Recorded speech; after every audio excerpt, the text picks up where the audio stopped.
When the attack on January 6th happened, there was no doubt about the truth. Right then, on our left, was the girl who had been shot, and they were working on her and giving her CPR at that moment, and there was just blood everywhere. Baker claims he was merely there to document what he was seeing, what was going on, as an independent journalist at the time. And now these MAGA voices who know the truth about Trump on January 6th have abandoned the truth and abandoned the democracy. Federal judge has sentenced former Trump economic advisor Peter Navarro to 4 months behind bars for defying a congressional subpoena from the House January 6th Select Committee. They made their choice.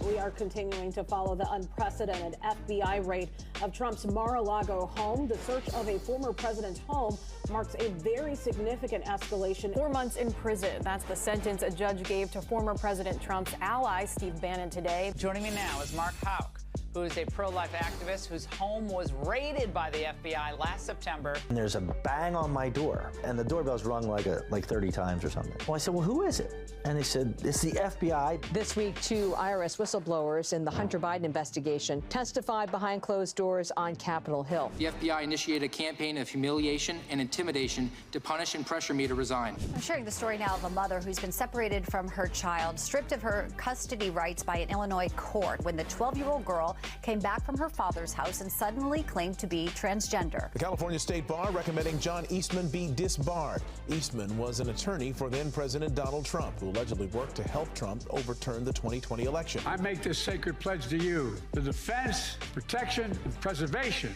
of American democracy will remain, as it has been, the central cause of my presidency.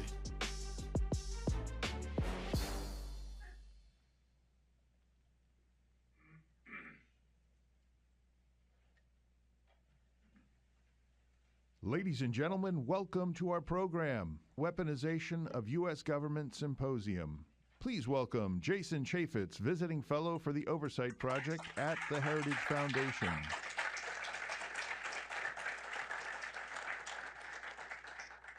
Well, thank you. Thank you very much. Welcome.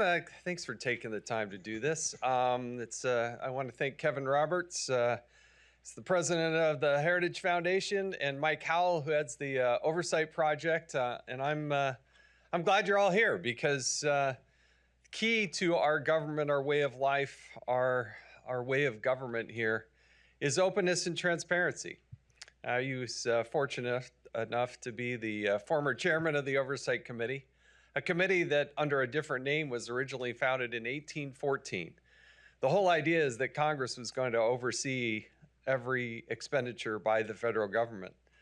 Now, we can have a further, deeper discussion about the role of Congress and what they do, but suffice to say, I believe in my heart of hearts that one of the things that is core to our way of government, our way of life, that makes us different than every other country on the face of the planet is supposed to be our openness and transparency. It's supposed to be the way that we are self-critical, that we do offer documents and insight and availability to elected leaders, non-elected bureaucrats, that we're able to see what's going on. I would also argue that at this point in time, this is one of the least transparent times in the history of our government. And consequently, without that sort of oversight, the 2+ million federal employees go unimpeded in their quest to grab more power, more control, and consequently, we don't get to see what's going on. And that in itself creates an atmosphere where things can be weaponized for one political end or another. Some may justify that in their mind, saying, well, the ends justify the means. We have to do this in the name of security.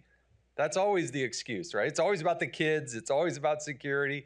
It's always about protecting democracy.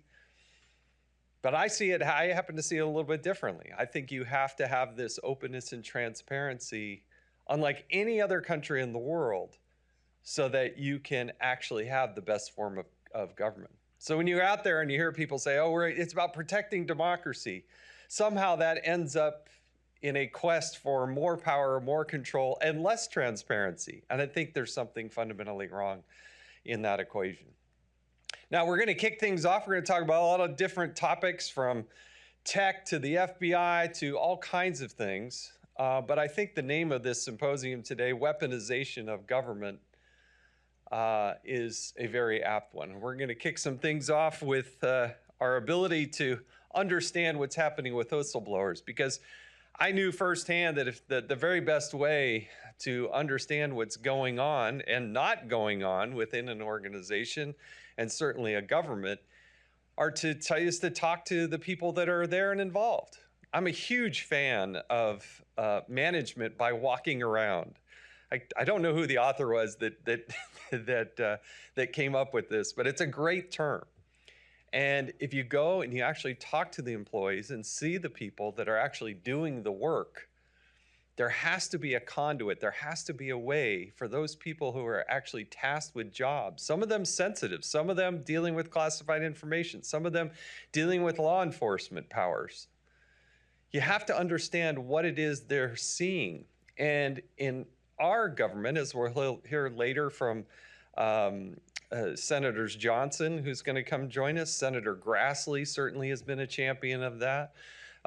James Comer, the chairman of the Oversight Committee, will be joining us later. I think he'll talk about this as well.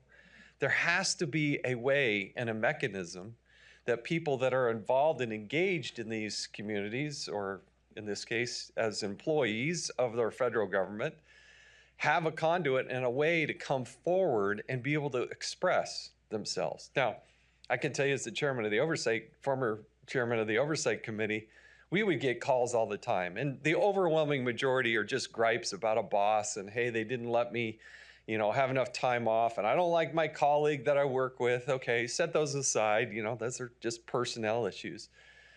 But then there are people who step up and have real issues. And they really want to be able to explain where maybe things are crossing the line. That is by far the best way for us as a people and as a government and as an oversight community there in Congress to understand what's going on and what's not going on, who is stepping over the line, who is doing something that is inappropriate, and do further investigation. But in doing so, there have to be protections. There has to be that ability to step forward and say, what I'm seeing is wrong. Now, different people will come up with different conclusions as to whether or not it is right or wrong. But again, back to my original premise, if you don't have the openness and transparency, if you're not self-critical, if you don't have open hearings, if you don't actually bring people before the committee and the American people, then you don't actually get to the conclusion of understanding, is this working or not working? And it's all done in the spirit and the way of making America better. That's what we're trying to do. That's what differentiates us for hundreds of years. And it's if we lose that, then we lose a lot in this world.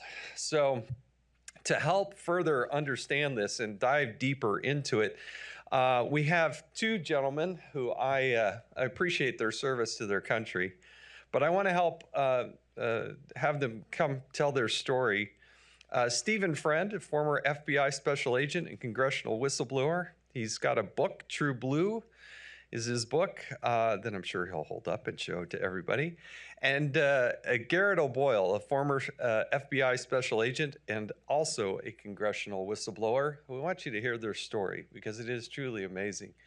Two people who signed up, went through the academy, became FBI special agents, and I think it's important to understand their story and their personal perspective on what's happening and what's not happening. So please help me welcome Stephen Friend and Garrett O'Boyle.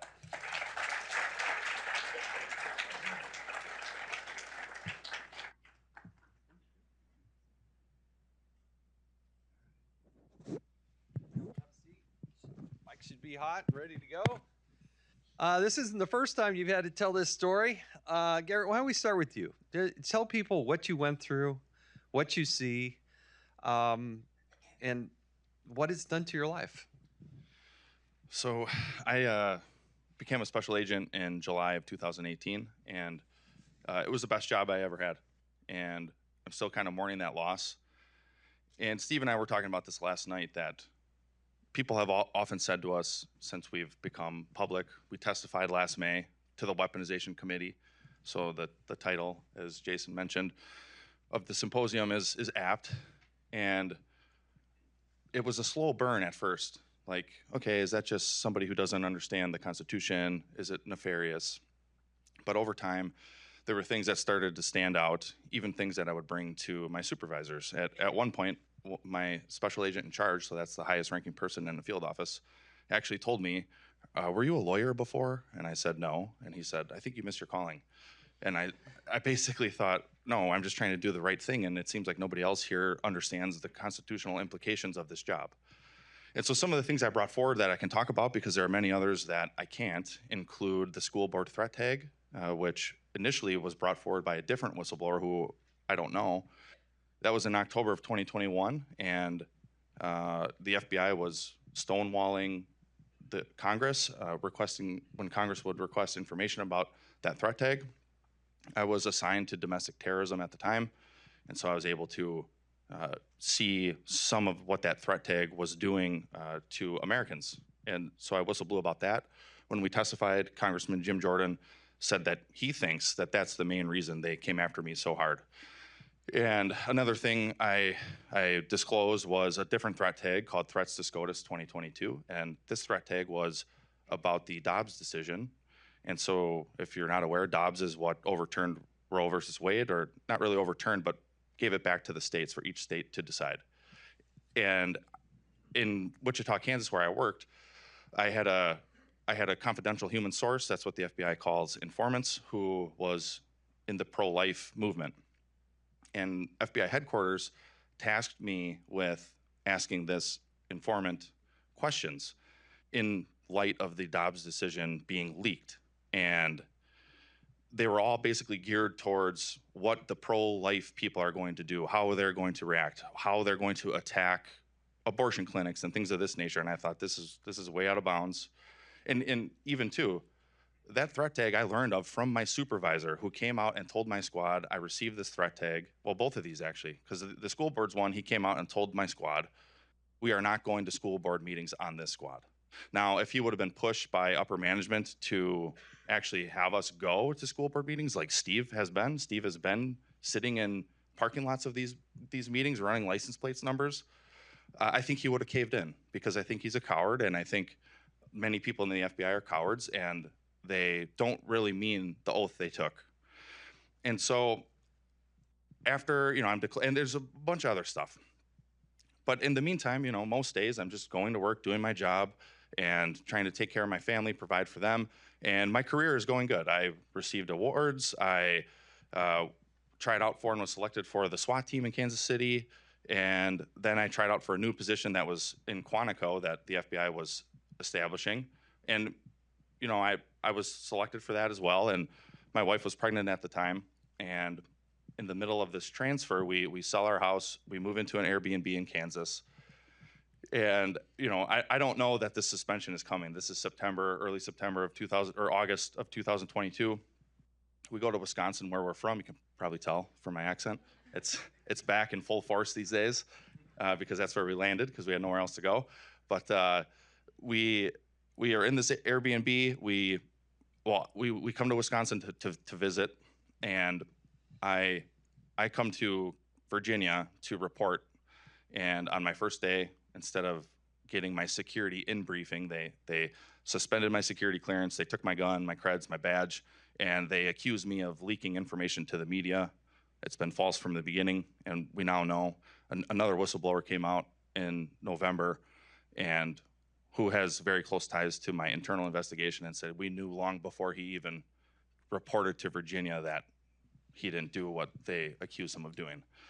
But here I sit, still suspended, and so the FBI rendered us homeless with a 2-week-old baby, and it was a hard time. I probably won't go into too many details, because you'll just see me up here with tears in my eyes. But we are starting to see the Lord's purpose for us, and Isaiah 6:8. I mentioned it when we testified. Here am I, send me. And that has kind of become a moniker of us suspendables, as we've dubbed ourselves, because there's a handful of us besides me and Steve. And I wouldn't pick this, but I meant my oath, and I knew if I couldn't put that badge and gun on every morning and go into work seeing things that were wrong, illegal, abuse of authority, and just say, well, I'm just going to keep my head down because I got to take care of my family. You know, what the FBI has meant for good, God has meant, or what the FBI has meant for evil, God has meant for good. And I don't know where this path will lead or where it's going, but in a weird way, I'm grateful for it because it has refined my faith, and it has shown me that in mysterious ways the Lord will work. And so that's kind of a summation of my story. Well, sorry you've had to go through that, but thank you for sharing that. I've got some follow-up questions. Let's hear from Stephen and his story. So, Steve Friend, I joined the FBI in 2014. And what Garrett and I both had a similar experience. We actually talked about it with Mr. Chaffetz earlier. He was reflecting on taking a tour of the FBI headquarters. What people need to understand is our journey begins in the academy with a trip to FBI headquarters where you have a discussion about Emmett Till. Then you go to the Holocaust Memorial and Museum. And then you go to the MLK Memorial. Every employee, not just agents, goes on the trip. And the purpose of the trip is to hammer home to you that if you believe the agency is off the rails because genocide and civil rights abuses only happen when police follow orders, the banality of evil is a real thing. That's drilled home to you. And when I spent my first 7 years working on Indian reservations, everything was hunky-dory, then transferred to Florida to work on child pornography, and was told very shortly after arriving that that was not a priority. It was going to be handed off to local law enforcement. We weren't going to work those anymore. And then was put onto a joint terrorism task force and told that January 6th was going to be our main focus. And looked at those cases, and having had experiences of opening up over 200 cases and arresting 150 violent criminals in my career, which is pretty unusual for most FBI agents, it was immediately apparent that we were manipulating the statistics on those cases, which was a concern to me. And then secondly, and probably more importantly, we were going to send a SWAT team to arrest a subject for a case who we interviewed a year and a half prior. And I was a former SWAT operator. It's definitely a legitimate law enforcement tool, but we talked to him. He said, I'll cooperate with you. Just let me know what you need. And then we waited for 18 months. And we were going to send a tactical team with a Bearcat to arrest him. And that, to me, presented an unnecessary risk to his safety, to our safety. It was sort of like Ruby Ridge, but we can all Monday morning quarterback that. I'm here on Saturday, guys. I came to my frontline supervisor, expressed my concerns, and he immediately activated this process. Had multiple meetings with people up the chain of command, assistant special agents in charge, special agents in charge, and ultimately they facilitated my suspension within about a month of me coming forward initially. And this is what people don't understand about the FBI. Whistleblower protection exists, but the FBI has a hack around it that they used against Garrett and me, and that is they suspend your security clearance. So he was placed and I was placed in an unpaid, indefinite suspension forever until they assessed whether or not we were a threat to national security. And the reason for that has nothing to do with our whistleblowing. They just find a reason. For Garrett, it was, we think you went to the media. Parenthetically, we know you didn't, but we need to investigate you forever. For me, they said that I opened up the employee handbook improperly, and that was necessitated my removal from office.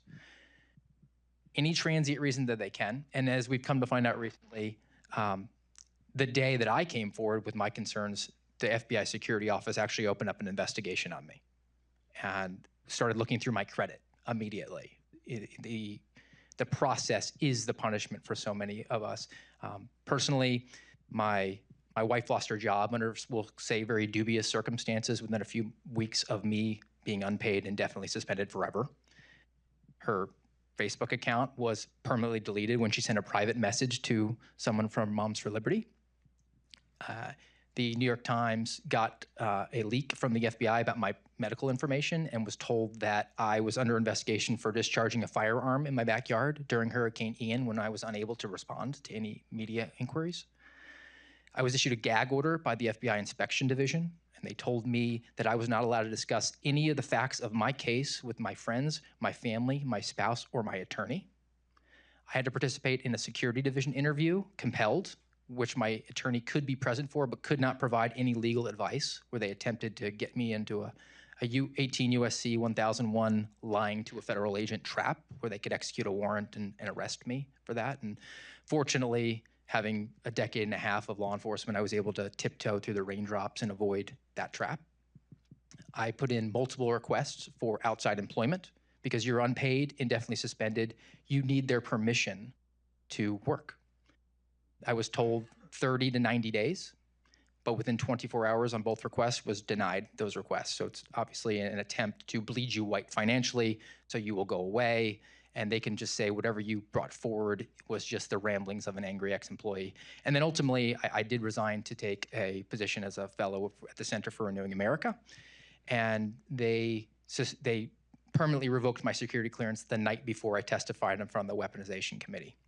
And then the last thing I'll say, and I will hold the book up, it's called True Blue, My Journey from Beat Cop to Suspended FBI Whistleblower. I wrote this, I didn't take in advance. I don't care if I make a penny off of it. I've never collected a royalty off of it, and included details about my involvement with the Gretchen Whitmer case, which I had some involvement with, my whistleblowing experience, and a full transcript of the hour-and-a-half conversation that I had with my senior executives that I did record, because thank God I have a smart wife who told me I should record it, during which they told me that I had an oath of office, but I had an obligation to the FBI, and I should set an example for my children and just follow orders. So that's my experience up until we ultimately had the opportunity last May to testify in front of the Weaponization Committee. Garrett, what did they tell you? What was the reason that suddenly they changed your status? What was their excuse? What was their justification that they told you? They said that there was an employee who made an allegation that I was making unprotected disclosures to the media. And they mentioned a couple examples, and I said, well, I didn't take those to the media, but I made protected disclosures about all of those topics to Congress. And so I think what happened is they found out I was making protected disclosures, and they said, okay, let's see if any of these are in the media. And as you know, Congress sometimes publishes letters and includes information from whistleblowers, and then it gets into news articles. And so, and to this day, they still won't let me know who my accuser was. And so I could be just a phantom person, and let's just write this on the paper and throw it at them. Because like Steve said about the security clearance, there's what's called adjudicative guidelines. There's 13 of them. And all they got to do is satisfy one of those and say, hey, for this adjudicative guideline, we can take the clearance. And so I think that's what they did. They found out, oh, this guy's whistleblowing. He's tarnishing the FBI, as Steve also mentioned. Like that's the thing, is in the FBI, you don't badmouth the FBI, even if they're doing something wrong. And this goes back decades and decades and decades to Hoover's reign of terror. And that still exists today. And it's probably just as bad, maybe worse, because now the FBI is part of the intelligence community. And to this day, I'm still technically an FBI employee. They don't pay me. They stripped our insurance. They actually have billed us by now, man, probably around $6,000 between insurance premiums, and then they just a couple weeks ago, they hit me with a $3,400 tax bill for the transfer, because they said, you owe us this money because we moved all your stuff from Kansas to Virginia, and then they held our stuff too for about 2 months. They wouldn't let us get it. And when we left Kansas in the summer, it's hot. My kids had summer clothes. And in Wisconsin by November, when we were finally allowed to get our own belongings, it's pretty cold there.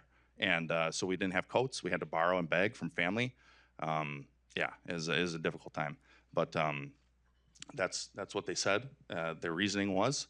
And according to the paperwork they gave me on the day I was suspended, their investigation started in August of 2022. And like Steve also mentioned about our credit being run, the first time my credit was run was August 2nd of 2022, then again September 9th of 22, and then 13 months after I got suspended in October of 2023. So they're still up to no good, just trying to silence us.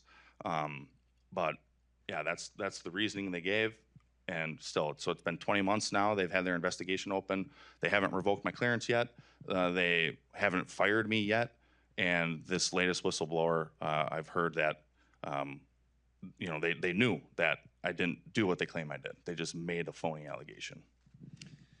It seems to me if you go back and look at what Michael Horowitz, the Inspector General, wrote, he actually documented where there were senior people within the FBI who actually did make disclosures to people in the media.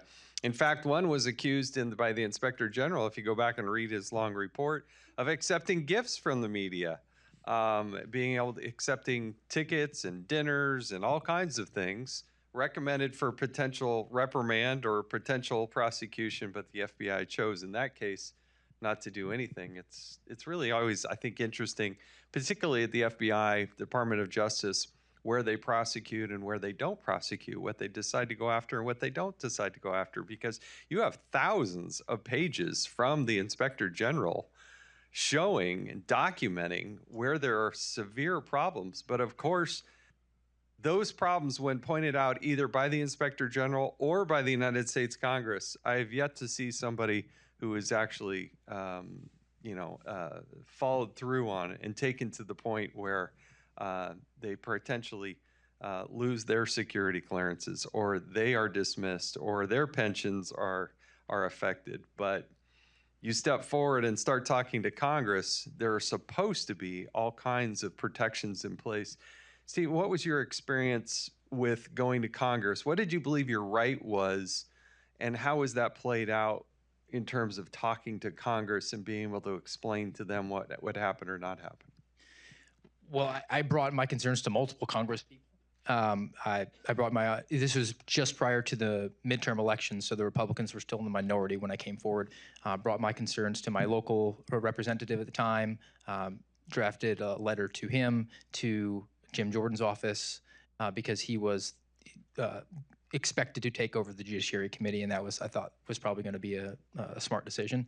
Brought my concerns actually to Senator Grassley, to Senator Johnson, to Senator Durbin, because he was the chair of the Senate Judiciary Committee. Worked with their staff a little bit to make sure that they had a full understanding of what my concerns were, and that always was my charge. I've been described as in my life, in my earlier life, I'm kind of the Boy Scout, but I've come around to sort of accept this term now of system idealist. I think that the heart of a whistleblower is someone that just wants to follow the rules, follow the Constitution, follow the law. The political ramifications are not really there. Brought all those forward and had the opportunity to share it with them, and all I've really seen now is maybe a recommendation for further whistleblower protection. I don't think that recommended legislation is actually going to fix the problem that Garrett and I are suffering from, because we're not technically suffering any reprisal for whistleblowing. It's the security clearance hack that they have. But ultimately, the concerns that we brought forward were not for ourselves. That's secondary. I had concerns that person was being placed at an unnecessary risk, and all I've seen in the last year and a half since my suspension is that continuing, and I don't see an end to that, because the Department of Justice and the FBI have fully embraced the process is the punishment. They're no longer system idealists. You should only be interested in a fair process if you work in law enforcement. You gather the facts, you present them, and then that person has their day in court. The win and loss column doesn't matter. It's never mattered to me. I have to follow the process, and that is victory. But now we're not seeing that. They want to rack up the wins, conviction wins, sentencing wins. You have the President of the United States bragging about the total amount of years that people have been sentenced for a January 6th case. That is not what our government is implemented and instituted amongst men for. They've gone astray on what their prime directive should be.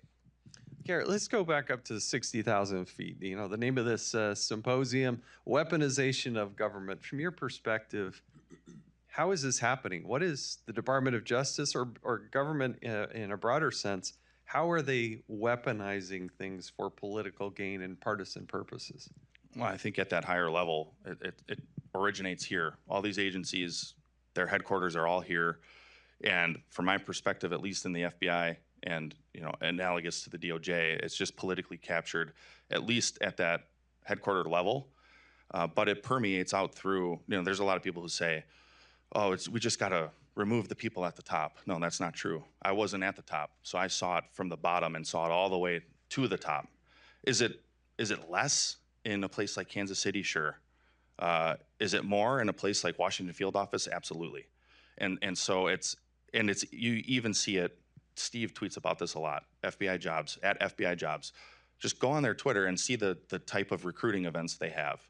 And they have adopted this Marxist culture to permanently change our institutions like the FBI. And remember, the FBI are the ones with the guns and badges who will come for you if you speak out against them. Just a couple days ago, there was a Biden-appointed judge who basically smacked down DOJ for not complying with GOP subpoenas.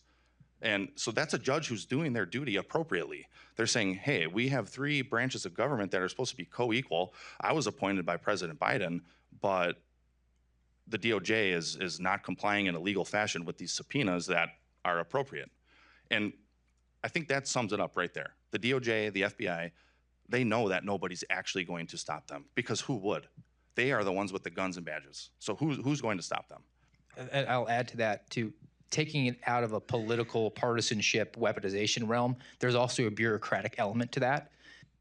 It's a bureaucracy. Success is in growth. It's a self-licking ice cream cone in many respects. And one of the biggest problems that we have in the FBI is integrated program management, the quota system that they have.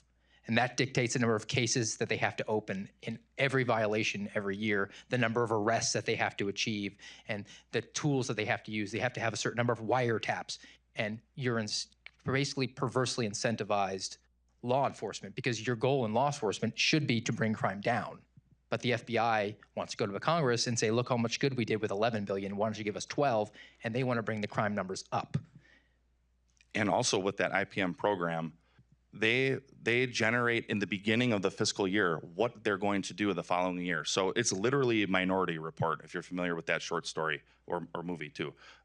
But it's pre-crime, because they decide in August, September timeframe, okay, this year we had 3 Title III wiretaps. So let's do 4. Let's do 4 next year. So then by the end of the following year, if they only have 1, it's going to come from above and say, we need to get 3 more wiretaps, because guess what? You might be shocked by this. The SAC in any given field office receives a monetary bonus through this IPM system if they meet all the metrics that they established in the previous year. So if that's not pre-crime Minority Report, I don't know what it really is. And then the rank and file, most of them, they're concerned about their pay, their pension, their promotion, their position, and so they sacrifice their principles for those things. Wow. Now, Congress is about to reauthorize FISA. You have any comments on that? It's the ring of power. It needs to be cast into the fire. There's a fundamental misunderstanding in Congress of what FISA 702 actually is intended for and what it does. It is a tool for counterintelligence purposes. It is to monitor a foreign actor when they are outside the United States borders, actually a state-sponsored actor. It's not for drug trafficking at the border.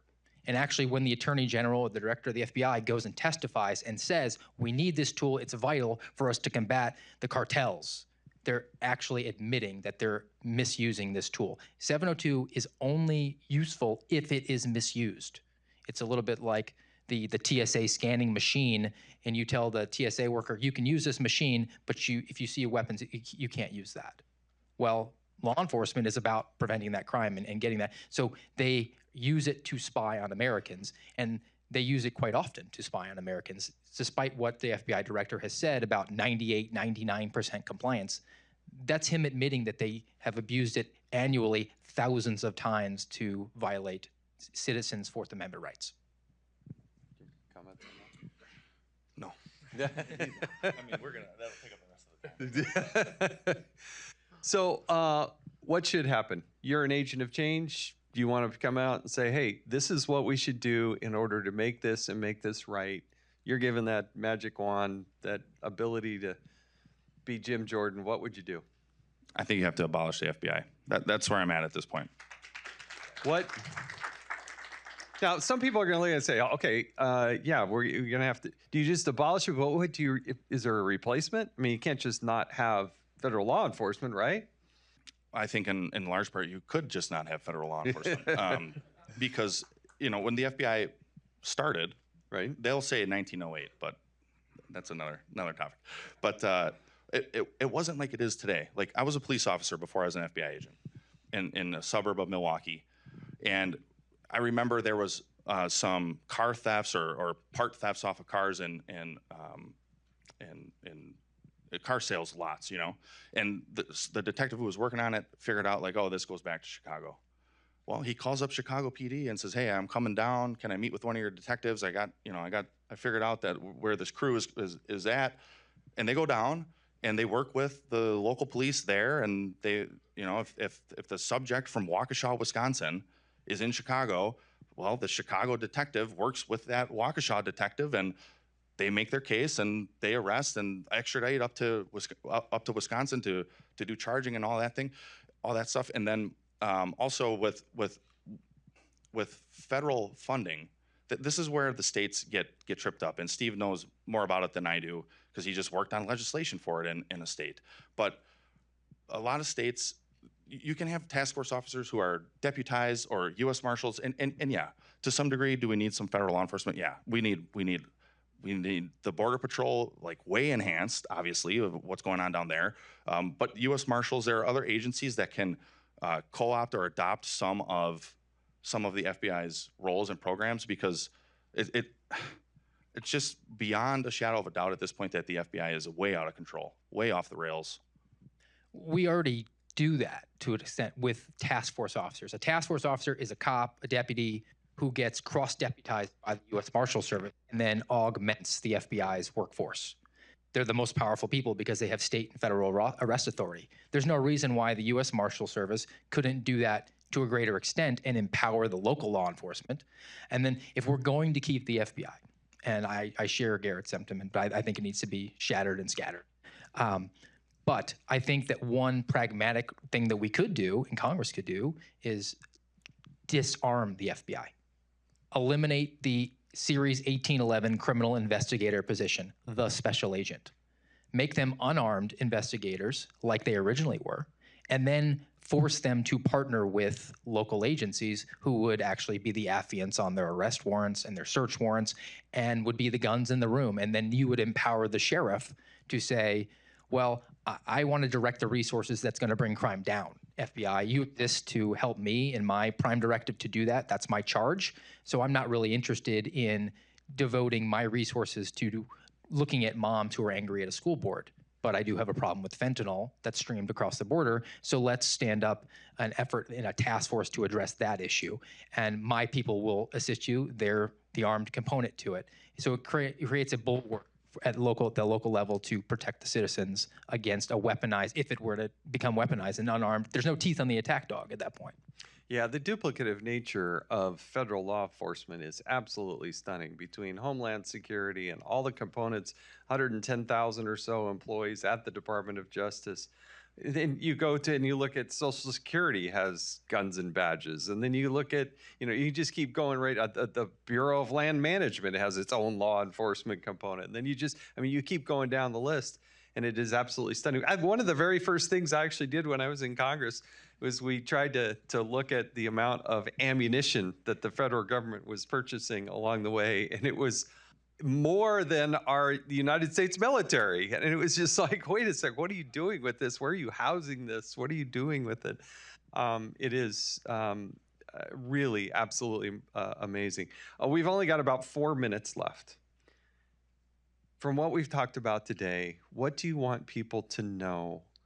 What can they walk away with? What do they do? I get this question all the time as a former member of Congress when I was in Congress. What can I do? In about 2 minutes each is all I've got for you. What would you have people do, Garrett? For me, we need to turn back to God. I think of the story of Jonah and Nineveh and how that nation ended up repenting, and they were blessed. God blessed them for that. And so we need to recognize our cowardice. We need to recognize our wickedness, how much we've turned away from God, who has granted this nation so much, and we need to repent. And we need to be bold, and we need to stand firm. And Steve and I were talking about this last night.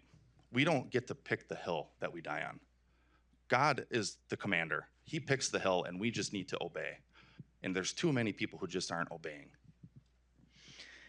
Action items specifically, I'm a believer in sort of a bullseye theory. You go for the 10 ring with all the ammo you got, and when you've knocked that out, then you expand out. So sort of the doctrine of the lesser magistrate. We have to control what we do at our homes. We have to make sure we indoctrinate our kids into learning real history, learning to read and write in cursive, so when the internet goes down, they can actually know what the Declaration of Independence says. Financial responsibility. Guy needs to know what the Declaration of Independence is. Financial responsibility. They came at me and said, "You sure, Steve, you have a really good job here. You sure you want to take this step?" And I said, "I follow Dave Ramsey. 3, 2, 1. I'm debt free. This is recreational law enforcement for me. I'm able to uphold my oath. That makes it easier." Expanding outside of that, I've been working on legislation at a state level. There are speed bumps that we can put up at a state level that will empower local law enforcement greatly. And we have some subject matter expertise in that regard, and I'm willing to work with any state legislature that wants to take that up. And then federally, I think we need to come around to pressing our federal representatives that it is no longer acceptable for them to say that it is worse for us to have a temporary partial government shutdown than an armed federal law enforcement agency that is targeting and weaponized against significant portions of the American people. Stephen Friend, Garrett O'Boyle, thank you so much for your service, and thanks for joining us today. Really do appreciate it.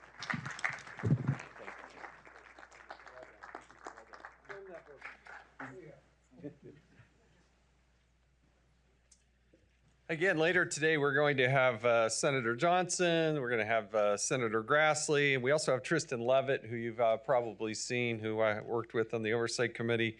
They will all be talking about these two gentlemen and sort of the weaponization of government and what the importance of whistleblowers and whatnot.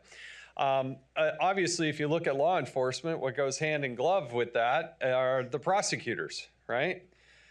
You got prosecutorial discretion, and you have all sorts of sort of nefarious things that are going on there. And so the next person that's going to join us, Coley Stimson, Deputy Director of the Meese Center and Senior Legal Fellow at the Heritage Foundation, also has a book out called Rogue Prosecutor. And so please help me welcome Coley Stimson.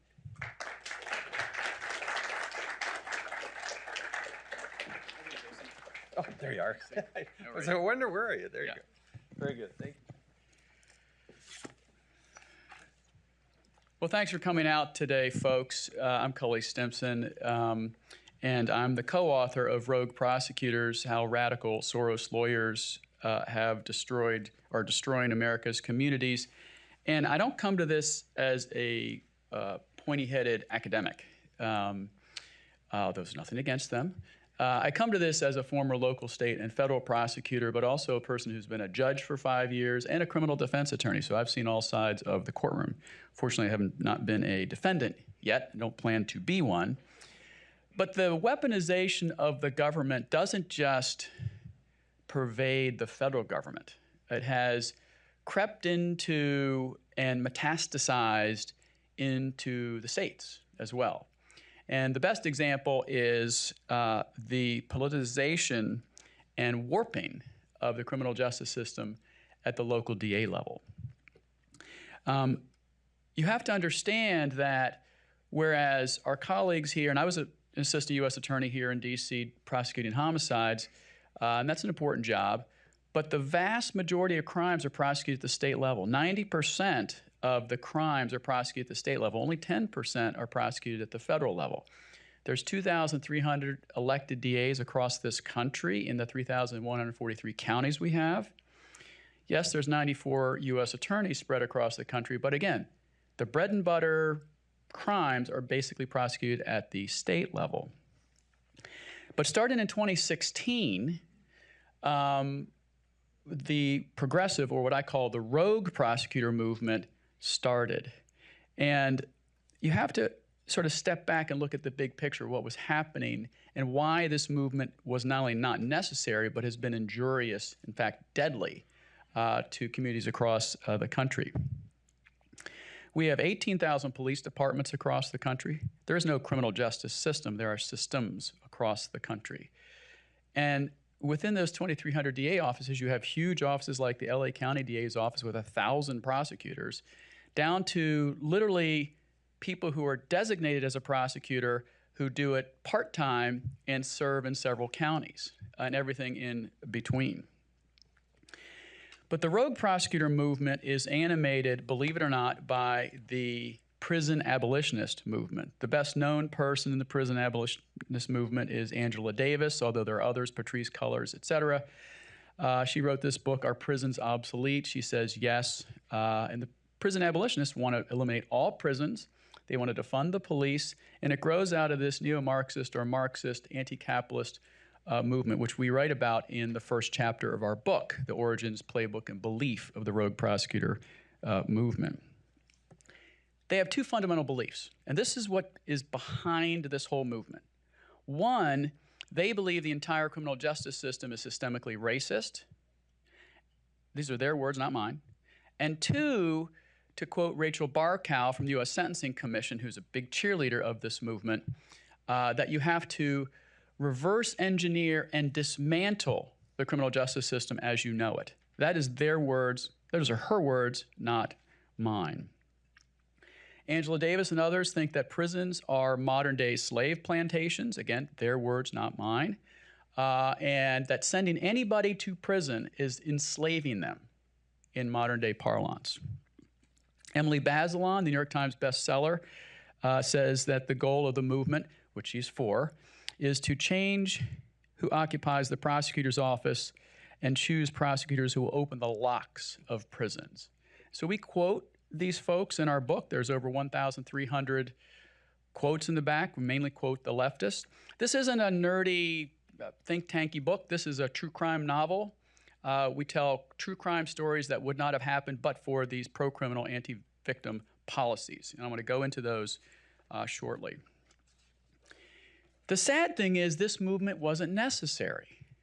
The last crime tsunami peaked around 1992, and crime rates have been falling dramatically across the country for 30 years. And incarceration rates, which trail crime rates, have been falling dramatically since about 1998. I'll show you, these are Justice Department statistics, and of course all these slides are in our book. These are the crime rates starting in 1993 to 2020. Violent crimes per 100,000 people, violent victimizations, et cetera. You see all of these metrics are just going down, down, down, down, down. Why? Because after the last crime tsunami in 1992 peaked, states started passing more draconian laws and holding violent criminals accountable. That's the back end, the punishment end. And on the front end, folks like me and others worked in and helped create domestic violence courts, family justice centers, drug courts, and all these other alternatives to incarceration to give a carrot and stick approach to get people on the straight and narrow so they could become productive members of society. And that worked. But this movement started in 2016. The first Soros bought and paid for rogue prosecutor was Kim Foxx in Chicago. She got $400,000 from Soros. They set it up in a so-called Justice and Safety PAC, which is the way they fund these races, and $300,000 from the Civil Justice Participation Fund, and that was the birth of a national movement. Now you know the big names across the country, George Gascon in L.A., Larry Krasner in Philadelphia, who the criminals refer to as Uncle Larry. That's his nickname because he's so friendly to them. Alvin Bragg in New York. There was Marilyn Mosby in Baltimore. There's Kim Gardner in St. Louis. There was Chesa Boudin in San Francisco. And what has happened? Their policies kill people. They maim people. They cause stores to close. Crime rates have exploded in those cities. This is a chart in Chicago. The blue starts at 1992 when the crime peak was going down. This is homicides per year in Chicago. You can see all of a sudden to 2015, 16, how crime rates have gone, homicides have gone down, and then all of a sudden Kim Foxx gets elected. This is pre-pandemic, folks. Boom. Homicides just go up because of her pro-criminal, anti-victim policies. Same in Philadelphia, the city of brotherly love. Uncle Larry gets elected, and these are these are homicides in Philadelphia. Don't buy the current zeitgeist that crime rates are going down. I don't know what these Republicans are talking about. Yeah, when gas prices are $5 a gallon and they are down to $4.80 and they should have been at 2. Yeah, it's going down, which is what's happening to crime rates, but it's not going, it's still unacceptably high. Let me give you quickly their playbook, okay? Because this is important to understand why this is happening. And in the cities with the toxic trio of Soros bought and paid for rogue prosecutors, there's about 70 of them, accounting for 68% of the population of this country. 1 in 5 Americans lives in a Soros bought and paid for rogue prosecutor jurisdiction. 1 in 5, all right? No cash bail. Refusing to prosecute misdemeanors, almost all misdemeanors. So petty theft, malicious destruction of property. And by the way, they're proud of this. They list the crimes you can commit in their cities. I'm not kidding. We have it in our book. We quote them. Resisting arrest. They hate the police, so they're not going to stand behind police when violent criminals push back or resist arrest and break the law. Possession of drugs, any drug, even though we are in a fentanyl crisis across this country. In Boston, Rachel Rollins, who was the DA, who has resigned in disgrace, by the way, because she's an ethical nightmare, she listed 15 crimes you can commit in Boston, including breaking and entering, possession with intent to distribute any drug, almost all traffic offenses. Crazy. So, does that give a green light or a red light to the criminal element? Green light, right? If you're a parent, and I'm a parent of 4, they're not perfect angels, just saying it. Try this thought experiment. If you said to your kids, hey guys, this week, no rules. Just for the record, everyone in the audience is laughing or smirking, okay? You know what's gonna happen. No homework's gonna get done. Bad food eating, binge watching, I mean, it's just disaster, right? And imagine if it was during the school week, right? And this is what's happening in these cities when you send this green light. They water down felonies to misdemeanors. George Gascon, the worst of the worst, in my opinion, and that's why he's underwater in the polls right now, and hopefully he's going to lose at the general election in the fall. No enhancements, no allegations on charges, which means he doesn't take gun crimes seriously, right? Enhancements and allegations are things like if you have a prior petty theft and you get arrested for petty theft the next time, the prosecutor can add the petty theft with a prior allegation, which enhances the penalty, right? It's Pavlovian. You do bad things, you get this penalty. You do more bad things, you get more bad penalties, right? That's the way the criminal justice system is supposed to work. No sentences of life without parole. Never send a case to death penalty. Don't send violent juvenile teenagers to adult court. Don't hold them accountable. So this ends up, as we talk about in our book, as the gang recruitment bonanza, right? You tell a 17-year-old, hey, kid, you want to join our gang? You go whack these 2 people over there. If you get caught, you'll get a slap on the wrist, you'll be in the juvenile system, and then you can come back with your teardrop tat and you can be a full member of the gang. This is what's happening, all right? Crime rates have exploded in those cities. And this, don't believe the Heritage guy. Believe the liberal voters in the cities like San Francisco who had said enough is enough and voted Chesa Boudin out of office. Believe the Democrat denizens of Baltimore City who voted Marilyn Mosby out of office because they said enough is enough, out. She lost her primary, right? And by the way, these people weren't qualified, in my personal opinion, or experienced to be prosecutors in the first place. Look at Kim Gardner in St. Louis. Kim Gardner was the worst manager you could ever expect. She couldn't have managed a popsicle stand in the summertime and sold 1 popsicle. Read the chapter. There's chapters on the 8 rogue prosecutors we talked about. And here's the thing. You'll hear from the left that we have a mass incarceration problem. We don't. Here's why I can say that. We have a whole last chapter talking about that. According to the National Crime Victims Survey, which is a survey that DOJ does of crime victims across the country, these are 2019 numbers. Of all the murders that happened that year, 48.9% of people who committed them were admitted to prison. Half didn't go to prison. I think everyone who murders somebody should go to prison. Just call me biased. Rape, 2019, 4.9%. Robbery, 5.7%. Aggravated assault, 5.4% of people were admitted to prison. Call me nutty, but I think every single one of those people should be in prison, and some of them should be in prison for the rest of their life, all right?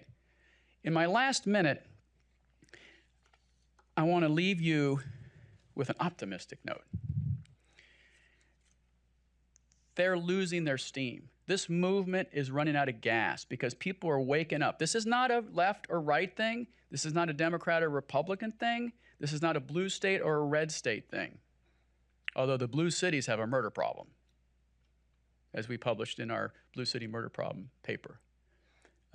This is a law and order versus chaos issue. There are really good Democrats who are serving in the role of DAs in this country, like Jackie Lacey was in LA, like Anita Alvarez, who was primaried by Kim Foxx in Chicago. But you either stand up for law and order and you hold people accountable and you protect businesses and your citizens, or you don't. And so I hope you get our book. I hope you go on the Heritage YouTube channel and look at our Rogue Prosecutor Symposium that we held in San Francisco at UC Berkeley in the belly of the beast with Chesa Boudin 2 weeks ago. And I appreciate you being here, and thanks for having me.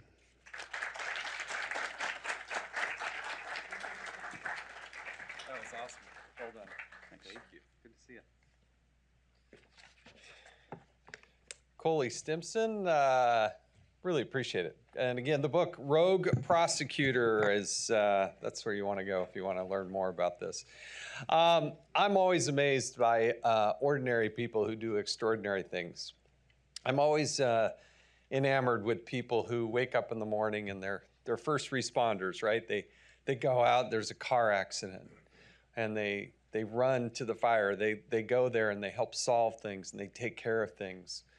And ordinary people who do extraordinary things, they inspire me in every way. And so here we're talking about law enforcement, we're talking about prosecutors, but we also, if we're going to cover the weaponization of government, you have to also look at what's happening in the culture and what's happening in the public. And one of my personal favorites, and one I think you're going to be, you'll find is one of your favorites too, is Tiffany Justice. I love her name, Tiffany Justice, right? How can she be wrong there? Who co-founded Moms for Liberty. She's going to come join me. We're going to have a discussion about what's going on in our culture and what she's seeing. And we're going to kick things off with, I hope I pronounce her name right, Chaya Raichek. We have a short video from her, and then we're going to have a discussion with Tiffany Justice and talk about what's actually happening out in the real world. So let's kick things off with that video. And Tiffany, come on and join me here on stage. What I have done at Lives of TikTok is hold up a mirror to some of the most radical trends in American society. This radical ideology has not just seeped into our schools, but has been a tidal wave. The radicalism is most extreme in the form of the promotion, not just the teaching, but the actual promotion of transgender and other LGBTQ lifestyles to young children. This promotion is also the mass recruitment of young, impressionable children into sexual lifestyles. It is wrong. The education system in America was never supposed to be this way. Instead, the education system has been weaponized against children, not to mention their parents, who often don't understand how bad it has gotten. For the simple task of showing Americans what libs are posting to TikTok, I have been met with relentless attacks. Legacy groups that claim to support free speech pointed their resources and power at me. The Southern Poverty Law Center, the Anti-Defamation League, and countless legacy media outlets like the Washington Post and NBC News have made it their mission to destroy and defame me. What I have done is post factual events, images, and videos, and usually things already posted online, and presented them to millions of interested citizens on Twitter. In other words, what I have done is journalism. The most recent campaign against me has been a coordinated media attempt to blame bomb threats on me. But I'm fighting back. Working with the Oversight Project, we were able to obtain records that showed Vice News withheld exculpatory information from an article blaming such a threat on me. In the email we obtained, we proved that the school district in question specifically told Vice that they had no information connecting this bomb threat to Libs of TikTok. Vice reported otherwise. We're up against a weaponized system where nothing is out of bounds. The only option is to keep fighting back. I love that. She's reposting videos that are out there in the public, and they're going after her with all the tenacity in the world. But there she's doing what, as she said, is journalism and showing the rest of the world who doesn't want to sift through all that what's actually going on. But I want to talk about also Moms for Liberty, and you gotta love that name, right? How can you think that there's anything wrong with that? But Tiffany, thank you so much for joining us, and thanks for what you're doing. Why the need? Why did you help start this? What were you seeing? What were you experiencing? And why did you start and kick this thing off? Thank you. Thank you for having me today, and thank you to Heritage for all of their help and support over the past 3 years since we started Moms for Liberty. So founded in January 1st, 2021, after I spent 4 years on school board. Tina Deskovich, the co-founder of Moms for Liberty, also served on school board. And what we saw was indoctrination happening in our schools, and really a system that was working in service of adults and not children. Academic achievement really across the board, just abysmal. And then COVID happened. And you had parents, some of whom are in this room right now, who were asking a lot of questions. What's going on? Why is my child being taught this information? Or why is my school closed? I had no idea that only 14% of kids in my, in the school district are reading on grade level. What's happening? And their mics were getting cut off, Jason. They're being shut down and silenced. And Tina and I, as board members, I just couldn't believe that a system that was really supposed to be about meeting the needs of kids, right, and inviting parents in, and welcoming them as the #1 driver of student success, parents, was shutting them out. And then very quickly we realized that the American government, that the FBI, the premier law enforcement agency in the United States, was going to be used against us, and that we were considered the enemy at this point as parents. And it was shocking, but I'm so incredibly thankful for over 130,000 moms and dads, some of the moms who are in the room right now, who refuse to stay silent, and have continued to fight back. I mean, government at its localist levels, right, is the school board, right? It's your ability as a parent with your own child going to a school and having some oversight, some say in how your child is educated, what they're going through.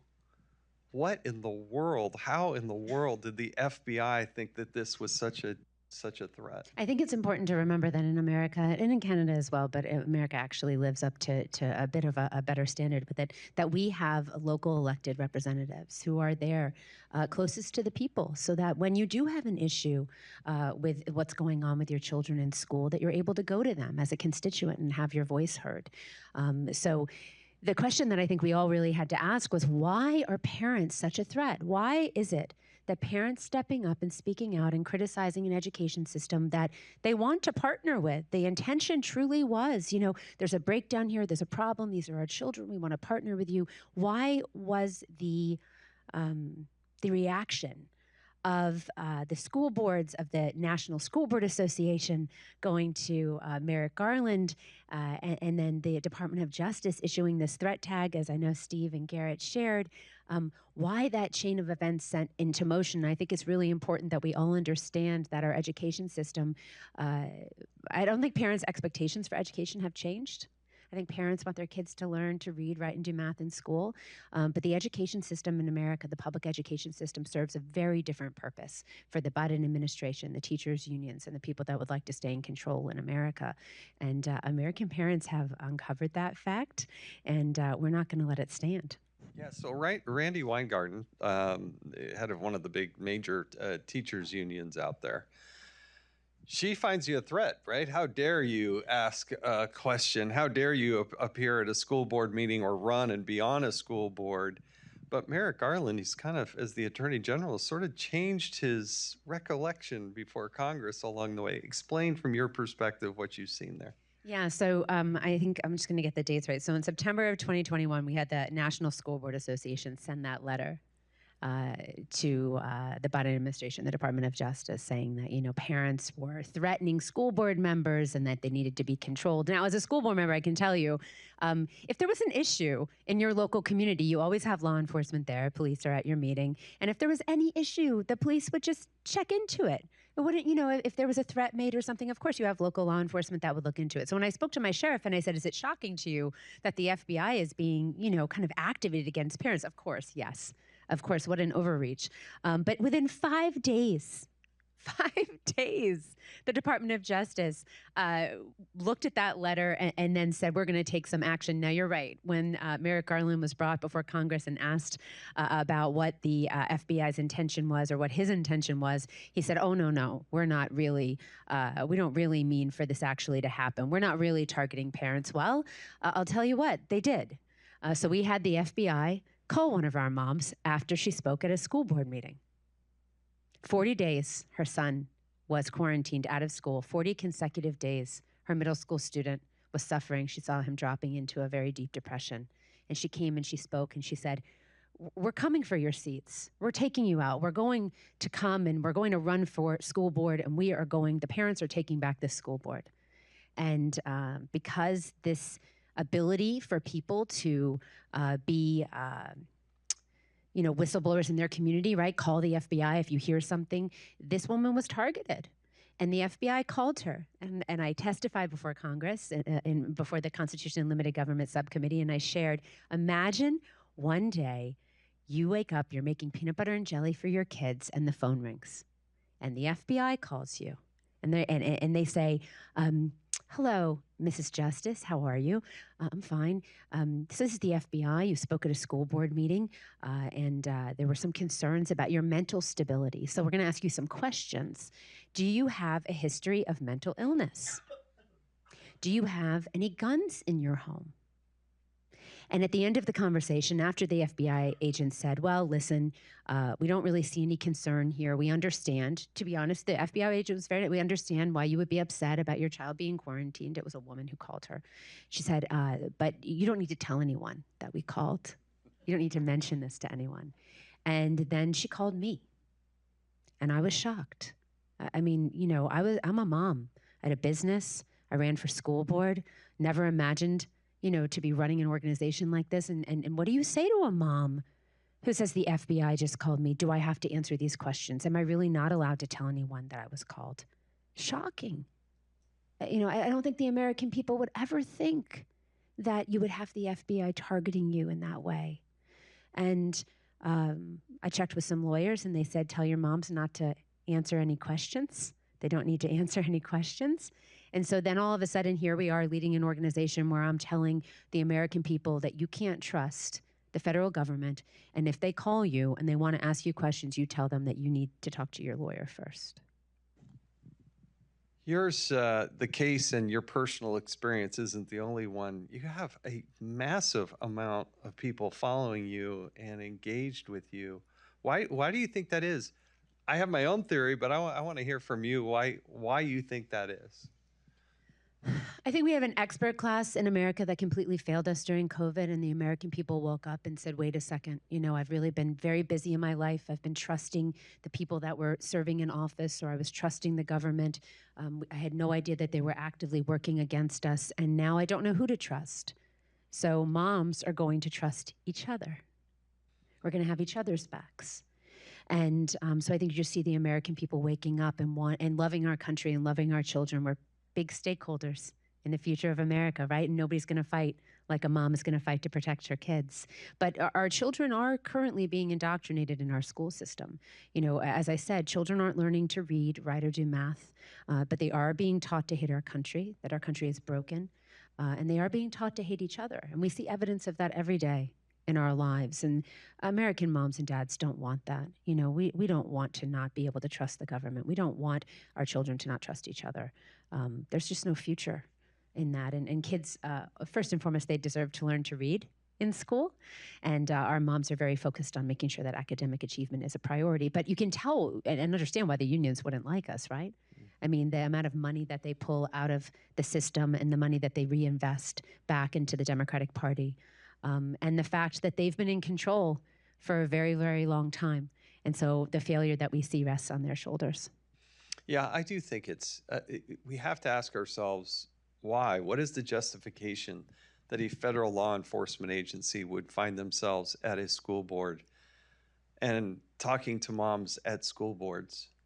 There's no federal issue here. It's not across state lines. It's somebody showing up with kids in their own schools. I mean, it's absurd. And what I worry about is, how come the whole political spectrum within the United States isn't up in arms about this? You know, the liberals of old, you know, a couple generations ago, you would have thought they would have helped lead the charge on this one, right? But boy, have they morphed into this body of progressives that want to control things and rule with this iron fist. And I think that's one of the, if history were to write the right lesson and to actually be a proper reflection of what's happening, it's how that liberal mindset of sort of an anti-government position has morphed over the course of time. Now, again, I'm a huge champion of openness and transparency and being able to see the kinds of things that the Randy Weingartens of the world don't want us to do. Is just look under the hood and be able to see what the teachers are teaching and what the curriculum actually is and what's going on in those classrooms.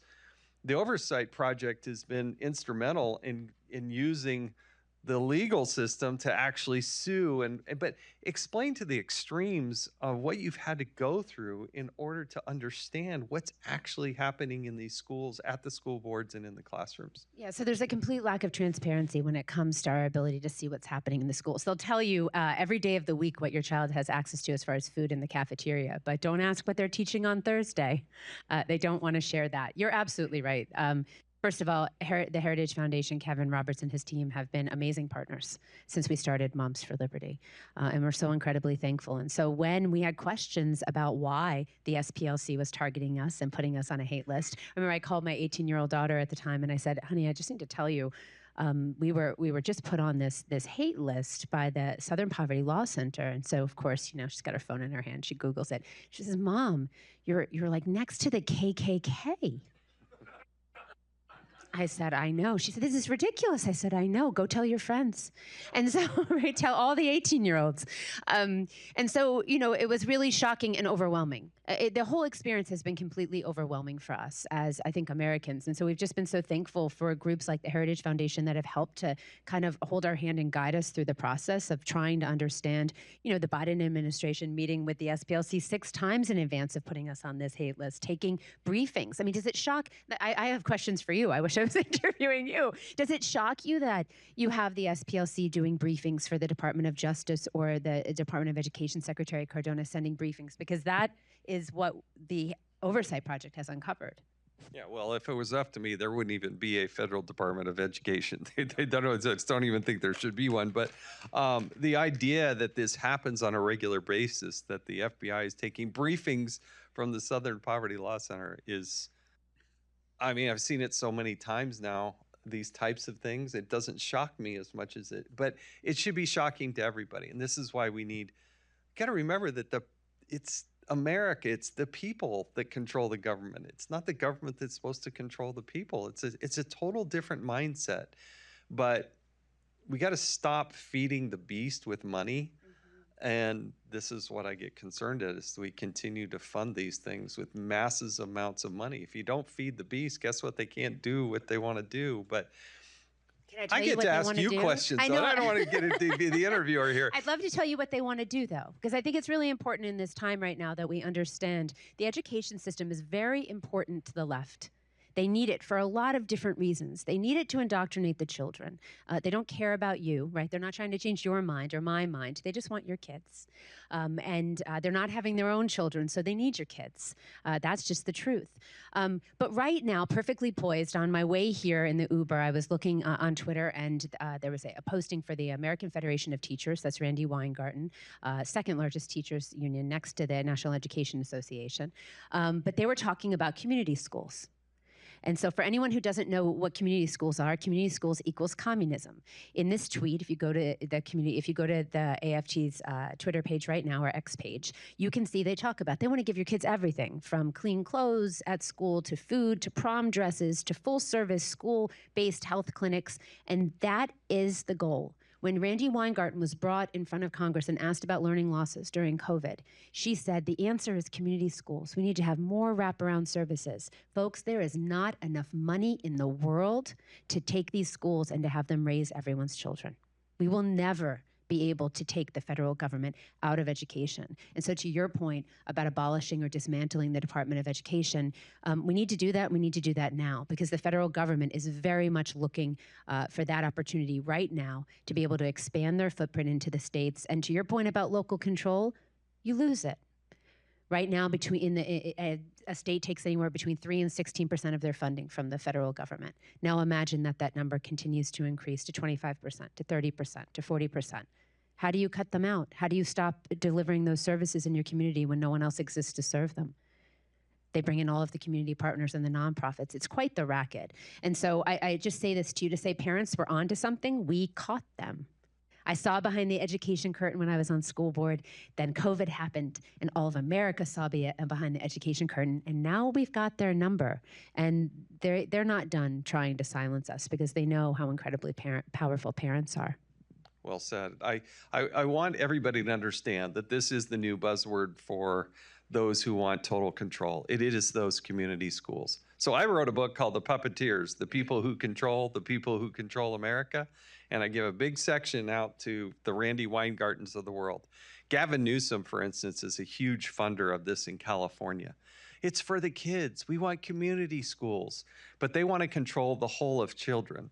They want to control them from start to finish and basically exclude and push back the parent. Everything you're right, from what they eat, what they wear.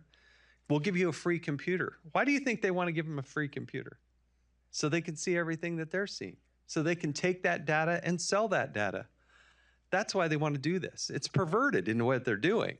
But they're going to continue to say, it's a community school, right? Who could be opposed to a community school? We'll bring in community partners like Planned Parenthood in every school across America. And then we'll invite companies like Whirlpool, who can help their ESG score by donating washers and dryers to schools, currently happening now. And then you have Business Insider doing an article saying how washers and dryers in schools is increasing school attendance. Who's doing the laundry? I went to the airport. I think it was Hudson. And you go to the airport and you got to pay $2.27. And so they'll say, hey, take that 71 cents extra. Do you want to donate it to community schools? These types of things, they're out there, and it is a real effort.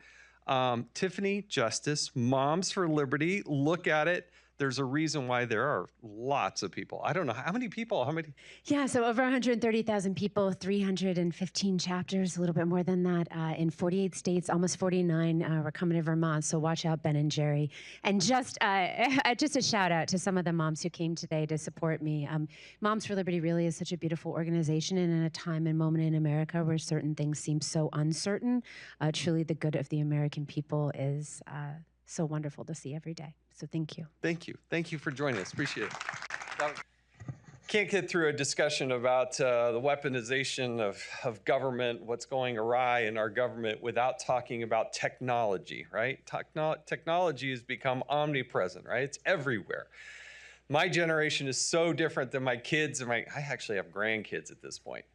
The way they're growing up, the pervasiveness of technology can be good, right? Technology can do good things, but it can also do a lot of evil things. And it's sometimes hard to keep up with the volume and the speed and veracity of what's happening here. But we're going to talk a little bit about technology. So please help me welcome to the stage Kara Frederick, who's the director of Tech Policy of the Tech Policy Center for the Heritage Foundation. Ben Weingarten, who's don't worry about the association with the name there. Ben is the editor-at-large at Real Clear Investigations, and Michael Benz, executive director, the Foundation for Freedom Online. Thank you all for joining us, and I'll turn it over to Kara. All right, thank you, sir. Hey, it's great to see everyone today, especially you ladies. Thanks for coming. Appreciate the moms in the audience. As a new mom myself, I feel like we all need to stick together no matter what, especially when it comes to tech. So I'm going to jump right in. No long preludes or anything like that, but I'm looking at you. But Mike, I want to direct my first question to you because it's not an elephant in the room or anything, but when you came to, I would say, fame, it was after Tucker. You talked with Tucker, and you just exploded on X. Elon Musk picked you up. Everyone knew about you. Everyone saw your handsome face. Can you tell us why people were paying attention to you? Can you distill your argument that was so compelling to everyone? Yeah, thank you, Kara, and thanks both to your work, to Heritage for hosting this, Ben for his incredible work. I think the fundamental thesis of what I was laying out on the Tucker Carlson interview was that what we're up against here are not, pink-haired, ambigendered, LGBT, BLM, maximizing, identitarian politics when we're talking about censorship on the internet or climate, control. There's something a much larger force than the simple partisan politics that censorship manifests itself as, and that is the blob. It's the foreign policy establishment. And folks who are conservative, who tend to come from a populist or nationalist perspective, look at things happening in the American homeland from the power perspective of the homeland. They don't think about the American empire. They don't think about the managers of the American empire, which is our foreign policy establishment, our State Department, our Pentagon, our intelligence services, and the corporate and financial donors and drafters off of that. And when you go upstream to internet censorship and what's driving it, both here and all across NATO, and even in Brazil with what's happening this week, you will find that foreign policy establishment power structure, which is a much bigger, thicker, much more cold calculating, and much more well-resourced threat than a simple partisan fight. I love that, especially because conservatives, as our fearless leader, Dr. Roberts, was fond of saying, he's a recovering neocon, right? And myself included, right? I went to Afghanistan 3 times. I fought in service of the blob, what I thought was for noble purposes, as a civilian intelligence officer, that is. But Ben, I think this comes to your work because we were counterterrorism analysts, again, working in the service of those guys. And you identified something very, very early along the lines of what Mike did. And you found that these national security excuses, these, the apparatus of counterterrorism tools, they were being repurposed toward policing speech, and especially used hand in glove with the government and big tech to do so against heterodox conservative thinkers, what we would call dissidents today. Why were you so early to that, to the argument that Michael is making? What did you see that nobody else saw? Well, that's kind, and maybe a little bit too kind. But what I would say is this: it's worth noting that the tip of the spear, the leading edge of all of the attacks on Donald Trump as an avatar for tens of millions of dissenting Americans, came from the national security, intelligence, foreign policy apparatus. Why was he so universally hated? Obviously by the administrative state, because he threatened to upset the apple cart. But the deep state is the deepest part, obviously, of the administrative state, which felt most threatened by the idea that he would upend the foreign policy blob, uniparty foreign policy blob. At the same time, you had the national security, intelligence, law enforcement apparatus pursuing Trump from Russiagate onward. You also had the tech companies identify that what happened in 2016 could never happen again. And that's Brexit, which Mike has talked about at length, as well as obviously Trump winning. That's the catastrophe. That they didn't articulate it that way, but that was the catastrophe from their perspective.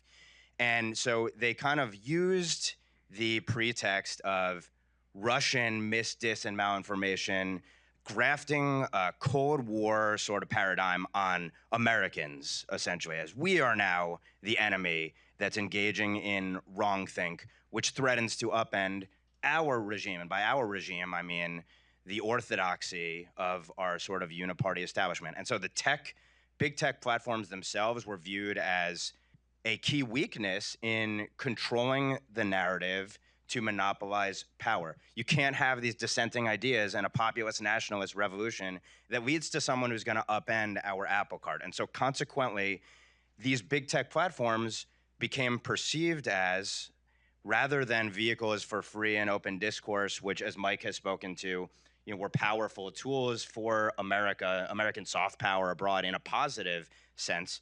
Now they needed to be weaponized as assets of the security state, essentially. And so this is sort of how you get from a Russian misdis and malinformation leads to, oh my God, dissenters in this country actually have representatives, to we're going to use that misdis and malinformation as a justification to say this is a danger to our institutions, so-called, and our democracy, which is to say the power of the establishment.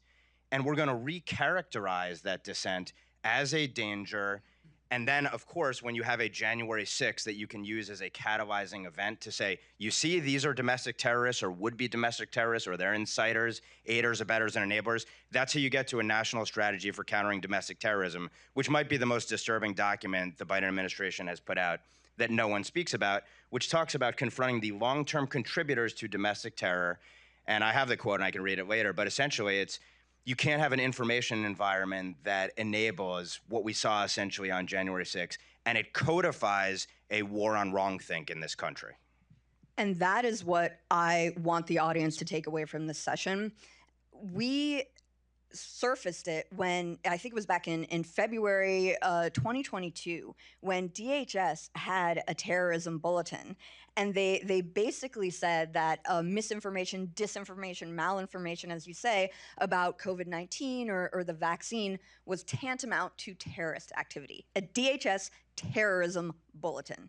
And who were the ones, talking about COVID-19? They were heterodox thinkers. They were conservatives. They were people largely on the right. So that, I think, should trigger everybody's alarm bells, because the government, when they talk about specific authorities like CT authorities, that means something. It means something very different from just, live and let live. They can talk, but they're wackos or conspiracy theorists. Well, just really quick, and Mike can jump in at any time, it's worth noting that your fellow CT officers migrated into the trust and safety content moderation teams within the social media platform. So there is a revolving door between those. And of course, the justification was, well, look, terrorists are using these platforms, obviously, to do us ill. But obviously, that's used as a pretext. Just like if you look at DHS, what was DHS's original charge? To go after jihadists, essentially, overseas. Ultimately, there's mission creep, and it goes to domestic dissenters who threaten our political power. I feel impugned by that, having gone from CT apparatus to Facebook, but you're right. And Mike, can you talk more specifically about what that looks like in practice? Yeah, well, part of the issue is we're actually past that now. That was, as Ben said, how the initial predicate was laid down. This is something that I refer to as the foreign to domestic switcheroo. The initial censorship structure in this country grew out of what was called the hybrid warfare doctrine that NATO came up with after the Crimea annexation. And there was essentially a pan-military decision across NATO for the military to play a more active role in the media, because they perceived a loss of hearts and minds in Eastern Europe as us ceding ground to Russia politically. And then when Brexit and the Trump election happened, the Russiagate predicate was used to basically portray any sort of right-wing populism as being favorable for Russia, and then so could be censored on the basis of being Russian propaganda. The problem was when Russiagate died in the summer of 2019, when Mueller choked on the stand in the hearing, they instead of shutting down that censorship apparatus that joined together the FBI and the CIA and DOD and State Department, they simply changed the predicate from being a Russiagate predicate to a democracy predicate. And this is very nasty, because democracy is the watchword of the foreign policy establishment to overthrow governments. I'm just going to say that again. Democracy is the watchword of the foreign policy establishment to overthrow governments. So we have had a lot of presidents, Republican presidents, who have been tarred by left-wing media as being, bad people, dictators.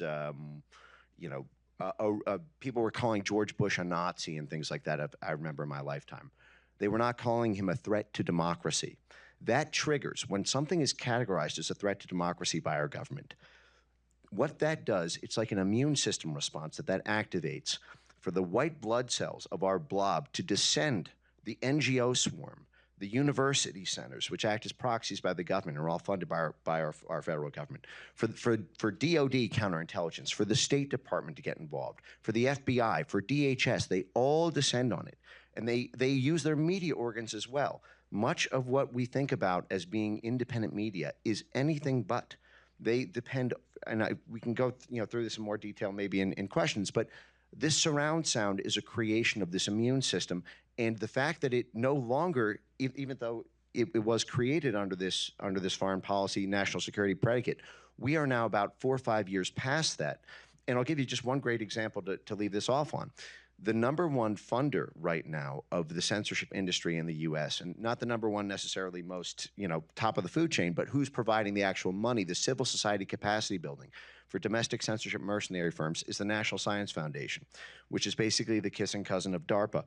And National Science Foundation is the number one. It's the number one funder of all secondary research in the U.S. $10 billion goes to our universities, the National Science Foundation. They created a program which used a democracy. They created 2 programs actually during the Biden administration, which simply said misinformation is a threat to democracy, and so they've given over $60 million just in the past year to specially constructed censorship labs, they call them, counter misinformation labs within universities. It's now a growing profession where undergraduates and PhD students are staking their professional careers on the rise of the censorship industry. And it's all constructed around a democracy predicate, which again simply means the control and the ability to overthrow a government who's not doing the bidding of the U.S. foreign policy establishment. That's fascinating. And speaking of democracy, I'll ask both of you, what's in store for 2024? What are we not guarding against? What's happening that we're not seeing? And how do we contest it? Well, a couple points, and I'm sure Mike will amplify at least one of them because he's done some research on it. To me, there are a few factors you can see already kind of bubbling up and coalescing. And by the way, there are elections happening all over the world that may serve as precursors to what we see here in terms of the way the censorship apparatus ratchets up. One thing is, and Brazil is a perfect example of this, a notion of that there's going to be another foreign to domestic switcheroo vis-a-vis regulatory regimes around wrongthink that the EU and other governments are imposing, which will essentially end up censoring us here at home. So that the hate speech regulations and such that you see the EU imposing and the massive fines associated with them to the companies, that in and of itself may well end up chilling and ultimately purging American speech under the banner of the foreign regulations. Then you've also seen there's somewhat of a commotion around this Pennsylvania election task force, which they're standing up in partnership with, among others, CISA, which is the DHS sub-agency, which is the nerve center of federal government-led speech policing, the heart of this censorship apparatus that built up prior to 2020. They have a task force dedicated to purging election misdis and malinformation. And I imagine, and if you look, there are a couple of other states that are also already, they have outsourced contracts to third parties that are also surveilling social media for wrongthink around elections. Remember, wrongthink around elections was the key sort of focus going into 2020. If you had questions about the integrity of mail-in balloting or a whole slew of other processes, all of the social media companies at the behest of the government and then government cutouts essentially changed their terms of service to say, these are threats to democracy effectively, and you need to purge wrongthink, while there were debates being had within state legislatures about the policies that were being put forward. So in real time, censoring people as the sausage was being made policy-wise.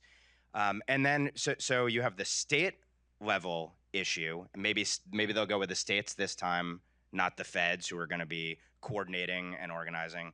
And then you have the federal government. And then beyond that, you can already see there's a moral panic that's being blown. And it's not to say that there couldn't be legitimate misuses, obviously, of generative AI, but that's a huge buzzword. And if you look at what CISA and others are talking about, they're talking about generative AI, and they're talking about threats to election officials. They continue to hype up and inflate the notion of, well, if you want to actually be able to watch what's going on at the polls, that's a domestic terror threat.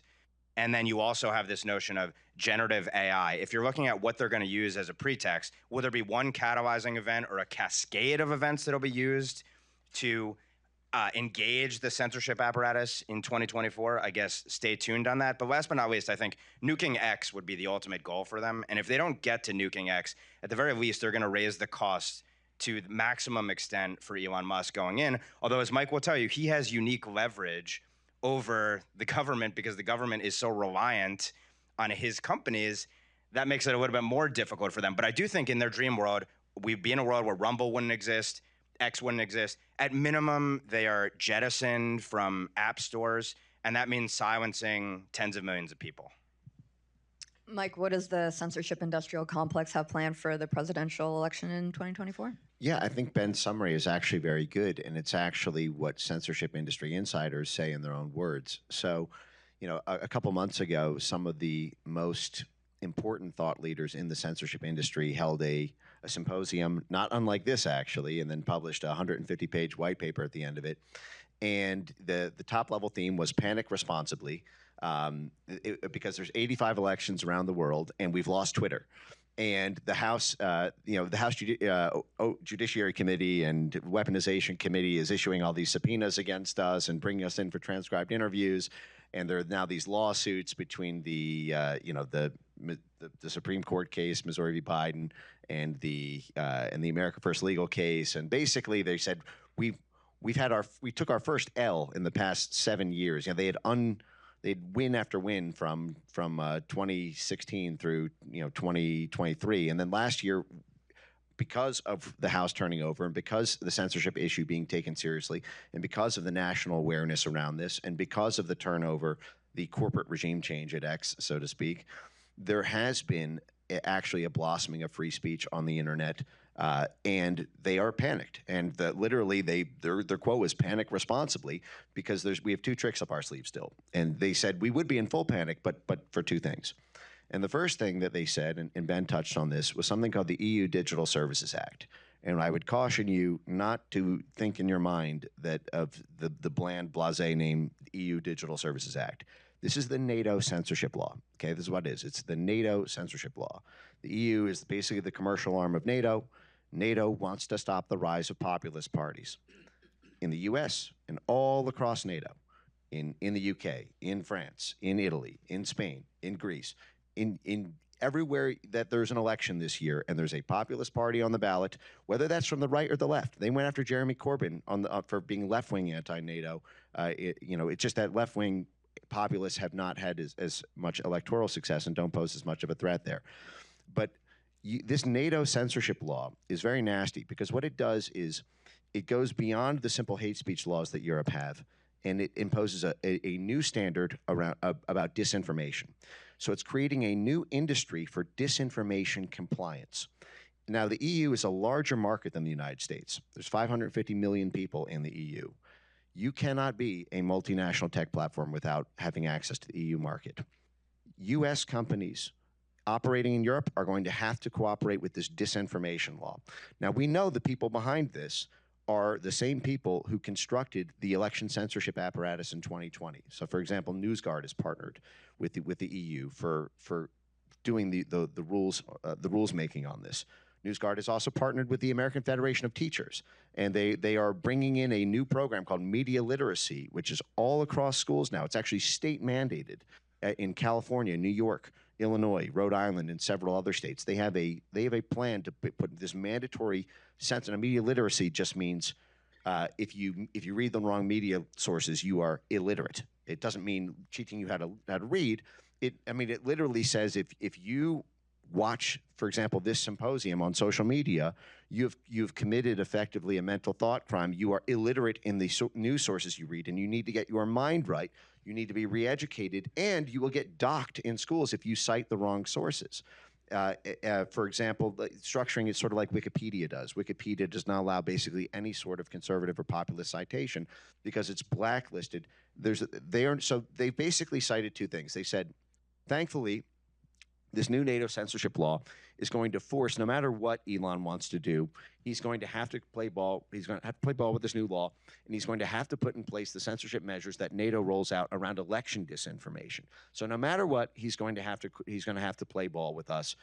But we're still waiting for the final rules on that. The law has been passed. It will come into effect before 2024. It's hard to pierce, in advance of that. And then the second thing that they cited was the role of states, and that's both, on state election disinformation, censorship through the state Secretary of State's offices, which are a major Soros project, I should add, and then also through these new state mandated laws around media literacy. So here's the thing, though. We know this. Like, we know this is happening. We know it's happened with CISA. We know it's happened with a cybersecurity organization by the state in California when Twitter used to be the old Twitter. So how, our lawmakers, our policymakers, they have had 3 years to figure out how to contend with this issue. You have your subpoenas, you have your blustering, you have your theater. How come nothing's been done yet? Is it you go to the government, or you go to the big tech companies themselves and look at what they're doing and start to target them? What do you do? How come nothing's been done? And how do we fix this? Okay. So the first thing is it is worth noting that it's not, I wouldn't necessarily characterize it as nothing's been done, because what has been done already at the legislative level has been phenomenal in creating a freezing effect. In fact, the New York Times did a basically apoplectic screeching as their A1 lead article of the Sunday edition about 2 weeks ago, where they said that basically Trump allies are winning the war on disinformation. Actually cited me by name 24 times in the article. How did we lose? How are we losing on on all these fronts? And a lot of this has been because of things like the open air hearings, the subpoenas, the transcribed interviews that are necessary, and that have been done. Jim Jordan, has subpoenaed the Stanford Internet Observatory, brought them all in for interviews, did 3 hearings on it. Dan Bishop in the House Homeland Security Committee, which is the oversight of DHS and the CISA censorship agency, did the same thing, 2 hearings on it, played their clips on the congressional jumbotron, wave of news cycles, waves of subpoenas, having to turn over all these documents, turning over all this very scandalizing activity. And they complained in the New York Times and in the Washington Post and in Science and a dozen other magazines that political support is crumbling. But the issue is the money still flows. And this is really where I think gets to the heart of your question. And I'll just end this with one anecdote here. I've had the privilege to be able to brief many sitting members of Congress on this issue. And I did a talk to about 15 sitting members of the House about two or 3 months ago. And I was very troubled by one of the remarks of a member after that, which one of them came up to me afterwards and said, "Benz, listen, totally agree with what you're saying. I've been reading everything you're writing on this. I have to tell you, I agree CISA is a terrible agency. What they did is completely abominable. It's totally a violation of the First Amendment. But I have to let you know, I voted to support funding for CISA. I gave them every penny of what they asked for in the new appropriations bill because we were under pressure from House leadership. And this gets to something really dark, which is the Republican Party able to challenge from the inside the blob faction of the GOP, which appears to control party leadership, because you have so many good junior members and so many good, even sort of mid-level folks at the House power structure, but they seem impotent to be able to go up against the heads of the party. And now at this point, this now comes down to a Mike Johnson issue. At the time, it was it was another. But what I'll say is, Mayorkas, the head of DHS, even tweeted publicly. He said, "You want to tell us, Congress? We know what you'll value Congress by what you fund. At the end of the day, all your talk means nothing unless it comes down to what you fund us." He told us that it all comes down to whether you fund it or not. And the censorship industry, the reason I use that phrase, censorship industry, is because at the end of the day, it is an industry. It is a profession with hundreds of thousands of people. And by the way, mark my words, it will be millions of people employed in this industry with these new media literacy laws, which creates mandatory censorship laws in this jobs in this country. If there's no money, there's no jobs, and there's no capacity. So you cut the money off. So we need to get the House together and say, cut the funding to every single one of these institutions within our government that's behind this. Yeah. So what I would say is the baseline, and we're still going to have a lot of problems even if we get to the baseline, but the baseline should be not a single penny of taxpayer dollars should go towards silencing ourselves. That's at the federal level, and that's also at the state level. You're still going to have this outside apparatus that Mike is speaking to, but to the extent you don't have government funding fueling the creation of this industry and then compliance officers that every company under the sun is going to have to hire to be able to comport their practices with the draconian regime that's imposed upon them. But nevertheless, cutting off the federal funding and the direction from the feds and state governments as well is absolutely imperative. Now, that's not to say that there has not been success, because to Mike's point, you can look at the words of the former head of the Stanford Internet Observatory saying essentially, well, you guys in Congress, you've run up the legal bills for Stanford, and I don't know if we're going to impose this censorship regime on you in 2024 now. That's sort of their public line anyway. But there's still a ton of other actors out there, even if that particular apparatus isn't functioning this time around. When I testified before Dan Bishop's subcommittee, what I said was there needs to be a mapping effort to look at every single office in the federal government and all the personnel associated with those offices. And those offices need to be restructured, and no funding needs to go to them so long as they are engaging in the censorship activities, and especially against American citizens, which is the most disturbing thing about all of this, is the directing of these forces that are supposed to keep us safe from foreign actors, turning them on American citizens. And then in addition to the defunding, I would also advocate for criminal penalties for those who engage in these violations on our rights. Because at the end of the day, people don't like to be named and shamed. People certainly don't like to have hanging over their heads the threat of criminal penalties. And those in the censorship industry will say, you're chilling us. But that's the whole point. The point is that you should think more than twice about violating our most imperative God-given rights.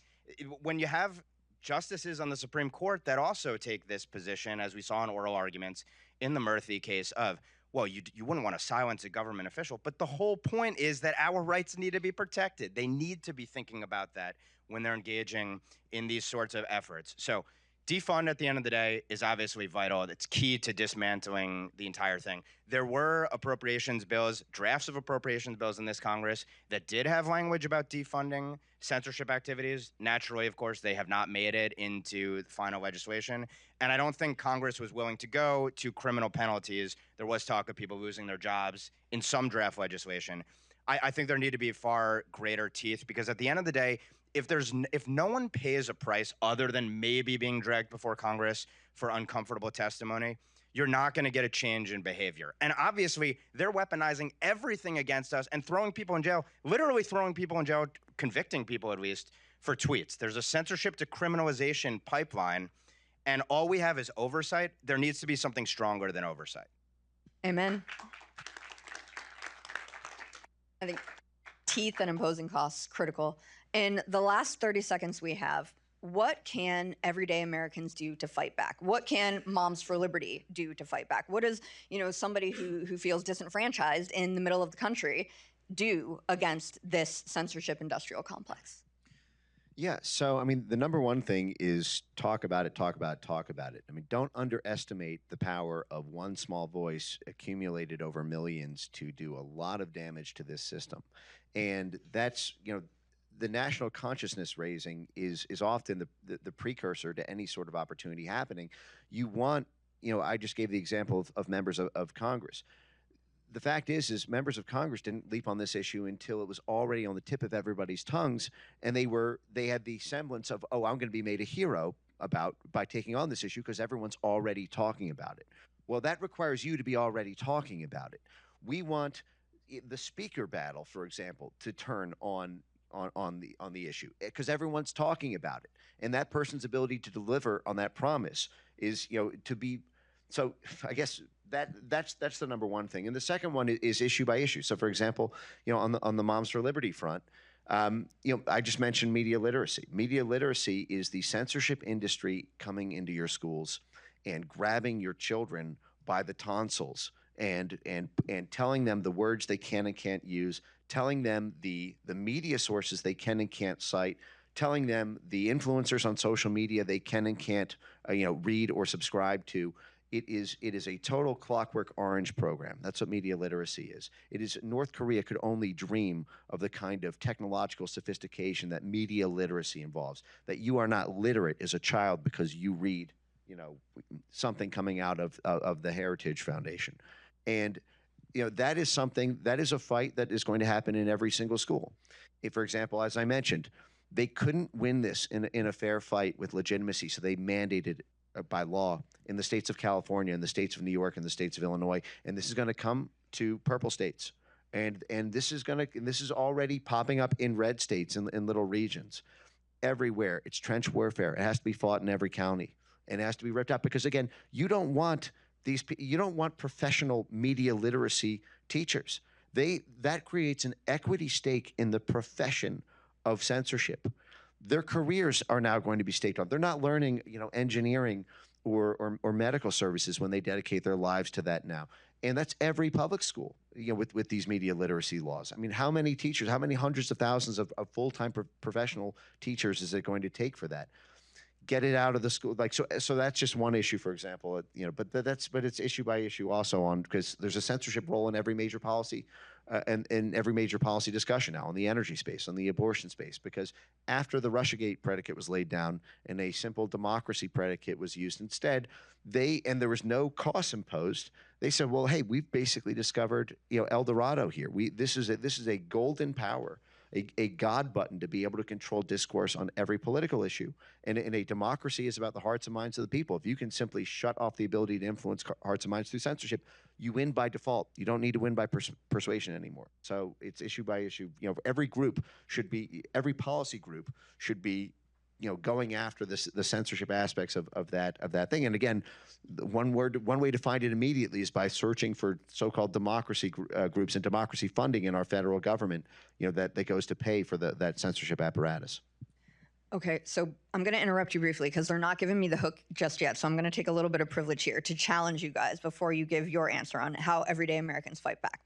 So, we talk a lot about the cognitive domain and cognitive security. I think that's what you're pretty much alluding to.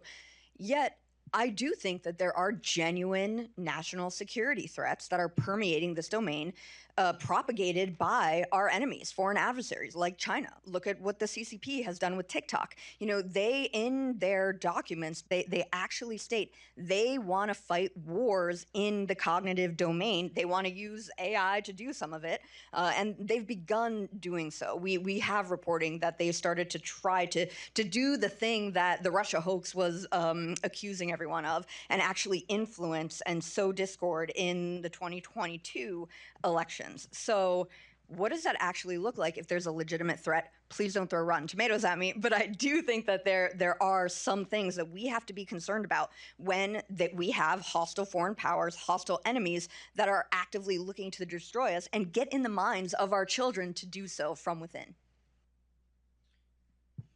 Well, it's obviously, you're talking about what happens when you have putative free speech platforms and foreign adversaries exploit them, just like foreign adversaries try to exploit all of our freedoms. Obviously, the problem is that our security apparatus has gone so far afield of actually combating the foreign adversaries. Let's start with that. I mean, we have, for example, I've written about this with Al Jazeera and Al Jazeera's sub-entities. Our Department of Justice won't make them comply with FARA. How is that possible? Before we get to what we're going to do with our social media platforms, can we not give clearly adversary-backed media entities carte blanche to do as they please and propagate, basically narratives and information meant to undermine America? They have total freedom, though. They act with total impunity. Look, obviously, the TikTok bill itself, we could get into a whole long conversation about that. From my vantage point, it was an asset of the Chinese Communist Party from the start. I am very concerned about the legislation because try as I might to want to believe what the text actually says in letter and spirit, as well as those who are backing it, my huge concern is that, once again, we have a foreign to domestic switcheroo, a legitimate purpose for trying to combat an adversary, but that will ultimately be turned on Americans. And that's why, at the end of the day, And this goes to the media literacy, by the way. You need a public and then a leadership that reflects the public that understands that there's a bright line distinction between foreign adversaries and Americans. Speech that is actually speech aimed at truly corrupting and undermining us. And we can look back to how we dealt with it, by the way, during the Cold War. And then speech that is actually domestic speech from domestic speakers that we may disagree with and hate and find odious and toxic, but that we have to tolerate because that's the price of living in an actual free society. But I think we're so far from that at this point. And our leadership is so in this worldview of your dissent is a danger to my power, and I'm going to recharacterize it as a threat to national security or public health or the environment or polluting the minds of young children, and consequently use that as a pretext to go after people who I disagree with.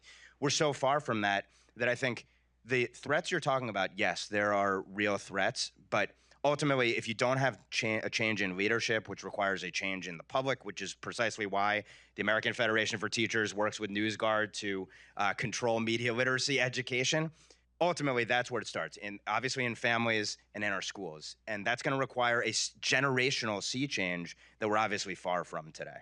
Agree on the sea change. I mean, I do think, especially when it comes to the TikTok policies, we've been working on that for almost 5 years now. And when things actually were legitimate and we were fighting foreign adversaries, and I think it's just the bare minimum we can do to contest a hostile enemy that is very, very insidious. Last thing, I'm sorry for dominating the stage right now, but last thing, what can everyday Americans do to contest this industrial complex? Yeah, I mean, I would say again, talking about it, as I mentioned before, is the number one thing you can do, and creating that enticement for folks to take action. But I would also just piggyback on what Ben said here, which is no proxies. The reason that this censorship infrastructure was able to be established and laundered in by the national security state in the first place was because the blob is in the middle of an in-process operation to seize Eurasia from Russia. This is something that's been going on for decades, and Trumpism was deemed to be a proxy. Therefore, by using this foreign predicate, you could say, well, hey, if Trump wants a détente with Russia, after all these sanctions that we put on them after the Crimea annexation in 2014, if Trump wants neutrality with Russia, or if Marine Le Pen in France wants neutrality with Russia, or if the AfD party in Germany wants a gas pipeline with Russia in Germany, or if the Spanish Vox party wants neutrality with Russia, every single one of those groups, just because of what their own citizens want to do foreign policy-wise vis-a-vis another country, will be categorized as a proxy force for Russia, and that apparatus will be used. So I understand, I totally agree the point about, and if you actually have a hard forensic receipt, they didn't have that with Russiagate, but it's a proxy war, and if you can simply just draw the line at no proxies, then that would be the protection, as I see. I like it. No proxies. Heard it here first. All right, and we'll introduce Derek again, or Jason. Thank you. That was wonderful. Thanks, Dixon. Thank you all so much. That was wonderful. All right, yeah, take a stretch there for a second. You're not going to want to miss this because, for those of you online, you've already taken your stretch, so stay with us here. But we are thrilled to have joining us Senator Johnson from the great state of Wisconsin. He is one of the hardest working and most principled people that I have seen serve in the United States Congress. He is not bashful in taking on and calling balls and strikes as he sees them, and just thrilled that he would come and talk to us about the weaponization of COVID. And that discussion will be led and had with Mary Holland, who's the President and General Counsel of the Children's Health Defense. Please help me welcome Mary Holland and Senator Ron Johnson.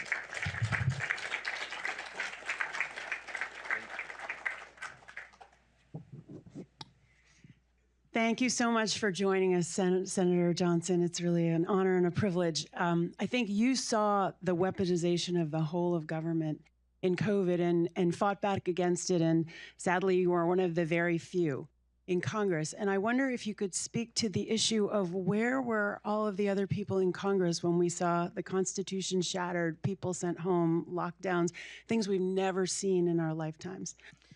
So first of all, thank you for inviting me. Thank the Heritage Foundation for putting this on. I thought that last panel was excellent. And before I answer your question, I want to just make a recommendation to the audience, anybody's listening, and it was actually turned on to this by Bobby Kennedy when he talked about Eisenhower's farewell address. And of course, he was talking about the military-industrial complex, which is to a certain extent related to the last panel. Right. But Eisenhower actually warned us about four things. The military-industrial complex, which we have not taken his warning as seriously as we should have. His second warning was about public finance of scientific research, and that this relates to COVID. He said that if you allow the public to fund this, you're going to have scientists not pursuing science, you're going to have them pursuing grants, and their science is then going to be corrupted by that, and we'd end up with a scientific and technological elite that's going to drive public policy. That's what we saw in COVID. His third warning was one that we're completely ignoring, which is we shouldn't be plundering our children's future. And the fourth one, he didn't spend much time on it, but it might be the most important one also as it relates to COVID, is we cannot allow global society to descend into a state of dreadful fear and hate. That's what drives all this. You know, scare the you-know-what out of the population, whether it's about climate change, whether it's about foreign adversaries. Actually, this morning, my siblings sent around a clip from Paul Harvey in 1965. Again, here, words of wisdoms from the past, right? Talking about how democracies fail, not because of external enemies, it's from rot from within. America is rotting from within, and we're not properly addressing it. So to answer your question, the problem in Congress is that members of Congress vote for all this government. You know, we're on the path to spend about $6.9 trillion this year. That's $6,900 billion. We're the world's largest financial entity. It's completely out of control. But the board of directors of this financial entity, they just keep funding it year after year after year. And of course, there's always some excuse for it, whether it's external threats. You got to spend more on defense, spend more on science, spend more on pandemic response. They never look in the rearview mirror.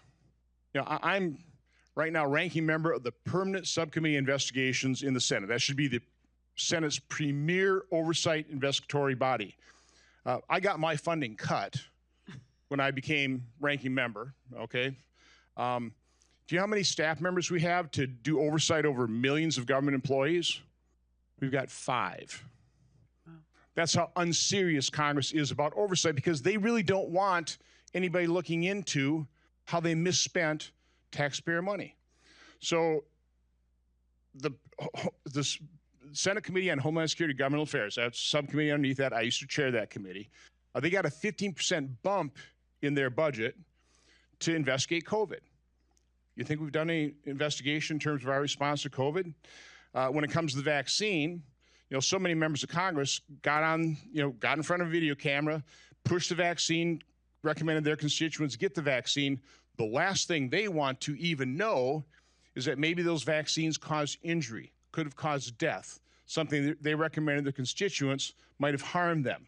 Same problem we have with doctors, the medical establishment, same, federal health agencies. They don't want to admit, and they will never admit they were wrong. But so the scale of the injuries and the scale of the harms that were created during COVID are so devastating. They're so expansive. How can they ignore the reality? Because you have the Nobel Peace Prize Committee awarding a Nobel Prize to the people who developed the mRNA technology, and in that award said that mRNA technology saved 14 million lives. There's no science to back that up. There's no study. They just pull that number out of the air, and then they denigrate the actual numbers. For example, on VAERS, we're over 37,000 deaths worldwide. And of course, one of the problems with VAERS is it dramatically understates the number of adverse events, over 1.6 million adverse events. By the way, 24% of those 37,000 deaths are occurring on the day of vaccination or within 2 days. Within a couple months. I mean, I started tracking this in about April of 2021. We were up to thousands of deaths. 46% were occurring on the day of vaccination or within 2 days because we were administering to the elderly. They couldn't handle the adverse events. But that's all been ignored. I presented that information to Francis Collins at the end of April. his response to me is, well, we've associated 6 deaths with the J&J vaccine. But other than that, Senator, people just die. People die. That's how callous his response was, how unconcerned he was of the safety signals that were screaming at federal health agencies that they just ignored. So I just watched a report with Dr. Pierre Corey, whom you helped to really promote his message about early treatment and ivermectin, and he suggested that 24% of American adults may be now suffering from so-called long COVID or long vax, right? It seems extraordinary to me to be able to ignore this. Now, of course, the censorship that we just heard about plays a pivotal role in that. But there really will be no response, you think, from members of Congress who were aligned with the whole COVID project? Well, take a look at the subcommittee on the coronavirus pandemic. They held a hearing. It certainly wasn't a fact-finding hearing, but the only thing that was missing was a banner that said, "Brought to you by Pfizer." The subcommittee itself has a lot of doctors on it, card-carrying members of the medical establishment. Right. I'm sure they were pushing the vaccine into everybody. Again, they don't want to admit they were wrong. I mean, the body count is way too high. I think, from my standpoint, the greatest problem in our response is we ignored treatment. Again, I understand the elegance of preventing disease. I mean, if you could do that through a vaccine. We've never been able to produce a vaccine for a cold, not one particularly effective for the flu. Right. So why did we gamble everything on a completely new platform? They're not vaccines; they're an injectable. Right. Okay. Sure. And we completely ignored. Are there molecules out there? Are there generic drugs? And it wouldn't have to have been hydroxychloroquine, ivermectin. I mean, corticosteroids. Pierre Corey testified in front of my committee in May. And he was talking about corticosteroids. I mean, he was on the front line in New York. He was dealing with this new phenomenon, okay? And so you had doctors actually trying to be doctors, practicing medicine. The ones that went outside what was being recommended, remdesivir and a ventilator, which about 90% of people on ventilators die. That was not a particularly successful treatment. But anybody going outside of that regimen was vilified. They were fired. They were dismissed. They were sued. And that sent a very powerful signal to every other doctor. So you didn't have doctors stepping outside of that process and saying, no, I'm going to look at the evidence. I see that ivermectin really is quite effective. Hydroxychloroquine, if done early. Budesonide, I mean, there were a bunch of them. We weren't treating the bacterial pneumonia. Right. Again, it was insane what we did during our entire response. It was insane. In every medical field, early intervention is the most important thing in any kind of problem, psychological, physical, and yet that was absolutely abandoned. How do we understand that? What was the purpose of the tests? I mean, the whole purpose of early detection allows for early treatment, right? But we detected early and told people, go home, hope you don't turn blue in the face, because if you do, we're going to pump you full of remdesivir, probably knock out your kidneys and slam you on a vent, and you probably never get off the vent. I mean, it was insane the way we completely ignored early treatment. So to the point where when I finally held the hearings, when I got connected to this global network of eminently qualified doctors and medical researchers and heard about how, actually looked at the meta-analysis on hydroxychloroquine and ivermectin, had the hearings in November, December, I present that to my colleagues at Senate lunch. Guys, we didn't know whether you're going to have a vaccine or not. There's hope in early treatment. We should be pushing that. Crickets. Dead silence. Nothing happened. It still shocks me. It's truly shocking, and I think it goes to what you said before about the Eisenhower address. It's the fear and the dread. The fear is somehow it seems like the fear, and maybe it's the rot. One of the reasons I was looking at this so early on is, again, I got connected to this global network of doctors. One of them, Dr. Michael Yeadon, who worked with Pfizer for 30 years, ended up being the senior vice president of research. His background is in toxicology. So I talked to him, I think probably October 2020. He was beside himself. He could not believe what his colleagues were going to do. He said, Ron, I went to the same schools. We got the same education. I know what they know. I know they're lying to us. I know they know they're lying to us. Yeah. Said, Ron, there's a long list of ingredients we don't put in injectables because they're toxic to the body. So when I heard my colleagues were going to design this injection that was going to have the body produce its own toxin, the spike protein, that's the nasty part of the coronavirus. I couldn't believe it. And so I was wary of the vaccines right away. But again, I'm not a doctor, not a medical researcher. There's no way I was ever going to get that injectable. Okay, it's not a vaccine. But one of the things that Michael Yeadon did is he laid out all the lies we were told. It was going to stay in the arm. No, it was the mRNA, which isn't true mRNA, it's modified RNA. It lasts in the body a lot longer than any mRNA would do.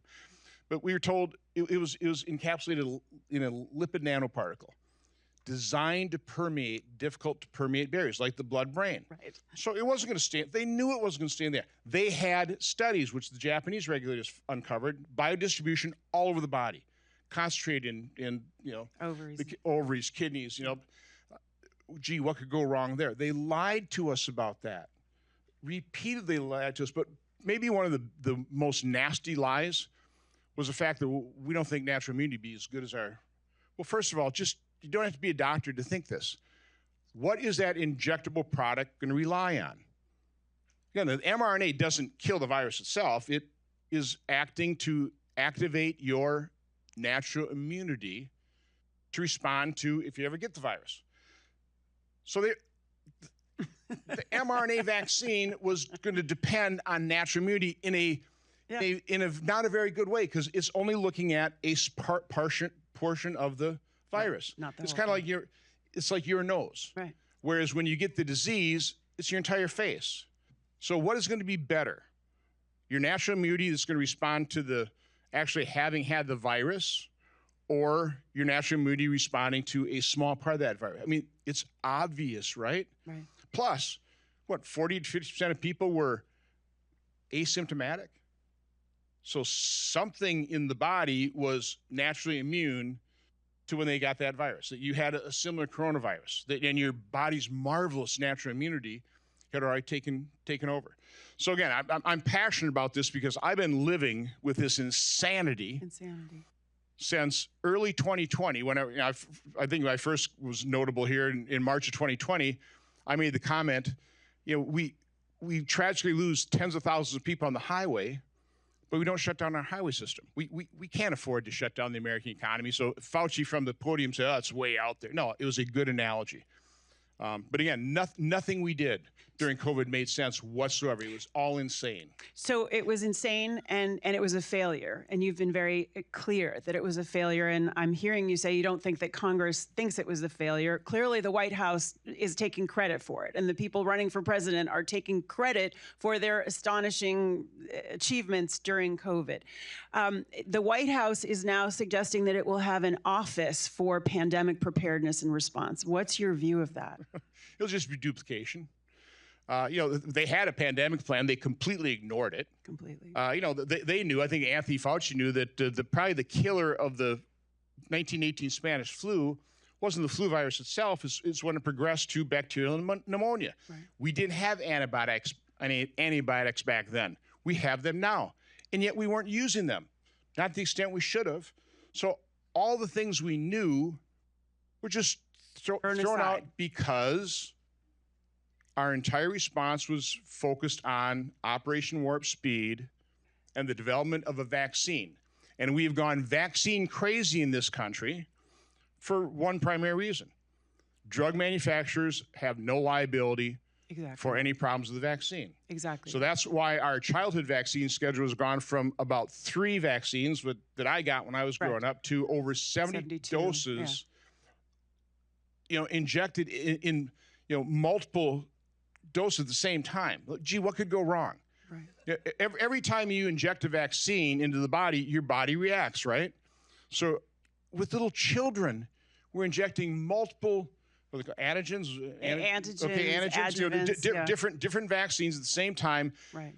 Throwing an infant's immune system into overdrive, trying to respond to these things. Yeah. Gee, what could go wrong? and as Bobby Kennedy does a really good job pointing out, I really don't know what decades ago the percent of chronic illness was, and he claims about 6%. I have a hard time locating exactly where that is. But now we're up to 60%. And our federal health agencies, what are they doing to address that? They're not even asking the question. Right. I mean, you can't question the the efficacy and safety of vaccines, or anti-vax. Yeah, Oh my God. we got two of them up here. I never was, but I tell you what, the whole instance of COVID, and this is another point to make. COVID should have opened our eyes to all kinds of things: the censorship, the weaponization of government. Right.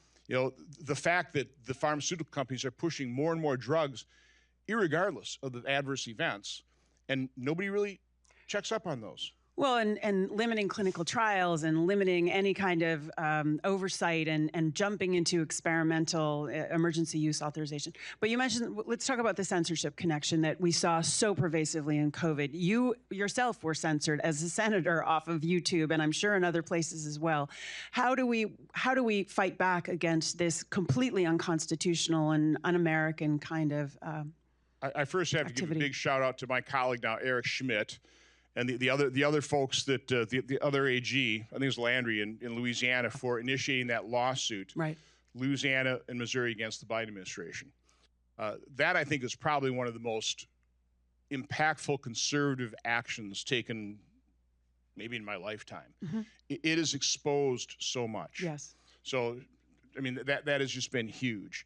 But in terms of it's.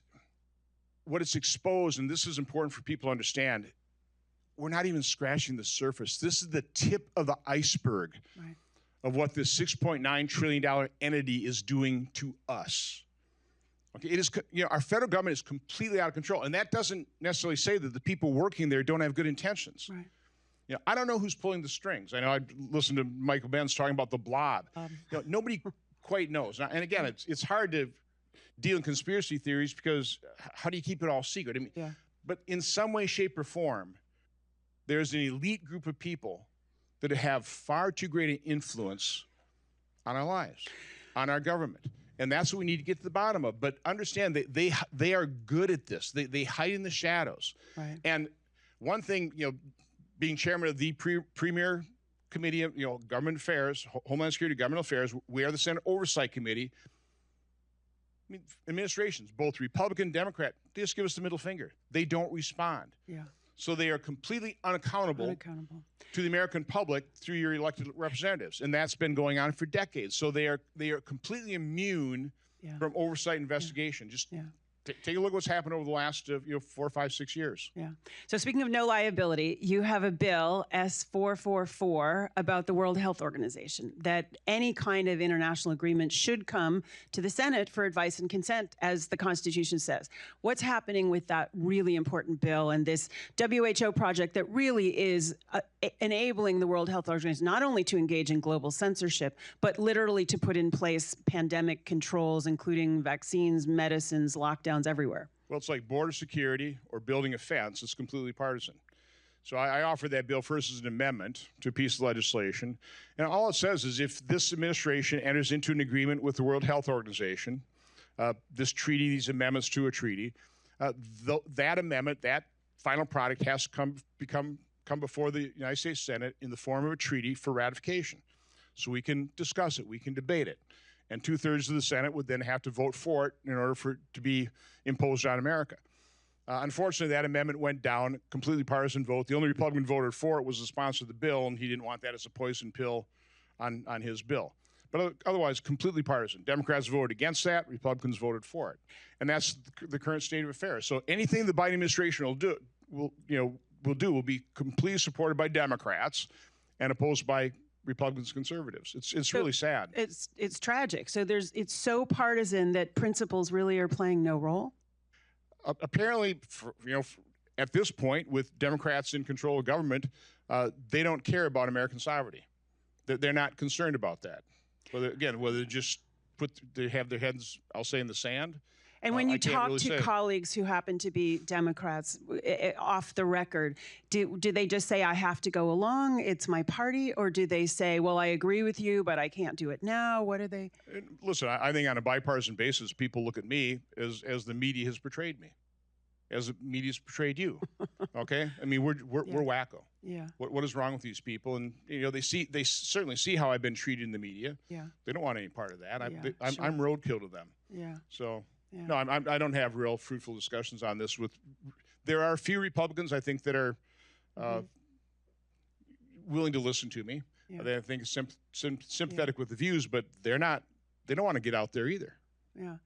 So let's talk about the First Amendment. That's a core principle to U.S. law and government. And yet it seems like, based on the last panel, that many people in government and elsewhere in the society have really abandoned the goals of the First Amendment, that free speech is core to any kind of democracy. Do your colleagues still believe in the First Amendment? Oh, they'll say they do. But again, they're not really contemplating all this government they're voting for, all this spending, how antithetical it is toward free speech. They're not understanding the downside of big government. Again, to me, the problem is a massive federal government that has gone so far outside the constraints of the Constitution. I mean, government's doing things that our founding fathers never contemplated the federal government would ever do. They got to be spinning in their graves. And the problem is it doesn't do it well.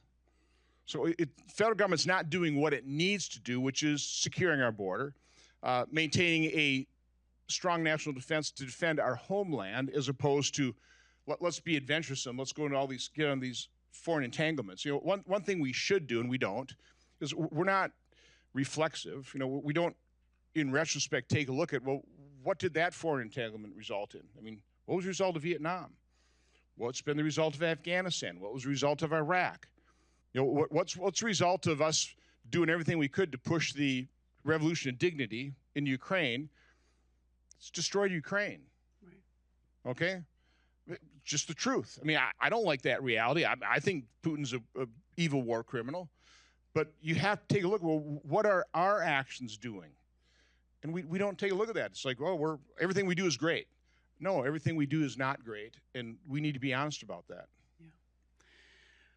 So one of the things that we need to be honest about are all the people who are really sick and injured, or the people who died in the last 4 years. And you've been a tremendous champion for those people, and I'm very grateful for that.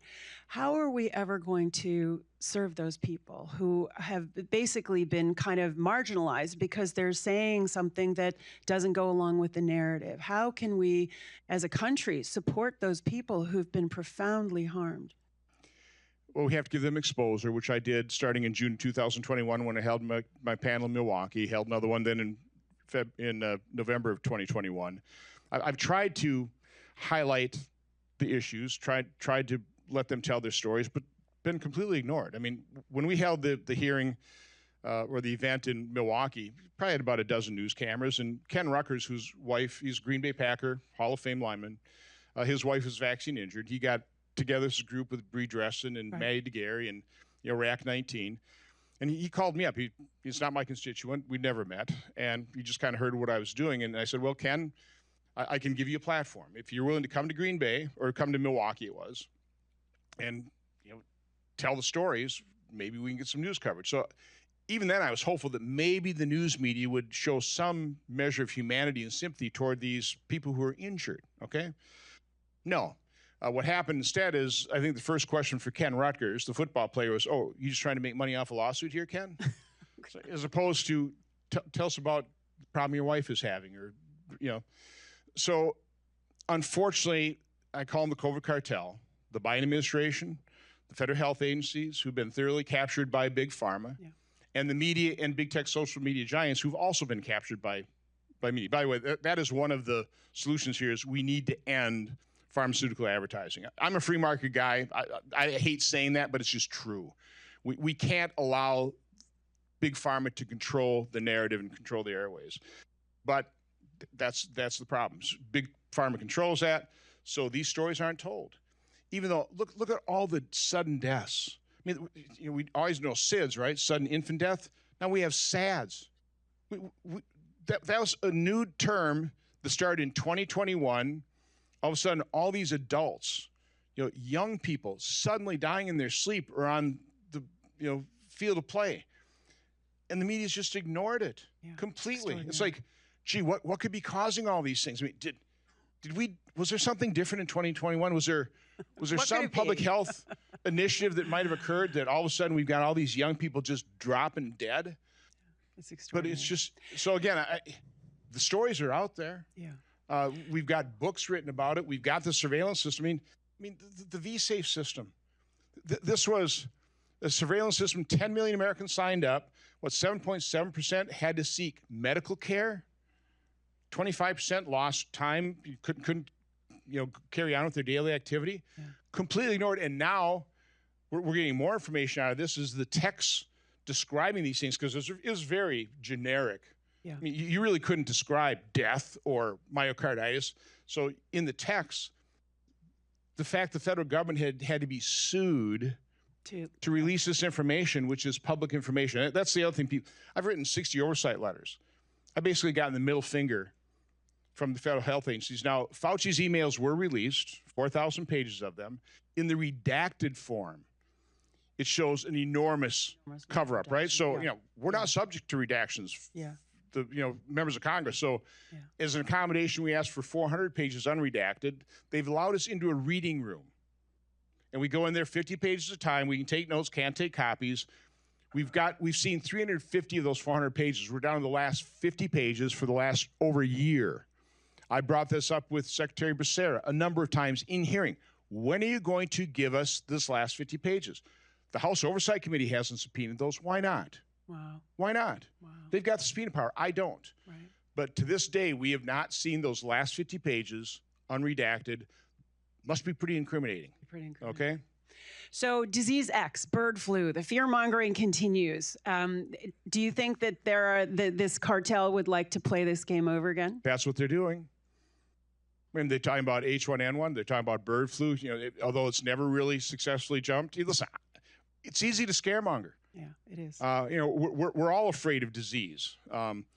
So this is, again, Eisenhower's final warning. We can't allow global society to descend into this state of dreadful fear and hate. And that's exactly what they're pushing fear. They're pushing it. And the hate, which we've heard today, too. Is there anything else you want to tell this audience about the COVID project and the weaponization of COVID and how we have to protect against that happening again? Well, again, just to underscore that COVID, our response to COVID should have opened up the public's eyes. Take a look at what happened here. Understand what a miserable failure it is. We're 4% of the world's population. We experience 16% of the deaths. And Anthony Fauci is still walking around as a free man and being paid, probably getting Secret Service protection. Read Bobby Kennedy's book, The Real Anthony Fauci. You'll see that this is not a good person, okay? So, no, you should have your eyes opened up by COVID and understand we are only seeing the tip of the iceberg in terms of the weaponization of government and what our government is doing to us and people around the world, quite honestly. It's got to end. It's got to be exposed. And that's the only way it's going to end is through exposure. Right.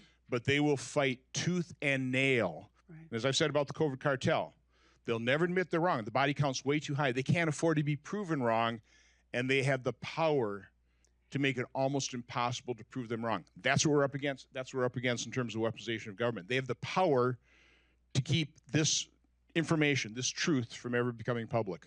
I don't know if you've seen it yet, but in Italy, apparently criminal charges have been placed against the health minister. And when he now leaves his home, he has to have bodyguards because people are yelling at him, murderer, murderer. I don't know if you've seen that. Do you think that moment might come in the United States at some point? Well, I certainly hope there's accountability. And certainly one of the reasons I've written all these oversight letters, knowing I'm not going to get a response, is I'm laying the foundation for if we get the majority and I become chairman of the Permanent Subcommittee investigation, that'll form the basis of just nonstop hearings where I will be issuing subpoenas. I'll be pulling these people in front of the committee and trying to extort the truth from them. Hallelujah. Thank you. Well, on that note, thank you so much. Thank you all. Thank you. Good to see you. Thank you. Senator Johnson and Mary Holland, thank you so much. I'm going to tell you a quick story about the vaccines. Most people, I don't think, understand that there is actually a vaccine court. And it's funded every year by the United States Senate and then the United States House of Representatives.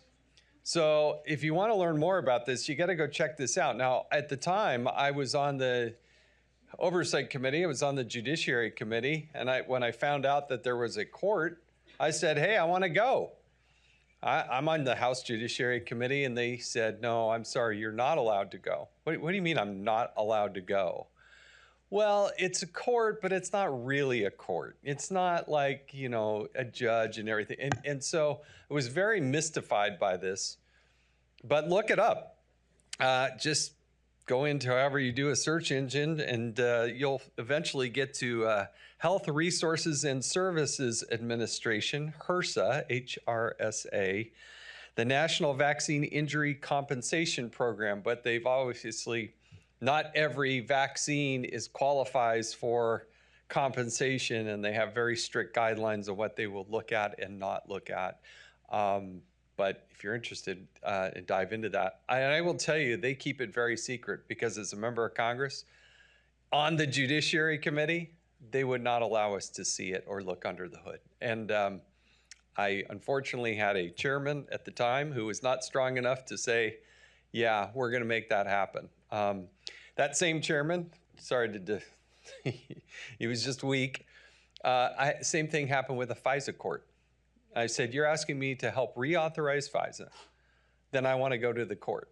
You tell me there's a FISA court, then I want to go to it. And everybody would come in, they talk, they say, well, it's, you know, it's so secretive. I said, I have a security clearance.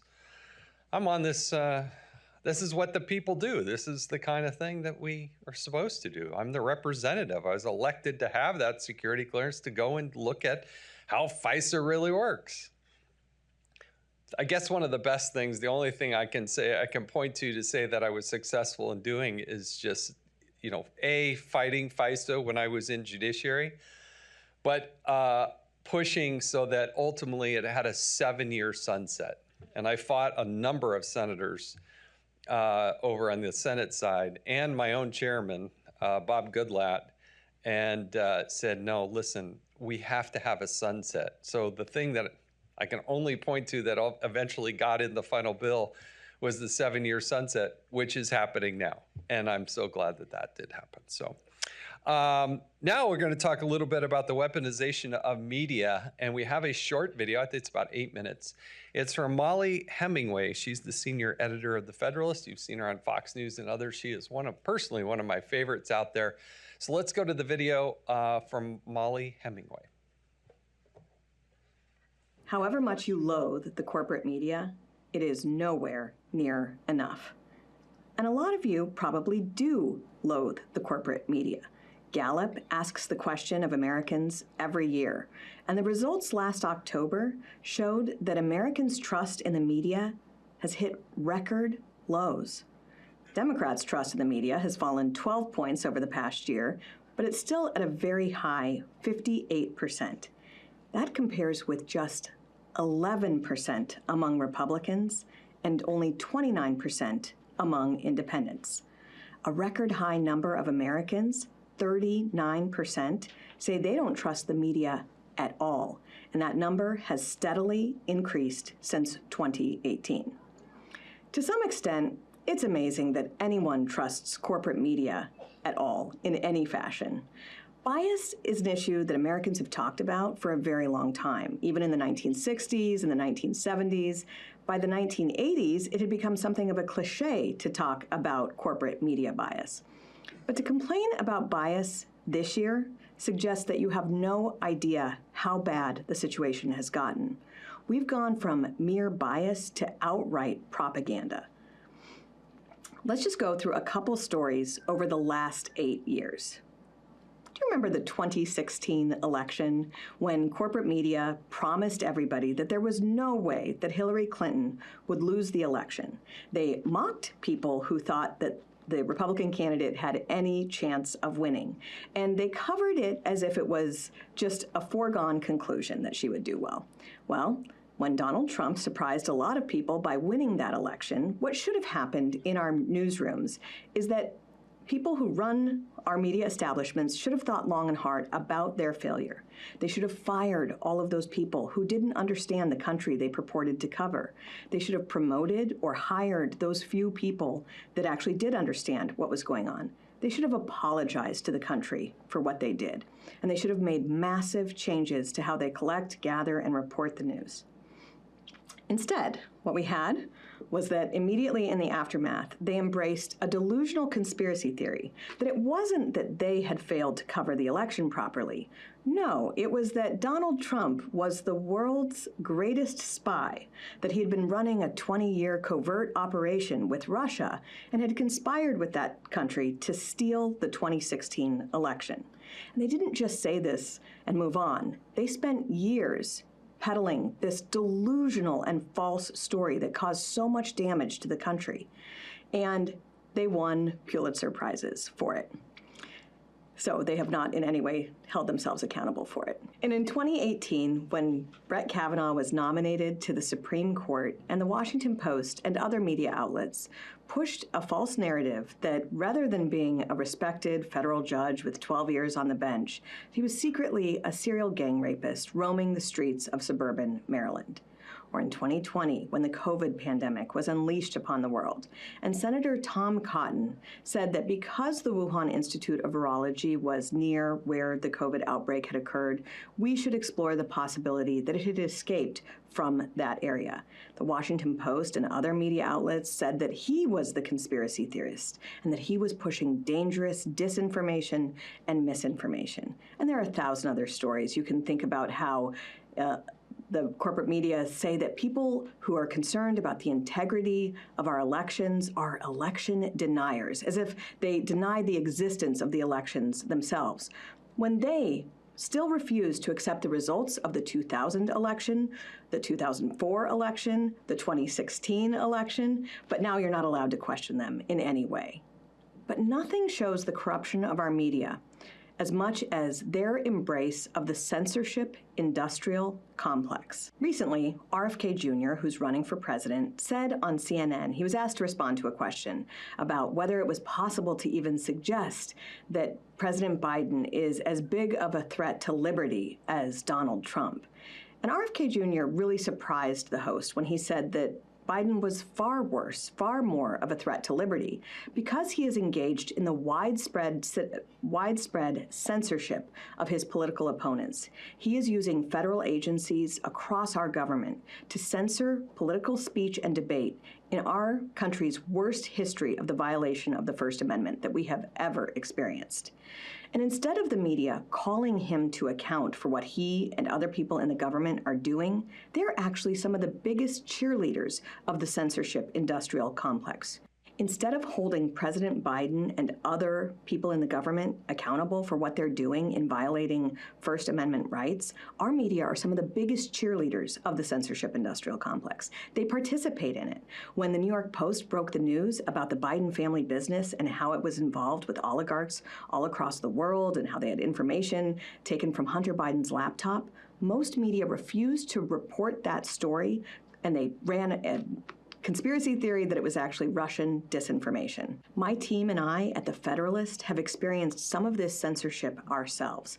My colleague Sean Davis was censored for quoting, linking to, and describing a Pennsylvania Supreme Court ruling on election measures.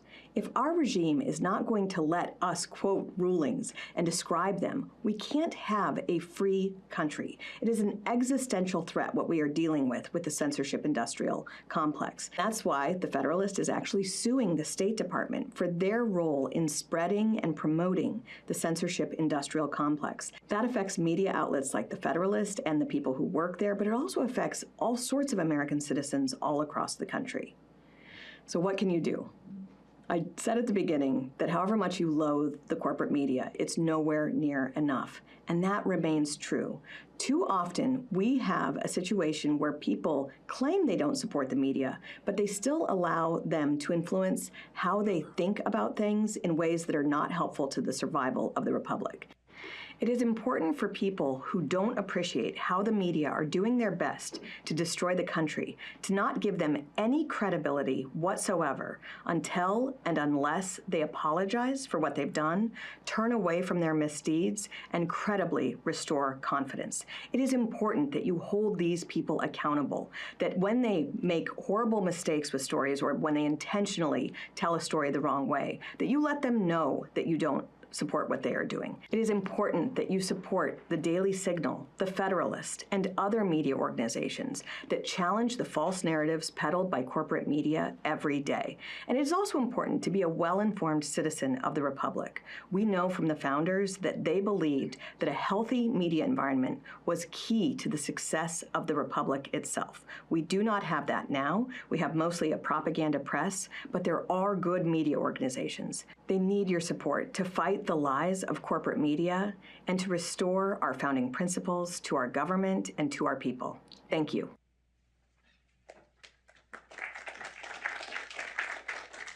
Molly Hemingway, one of the best out there. You know, I like to tell this quick story. When our son was young, now he's married, he's got kids, he's a practicing attorney, but when he was young, I remember he came running around the corner one day and he said, "Mom, Dad, look at this great big CD." It was a record. He had never seen it. He'd never grown up with it. Things had really changed along the way. And, you know, it's just generations see things differently. Things change. There's a great meme out there. I love a good meme. You go out there and you can look for this one. It's Howard Cosell. Now, there's a lot of young people in here who probably don't know who Howard Cosell is, but those of you that are old enough, it was not a real sporting event unless Howard Cosell was there with his distinctive voice and his bad toupee calling, you know, telling us about this sporting event.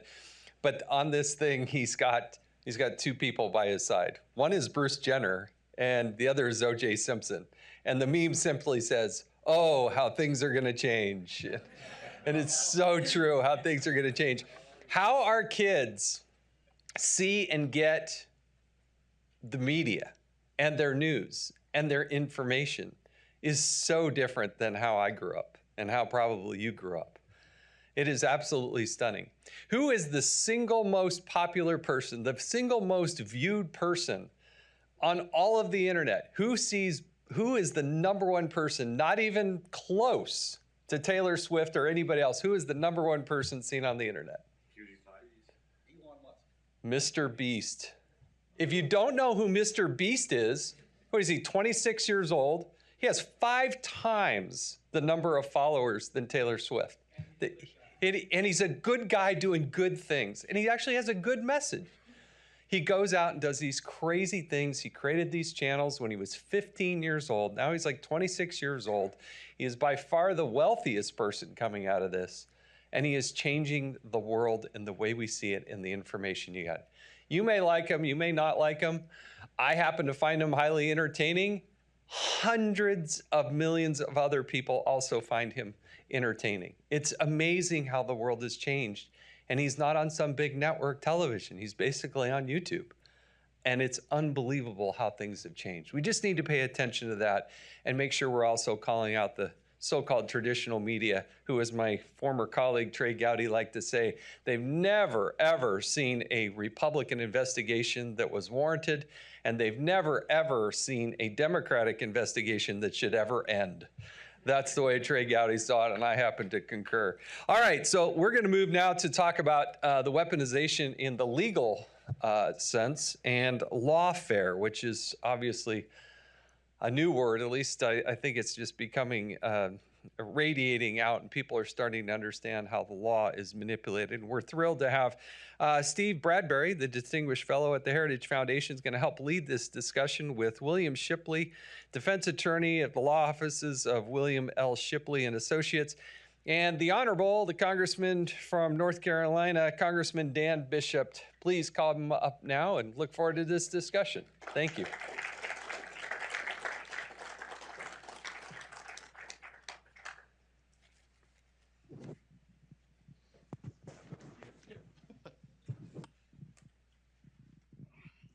Well, thank you, Mr. Chairman.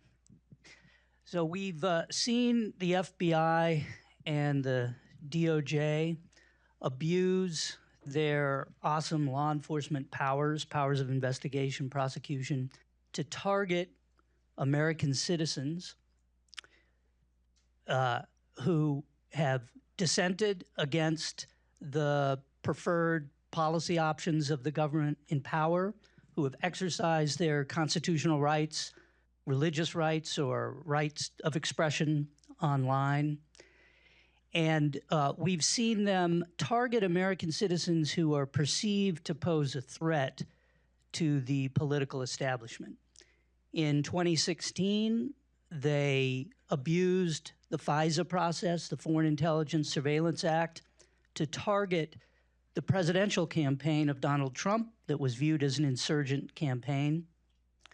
They continued to attempt to hobble the new president's administration. In the run-up to the 2020 election, the FBI, the DOJ, elements of the Homeland Security Department pressured tech companies to suppress stories about the Hunter Biden laptop.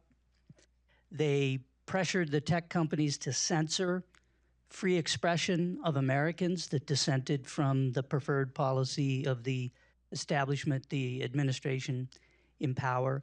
We've seen the FBI, the DOJ target American parents who push back on extreme education policies and pandemic shutdowns before their local school boards, traditional Catholics exercising their religious rights, and American families in various ways, online and elsewhere. And we've seen the FBI dip into this very sensitive database of collection under Section 702 that's supposed to be targeted at foreigners overseas to collect information about American citizens for no valid foreign intelligence purpose. And it's been documented that they've done that more than 278,000 times. And as the congressman knows, FISA is up for reauthorization. That's Section 702. And there's a lot of talk about ways that the FBI needs to be reformed and the FISA process needs to be reformed. Here at the Heritage Foundation, we published a big paper last year called How to Fix the FBI. And it surveys this field of abuses that we've heard about today and that we've seen from the FBI particularly. And it goes into detail about a lot of suggested reforms, both targeted reforms of the FBI and some major structural reforms. So far, Congress has not taken up that charge and has not made any significant reforms of the FBI. FISA, they're looking at some big reforms. So I'd like to talk with the congressman a little bit about that. Let me turn first, though, to Bill.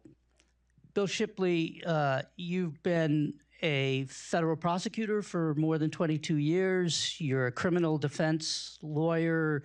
You're a civil trial litigator.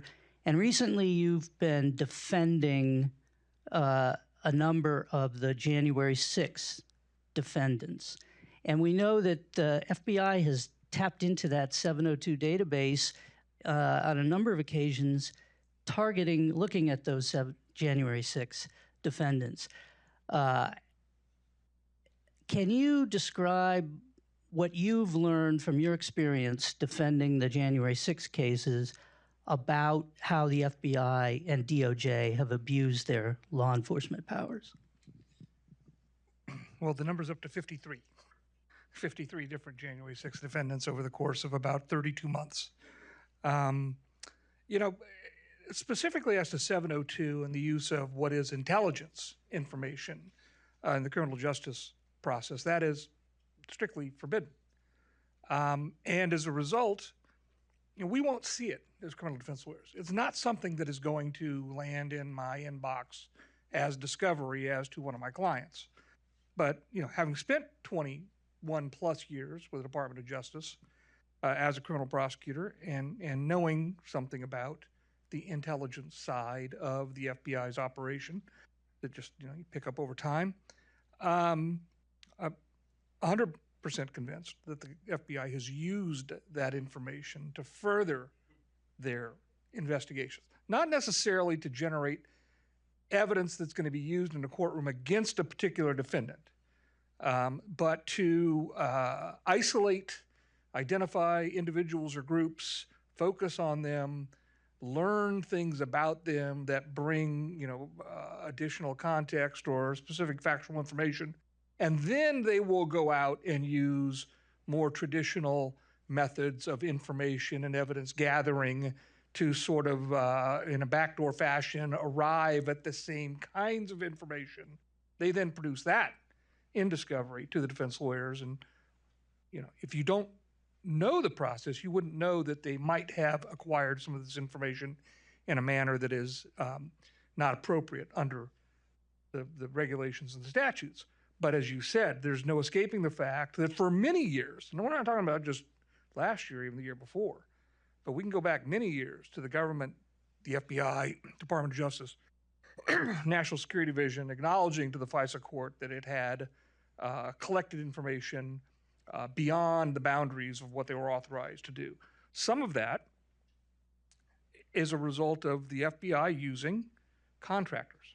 They bring in contract employees. They have, again, this is not information that's generally known to the public, but they'll hire a contracting firm that has a bunch of ex-military intelligence analysts. And the contracting firm will actually pipe the request through the FBI to NSA to get the information out of the database.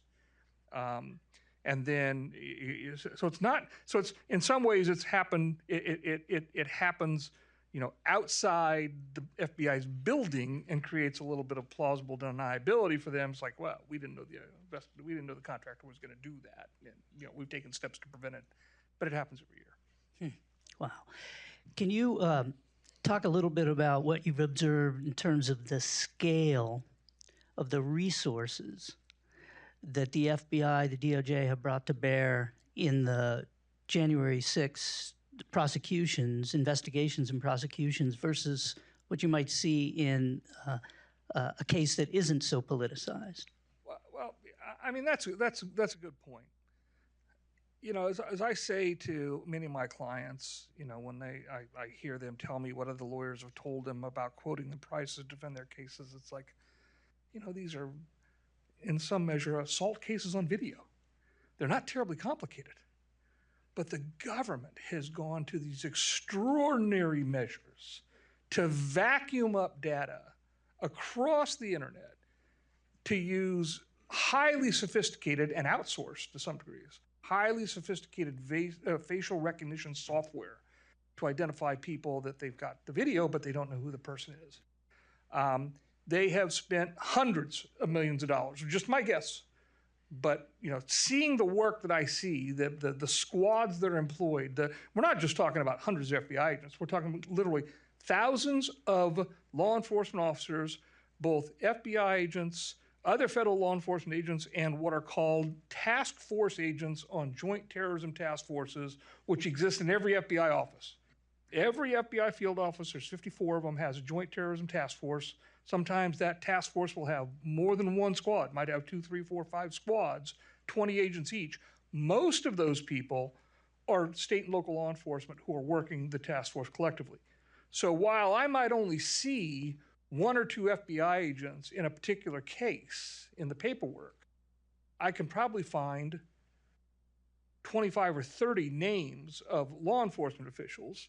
And one of the FBI has these surveillance teams that are not agents. They are non-agent employees. And they are using these surveillance teams to follow people around for the most idiotic reasons. It's just a waste of time.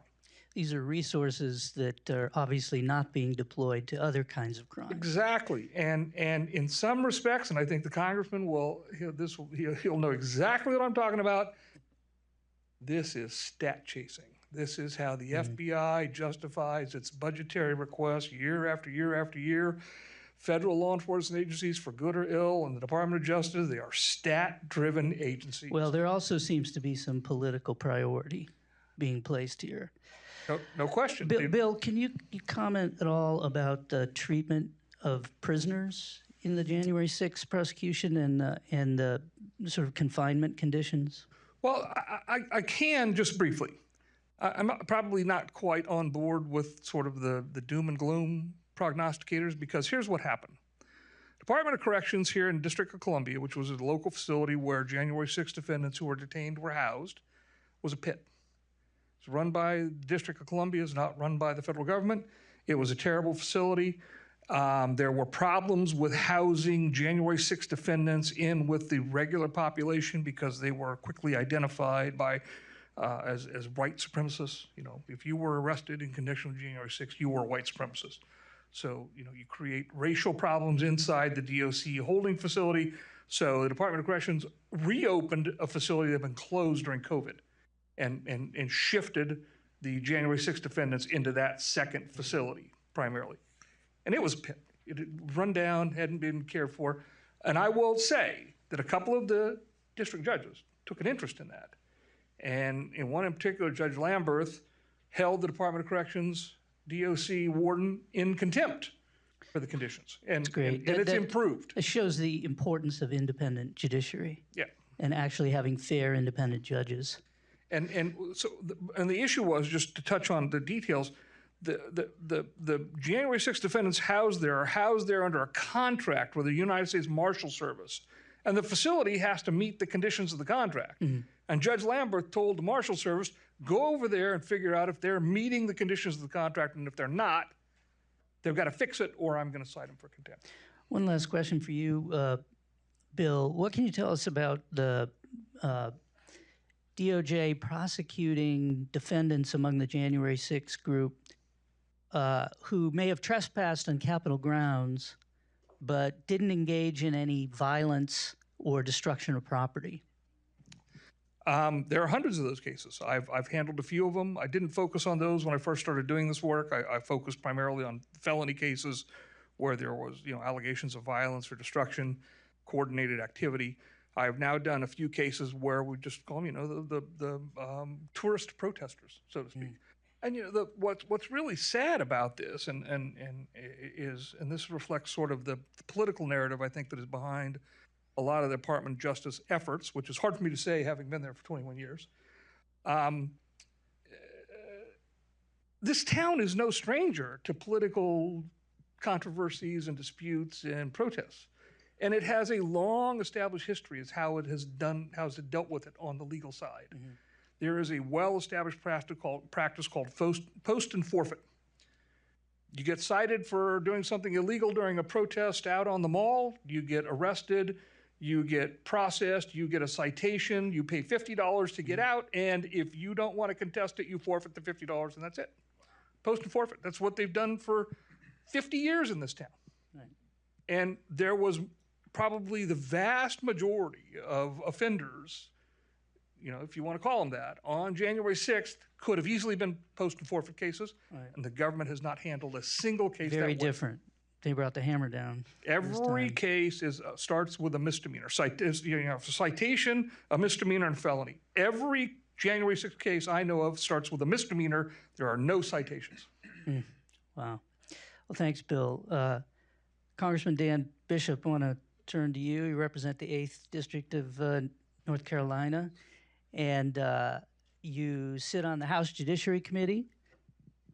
You're very active on the Homeland Security Committee as well. Oversight, we've heard earlier today, of the Cybersecurity and Infrastructure Security Agency, CISA, and their censorship efforts.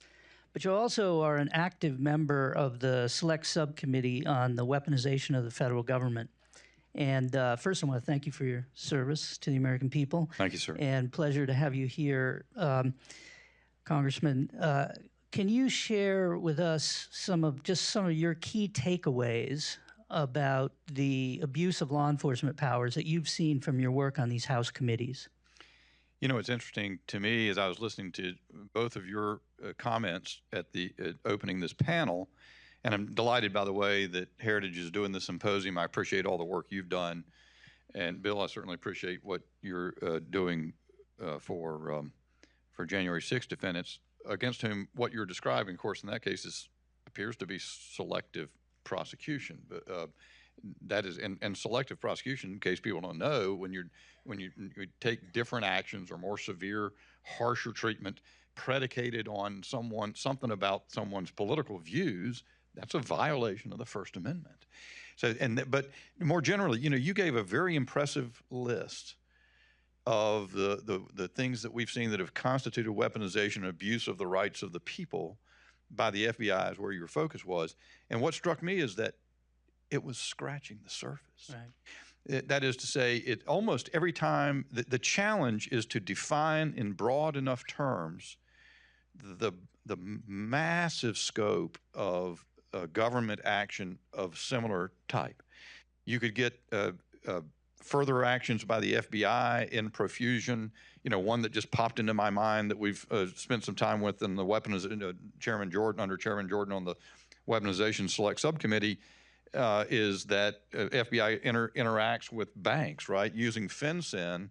And not only, we thought at one point in time it was just one bank had turned over, remember that, the credit card data about everyone's transactions. It was anywhere in the vicinity of Washington. And then then they sort of drilled down. If you bought a weapon at any time in the past, then you definitely get a look. That just directly goes to the Second Amendment. But we've learned that they do this with all the banks, and that it's a regular process. That the government is vacuuming up all of your data about all of your transactions so that they can scrutinize you. That's an example. And you're talking, of course, talked about the FBI. One thing that the Select Subcommittee on the Weaponization of Government had its model in the Church Committee in the 70s. At least that was my inspiration when I negotiated for that as we were going through the speaker contest prior to January 2023. And yet I will say that the Church Committee was able to look much more deeply at things that were more typically off stage, the intel community, the actions by the CIA and the like. Mike Benz, who's become well known in this process, and I think that's one of the big contributors of the Weaponization Subcommittee has done, is give prominent public exposure to people who know what is going on. But when Mike describes the American foreign policy blob, the intel community, the Department of Defense, the State Department, the way they've engaged in, and so you've had these direct actions, many of which you describe, with the FBI embedding itself and other agencies with the social media platforms to curate and manipulate what Americans could say or read online. But then you immediately get beyond that to this that's been described by some as a censorship laundering complex. Mike helped define, and Ben Weingarten over there also, that people have been in the forefront of defining and exposing, and Michael Schellenberger and Matt Taibbi, how there's this cadre of NGOs, pseudo-academic, the Stanford Internet Observatory, the University of Washington, the Atlantic Council's DFR labs, and so forth, that where the federal government already is walking a line purposefully to see just how close they can get to trampling the First Amendment and get away with it.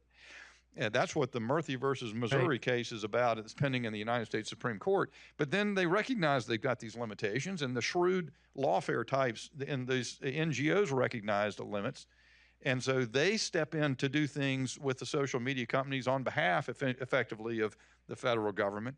And then we see a whole nother area. So we've just in this week, where we've seen the remarkable actions out of Brazil by a judicial official there, effectively, as I understand it, most recently, if I've got the story, it's developing, so I say this with some caution, but opening criminal process against Elon Musk because they want to, because X is not knuckling under in terms of what people are being able to say on that platform. So it gets outsourced, and it's not just Brazil, it's Ireland and Scotland and Canada and on, and these things don't occur in a vacuum either. What Mike has made a good explanation of, you always go look for a Mike Benz explainer if you got a few minutes, because you'll learn something. But it's the U.S. policy blob and its engagement, for example, with Brazil, that made Bolsonaro, enemy number one down there, saw to it that the January 8th defendants were treated as severely as January 6th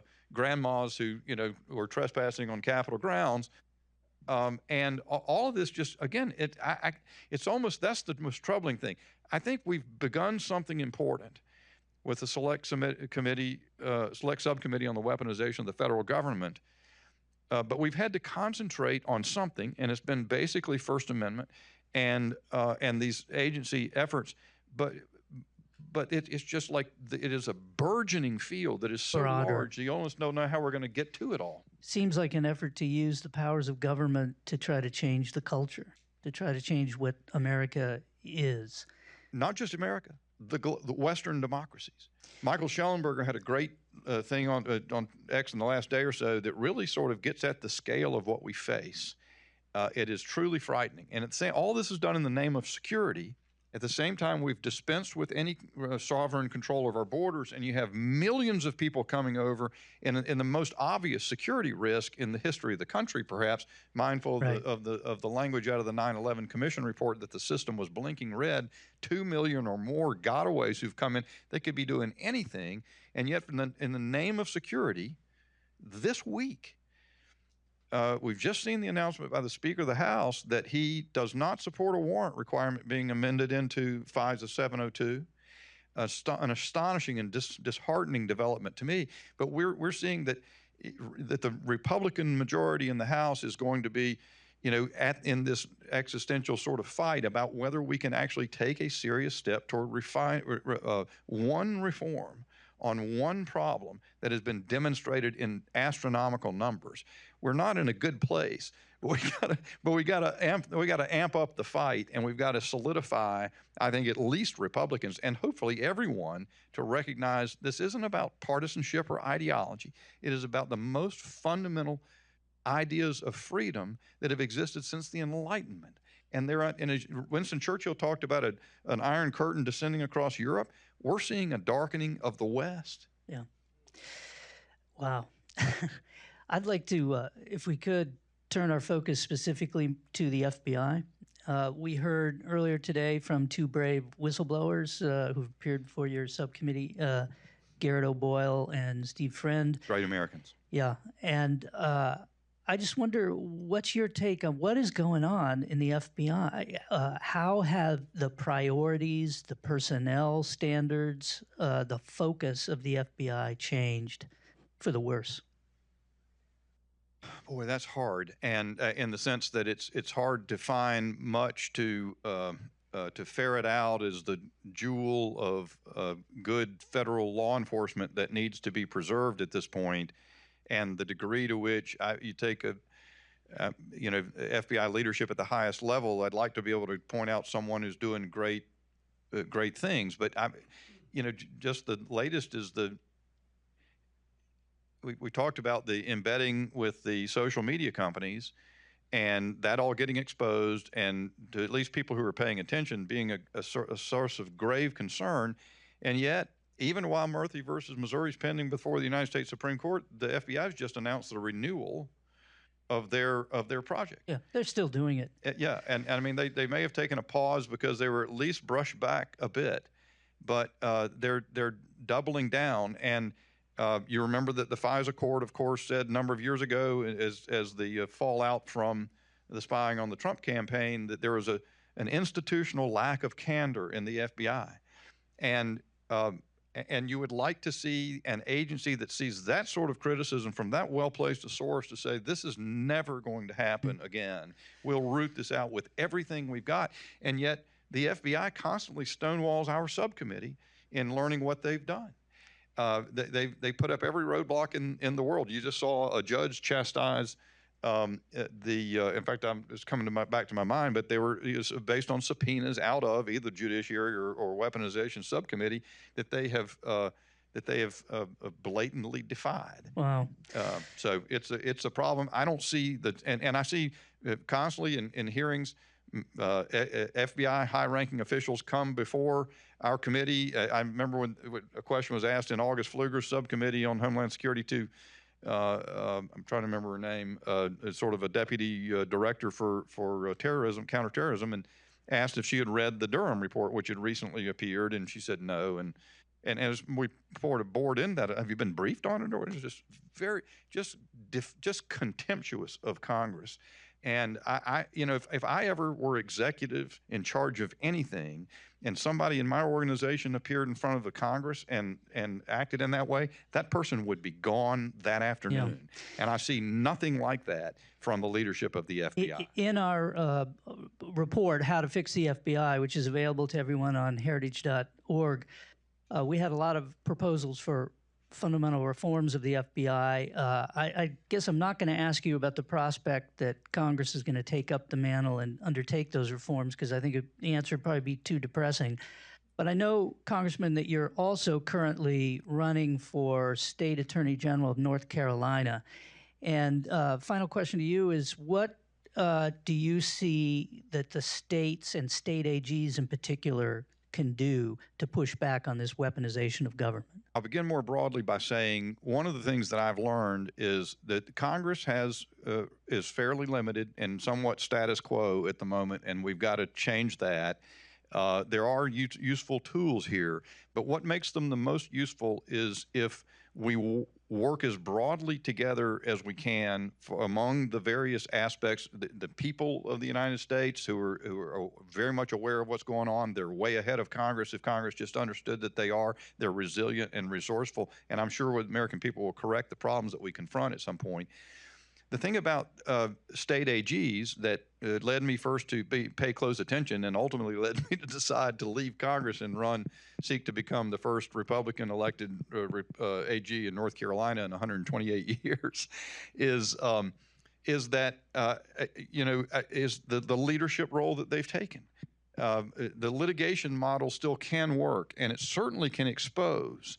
And so you take Missouri versus Biden, Eric Schmidt now in the United States Senate, Jeff Landry, now governor of Louisiana, started that effort. John Sauer, the guy who carried the weight on that, really remarkable, exposed a tremendous amount. I don't know exactly what the Supreme Court's going to do.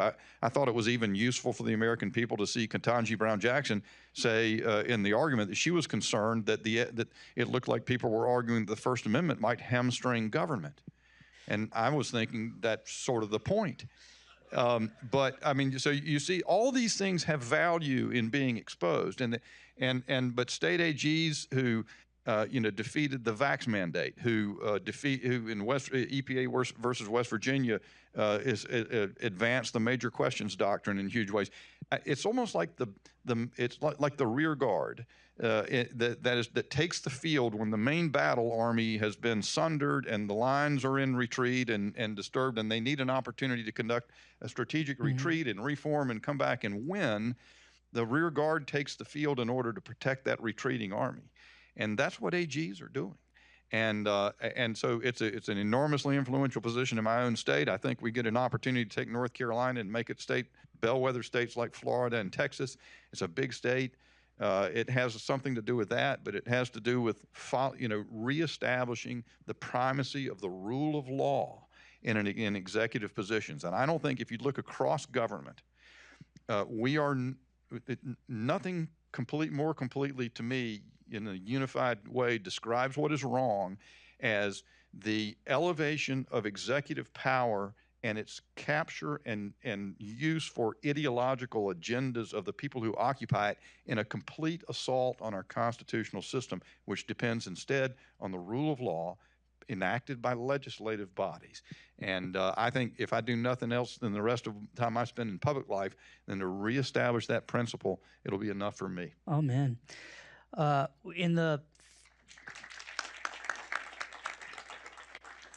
We have about 30, 45 seconds left, and I just want to ask Bill or Congressman Bishop, any final thoughts on what's at stake here? Well, if I could address just for a moment the question you asked the Congressman is what's happened to the FBI? What's happened to the FBI and Department of Justice, and it goes back to about 2010. A lot of people don't realize, an FBI agent career has about a 25-year lifespan because you come in about 25, it's about the earliest they'll take you, you're eligible for retirement at 50. Within 3 years, there won't be a single FBI agent who was in the Bureau on 9/11. The entire generation of FBI agents that came to the Bureau after 9/11 or on or before 9/11 will have retired and been gone.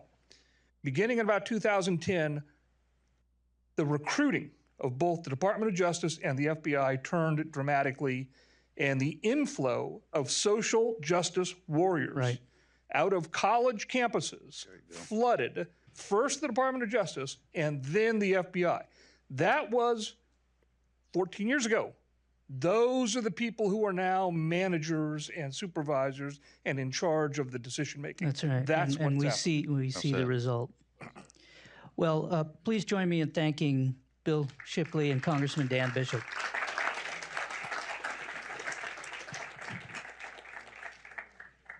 Thank you. That was wonderful. Okay, now, top of next hour, 1 o'clock Eastern, we are going to kick things off with Senator Grassley, then followed by Chairman Comer. So you're not going to want to miss either one of those.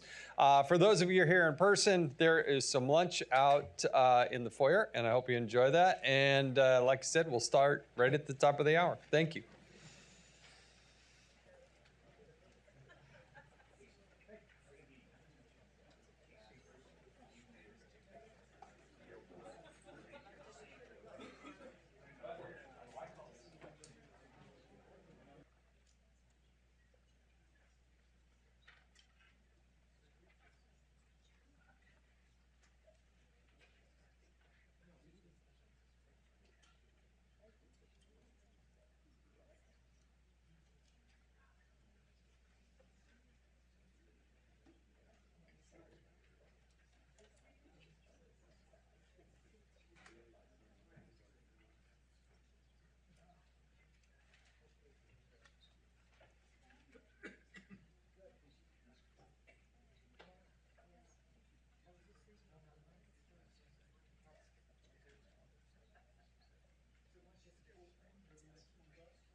Ladies and gentlemen, please welcome Jason Chaffetz back to the stage.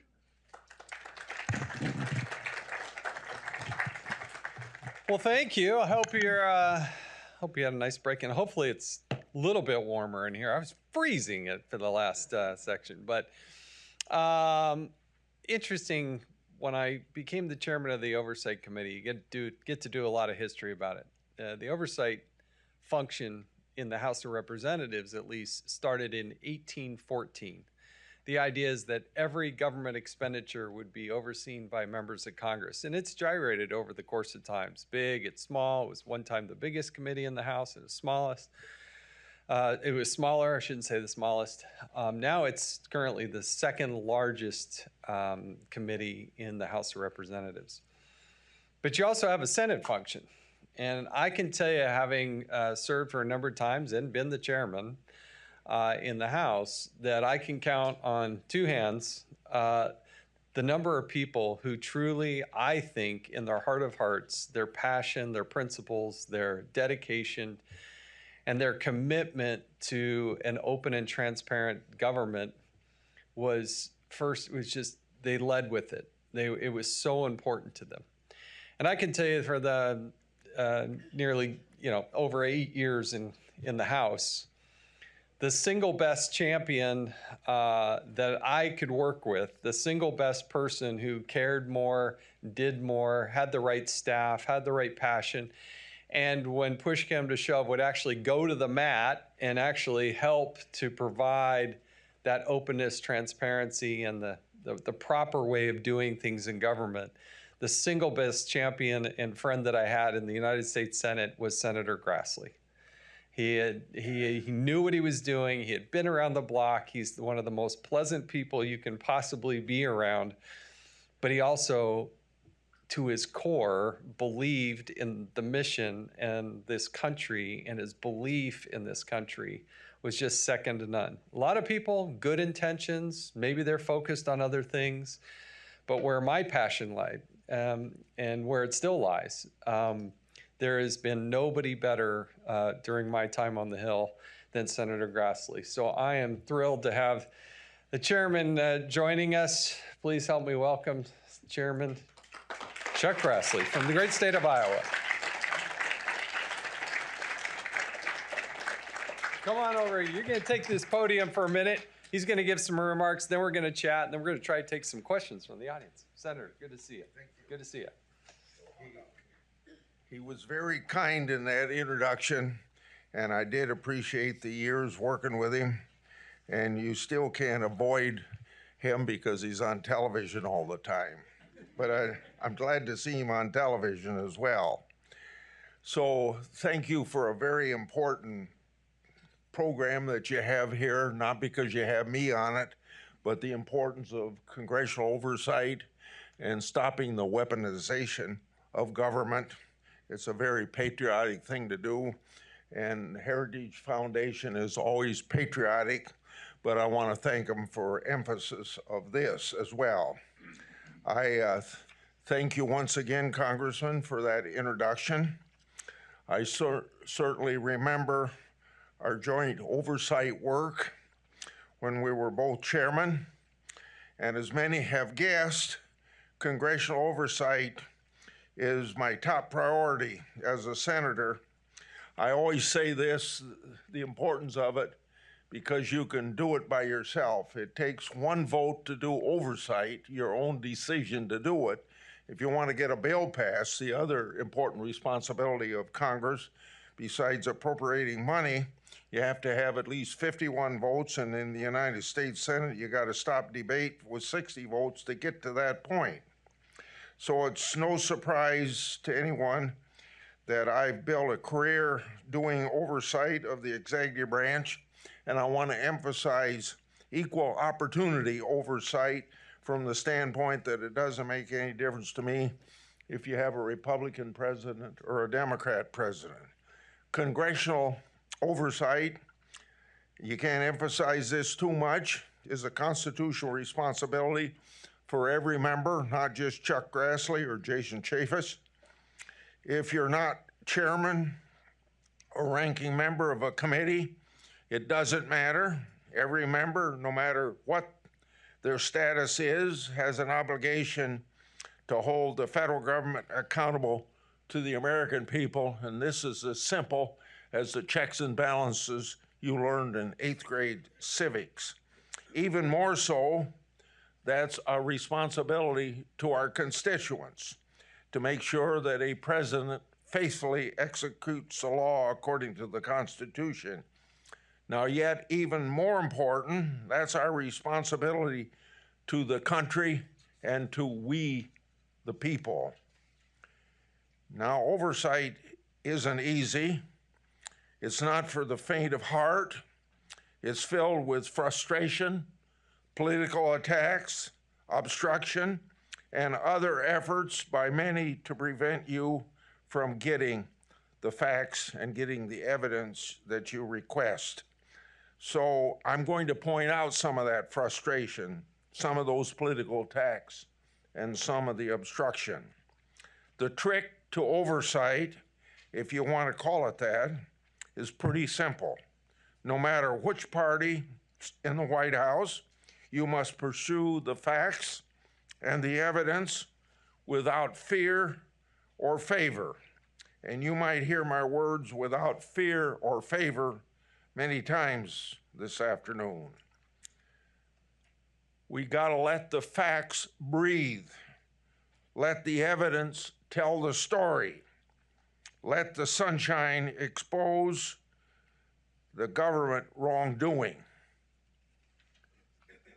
The executive branch has always been combative with Congress regarding oversight. And in recent years, it's become even worse. Because of that, the importance of whistleblowers has never been higher than it is this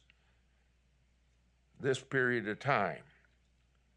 They can shine light on government that government won't shine on itself. I remember one of my first whistleblowers was at the Defense Department. He served there probably for 40 years during the late 60s, 70s, 80s, into the 90s.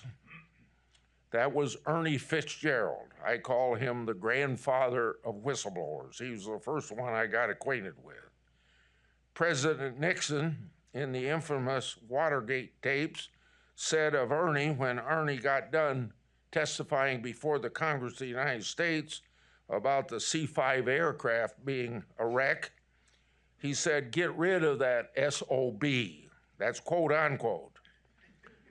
Obviously, Ernie was ultimately fired. And in 1982, he got his job back by action of the court. He provided me with evidence of substantial waste and abuse of taxpayers' money related to the C-5 aircraft. Oversight must be done without fear or favor. I had the same approach when I began my investigation into Crossfire Hurricane. When I was chairman of the Judiciary Committee, I even did transcribed interviews with Donald Trump Jr. when Donald Trump was president of the United States. My staff also interviewed other Republicans during my investigation of that Crossfire incident. My Democratic colleagues and the liberal media sang my praises until my work began to show that Crossfire Hurricane was a political hit job by the other side of the aisle. More precisely, it was smokes and mirrors funded by the Clinton campaign and the Democratic National Committee. And the Obama-Biden Justice Department, the FBI, the intelligence community, and partisan media happily went along with that criticism. In 2020, several years after starting my inquiry, Senator Johnson and I were able to get footnotes in an Inspector General report declassified. Now that's how far empowering government goes, covering up footnotes under the idea of classification. That information helped a lot. That information showed that Christopher Steele's sources were connected to the Russian government, supported by Hillary Clinton, and that Russian intelligence was aware of Steele's anti-Trump work even before the FBI opened its investigation.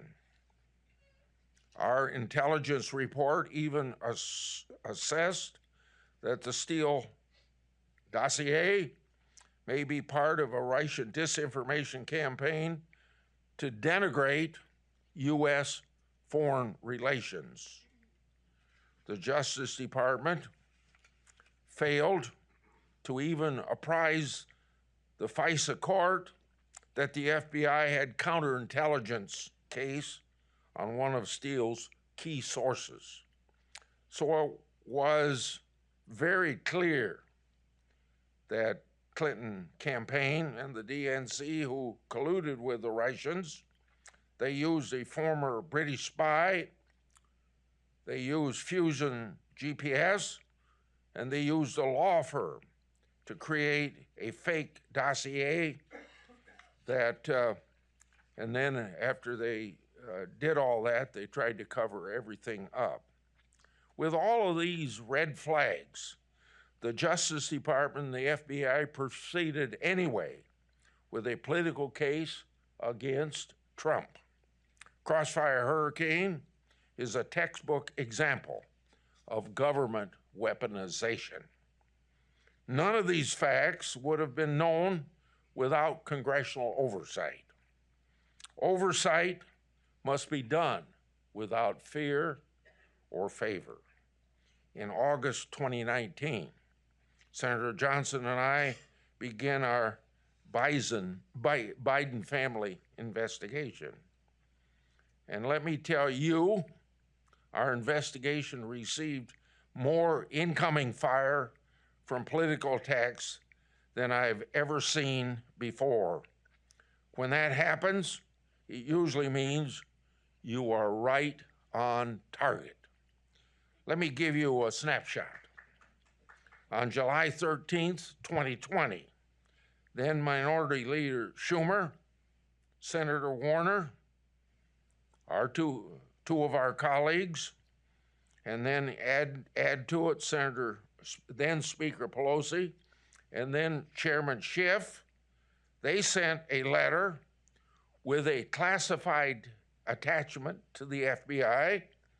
That letter expressed a purported belief that Congress was the subject of foreign disinformation. That letter was targeted at the Grassley-Johnson investigation. The classified attachment included, can you believe this, unclassified elements that attempted and at the same time failed to tie our work to Russian disinformation and a Russian agent as well. Of course, the unclassified elements were leaked to the press to support a false campaign accusing Johnson and me of advancing Russian disinformation. Now, aside from my printed remarks, let me emphasize this.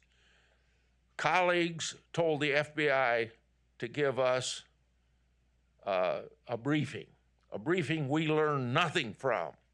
The briefing was set up for the sole purpose of leaking to the press to show that we were doing something that was following Russian guidelines. The press and Democrats completely conveniently left out that our oversight work was rooted not in things that we believe or things that we were told, but was rooted in official U.S. government and Obama-Biden administration records. Then Minority Leader Schumer and then Ranking Member Wyden tried to offer a resolution in the Senate wrongly disparaging our Biden investigation. By attempting to do that, they were violating Senate rules in their efforts and were shut down, so we didn't have to go through that. But that's how far your colleagues will go working with the press and working with the executive branch of government and working with law enforcement agencies in government to denigrate everything we were trying to do. So then after that, on July 16th, 2020, mere days after the July 13th letter, then Ranking Member Wyden and Senator Peters wrote a letter to me and Senator Johnson asking for a briefing from the FBI's Foreign Influence Task Force. Our staffs and theirs had already received the briefing. We didn't need another one. The FBI caved August 20th. Senator Johnson and I had an emphasis briefing from the FBI, the same one I've already referred to, but I think it's important to emphasize this. The contents of that briefing were later leaked to the Washington Post, even though the FBI had promised us confidentiality before that briefing. That leak was another effort to falsely label our good governance oversight work as Russian disinformation. Now, we had the support of the Wall Street Journal in an editorial, a piece about the briefing entitled, quote, "The FBI's dubious briefing." Then the question, continuing to quote, "Did the Bureau set up two GOP senators at the behest of Democrats?" End of quote. Ultimately, Senator Johnson and I released two reports in 2020, a preliminary one in September and a final one in November or December as part of our Biden family investigation. We then gave a series of floor speeches in early 2022, making public bank records connecting the Biden family to Communist China financial interest in that famous Chinese energy company. When we gave our floor speeches, we asked this question. We never got an answer to it. To our Democratic colleagues, this question. I'll start over again. To our Democratic colleagues and partisan media, are those authentic bank records Russian disinformation? Because we had them displayed on the Senate floor, these financial documents that showed X number of dollars paid. So all we got after asking that question was radio silence. After the noise they made all those years about what we were trying to do and how they tried to discredit it. If we'd stopped our oversight after receiving the attacks, we wouldn't have obtained the evidence that we obtained. Again, oversight must be done without fear or favor. Another powerful example of government misoversight is James Comey's actions during the Clinton investigation. In 2017, I obtained a draft of what I call Comey's exoneration statement closing the investigation. His original version acknowledged Secretary Clinton had violated the statute prohibiting gross negligence in the handling of classified information. In other words, his original version said that she violated the law. A later version deleted that legal language and downgraded it to, quote unquote, extremely careless. Moreover, when Comey began drafting her exoneration statement, the FBI hadn't yet interviewed Secretary Clinton or 16 other relevant witnesses. Talk about getting the horse or the cart before the horse. Then in 2019, after years of pressing the State Department, I learned that the Clintons' personal server arrangements caused 91 security violations. 38 people were responsible for those 91 violations.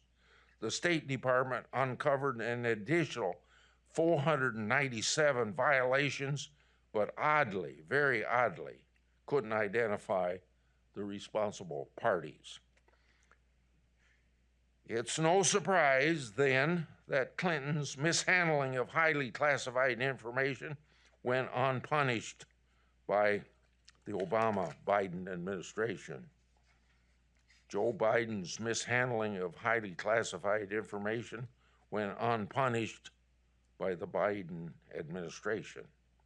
Politicians in this town wonder why the American people have lost faith in their government institutions. It's because this weaponization of the government against truth and justice. Well, it's pretty obvious why. Similar fact patterns are treated differently when they should be treated the same. That's why we need more whistleblowers coming forth to bring sunlight to the very dark corners of government. The IRS whistleblowers have done that. I don't need to tell you much about them. They've explained their position on television. Many of my whistleblowers, those who've chosen to come forward or provide me records, have done that. Most recently, with my and Comer's release of the FBI-generated document that goes by the number of 1023 about the bribery allegations against the Biden family. I've never made any accusations in this investigation of President Biden being guilty of anything, but I am in this to make sure that the FBI does its job of law enforcement. The FBI document contained information from an FBI confidential human source, not some random person. The FBI source, that confidential human source, had been on the taxpayers' payroll since 2010 during the Obama administration until recently, and you've read about the arrest, I'm sure.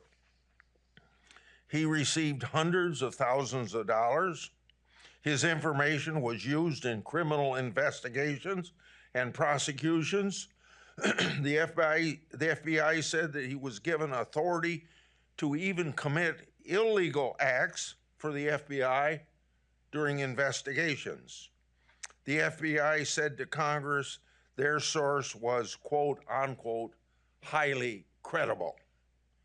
So credible was this source, the FBI used the credibility as a basis to withhold the 1023 document from Congress. And that's where very important whistleblowers came to help us show the truth about this whole thing. So credible was this source that the last time he gave the FBI information was December 2023. The Biden administration refused to tell Congress what it had done to investigate the truth and veracity of the 1023 document or the lack thereof. So even before getting my hands on this document, I wrote to the FBI because I knew that it existed to get some information about it. And obviously I didn't get that information. So Congress made the document public to force an explanation, one way or the other. What did the FBI do to follow up on this document? Did they investigate or not investigate? That was what we wanted to know, and that's what the FBI refused to say. We suspected political bias in what the FBI was up to. Can't prove that, of course. But after making this document public and forcing the FBI's hand, the FBI finally interviewed their own FBI source after possessing the 1023 document for 3 years. At that point, after 13 years on the FBI's payroll, the Biden administration considered him a liar and then indicted him. The FBI exposed their own source by name to the world after telling Congress that he's too credible. We're going to endanger his life if we tell you anything about him. And it was a sensitive thing even that they had to protect him, which, by the way, that document didn't have his name in it. We didn't know that document until he was arrested. Folks, when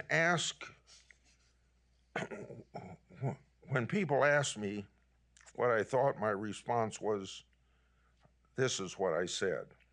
First, under the circumstances presented, Congress can't sit on documents like that without making it public. We owe it to our constituents and the American people to make government transparent, because when government's transparent, it's more apt to be accountable, and there's nothing wrong with accountability in government. It's the essence of good government. Second, the government must explain itself and show its work. And you can see how difficult it is to get the FBI to show us its work. Third, to any congressional investigator, the indictment is years of more oversight. Except for my listening to the Department of Justice and FBI whistleblowers, that highly credible liar would still be on the FBI payroll, continuing to lie to the FBI and maybe continuing to get people convicted that shouldn't be convicted. Many have asked what my next oversight steps are. Well, Senator Johnson and I have obtained the names of these FBI agents involved in the 1023 document. So we want to hear from them and their side of the story, and that's our next follow-up. So for the fifth and last time during my talking with you folks, oversight must be done without fear or favor. And you can see how important Congress doing a proper job of oversight is so essential to stop the empowerment of government to cover up and to do wrong things. Pardon me, thank you very much.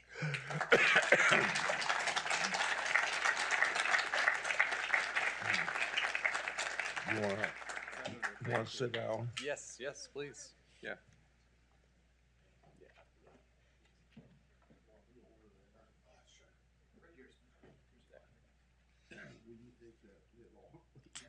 I'm sorry. I spilled it all. I'll dry.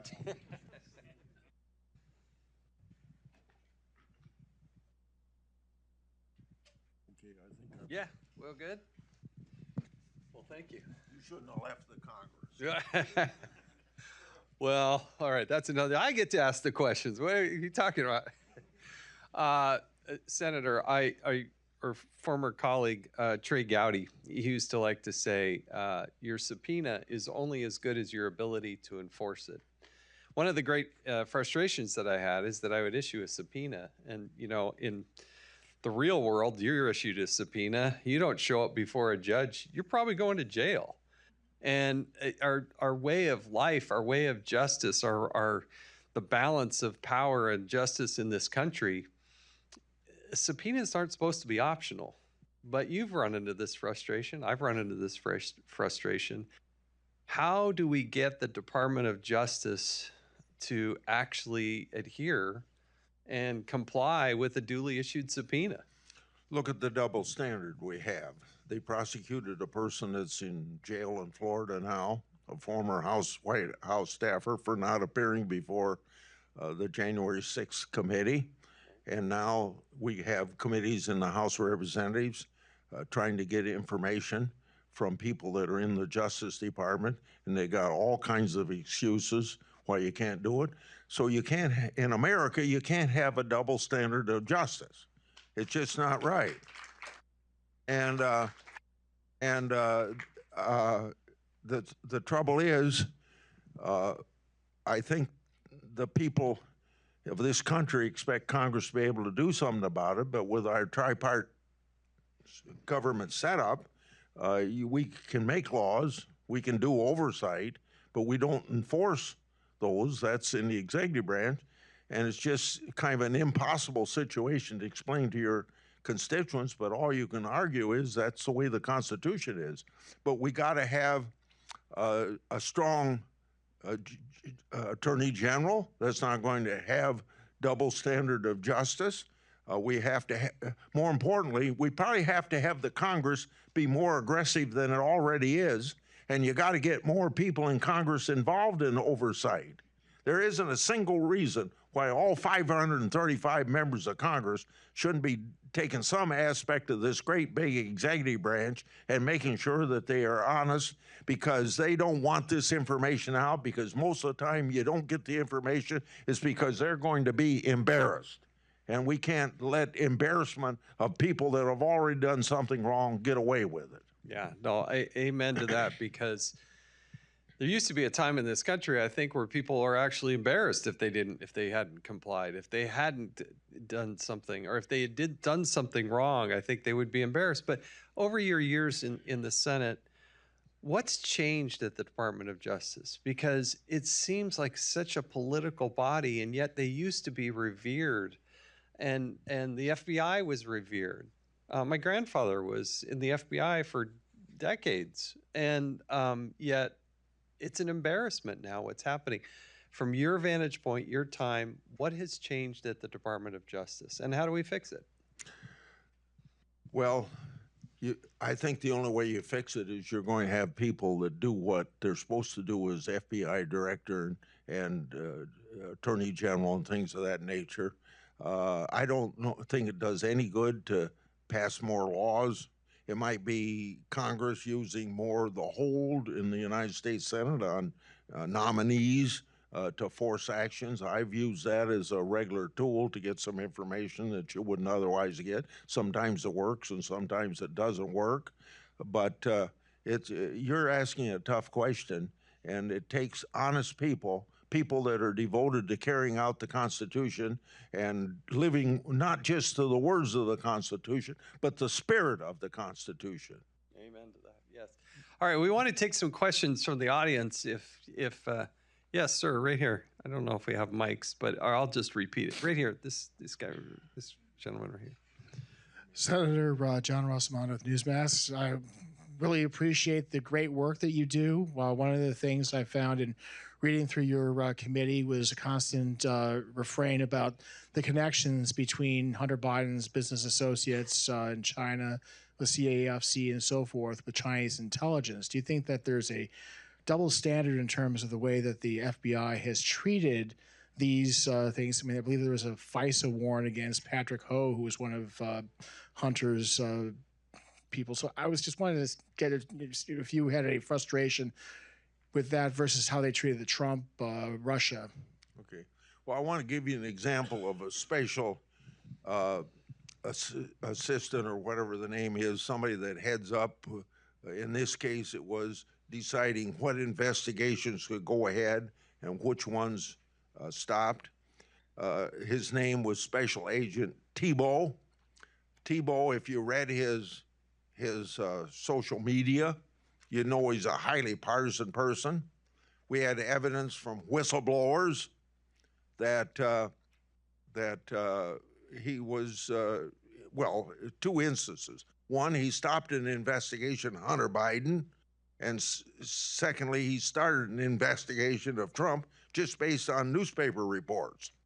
And it's one of the few times I ever, maybe the only time I ever got any action out of an FBI director.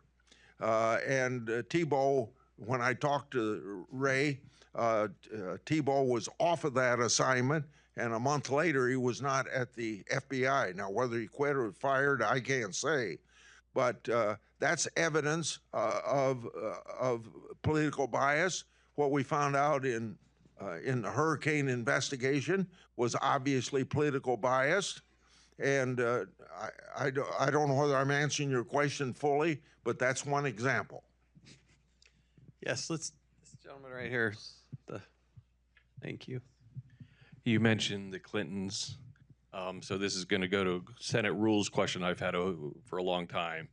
But first on the weaponization, I witnessed Speaker Pelosi weaponize the emoluments clause and basically took out without the consent of Congress.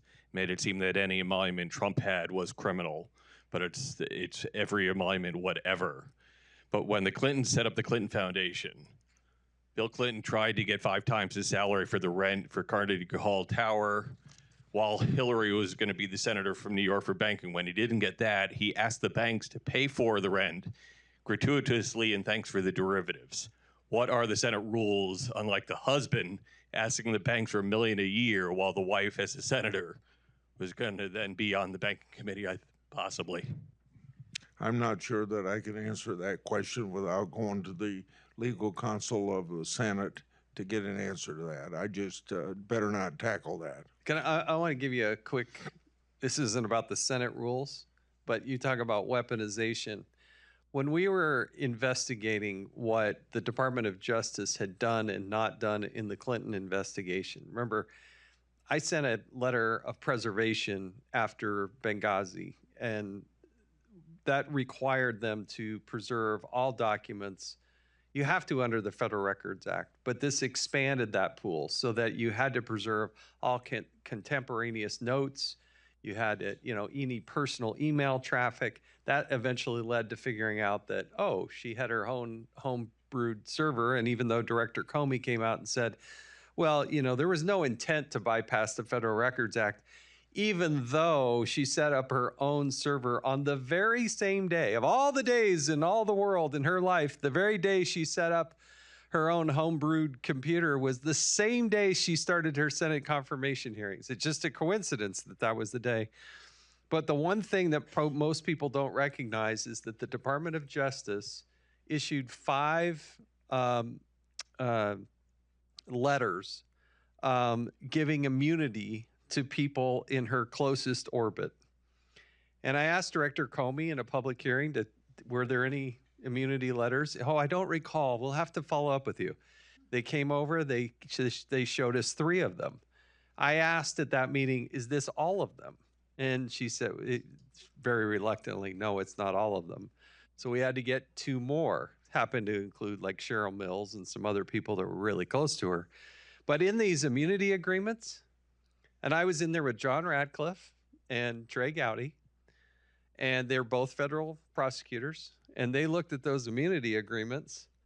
There was no clause requiring cooperation with the government. So why did they give the immunity agreement? They just gave them a blank, get out of jail free, you cannot be prosecuted, you can't do anything else. But there was literally no clause to require the cooperation with the government. And that's what the department, this is the kind of stuff that happens behind the scenes, and there's no consequence. And when we shared the story with the New York Times reporter was ecstatic, couldn't wait to run with it. 15, 20 minutes later, there was no story out online. And he came back to him and I said, how come you didn't run this story? And he said, it's so bad for Hillary Clinton, my editors will not run it. And that's the symbiotic relationship that is so wrong. That's why you get away with weaponization of government, because the journalists in this country are supposed to be the policemen of our political system, and they're advocates instead of unbiased investigators. And the things that would normally keep government more ethical are not doing their job. That doesn't mean we in the Congress have a responsibility to be ethical. I'm not saying that. I'm just saying people on the outside and the transparency that can come through the media, and transparency brings accountability. All right, let's go to this gentleman. Last question right here. Thanks. Thank you for your time, Senator Grassley. Josh Christensen with the New York Post. So last November, you and two other Senate Republicans revealed that your former chief investigative counsel, Jason Foster, was covertly surveyed by the Justice Department during the Trump-Russia FBI probe. And I wondered if you wanted to comment further on that and what you've learned since then. Well, it's meant to put a damper on investigations. It's meant to put a damper on whistleblowing. And it's unconstitutional interference of the executive branch in our constitutional responsibility. But I don't think I think we've written letters, and I don't know that I've had a response to them. I don't know that I'll get a response to it, but people need to know that I continue following things until I get to the end of it. Yeah, I don't think there's any question about his tenacity to do that. But let's also remember, this isn't the only instance. This is why, Robert F. Kennedy Jr. is saying, oh no, Joe Biden is much more of a threat to democracy. And I would argue started with the Obama administration and their surveillance of journalists, people like Rosen and others who were surveilled, that is just so fundamentally wrong. Chairman Chuck Grassley from the great state of Iowa, thank you. We are such a champion for oversight and good government. We really do appreciate it, John.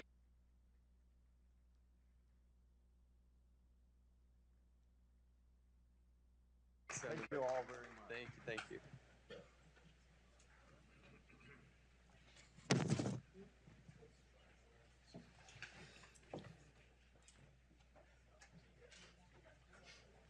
All right, so now we're going to take things back over to the People's House, the House of Representatives. When I was chairman of the Oversight Committee, we had a great new member come join us. There was a special election in Kentucky, and this special election, they had elected James Comer.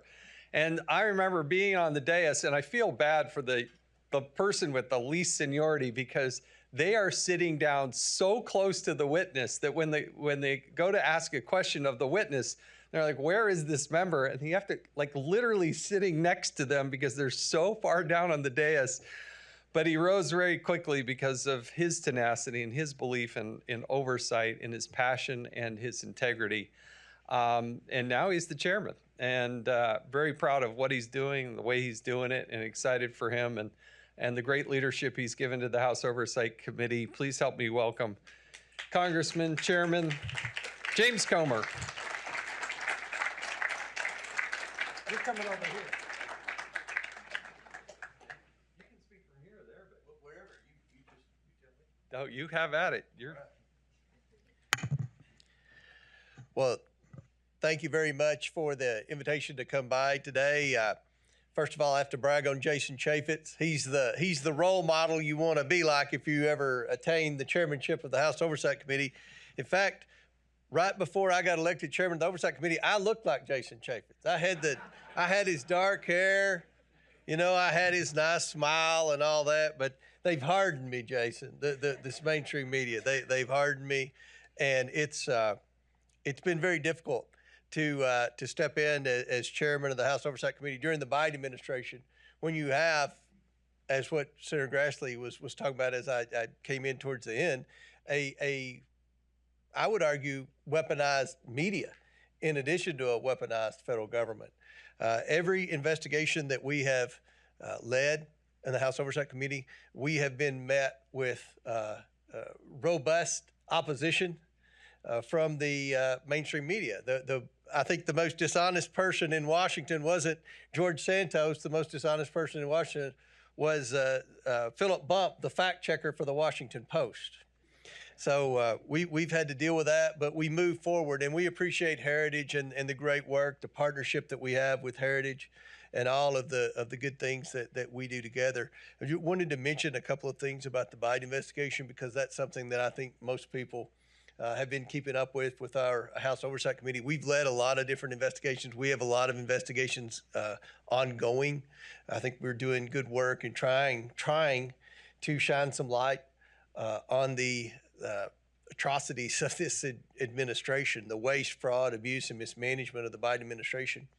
But we, for example, we're having the FDA commissioner in Thursday for a hearing. We have no shortage of questions to ask the FDA commissioner, much like every other commissioner, cabinet secretary in the Biden administration. We're trying to bring them in.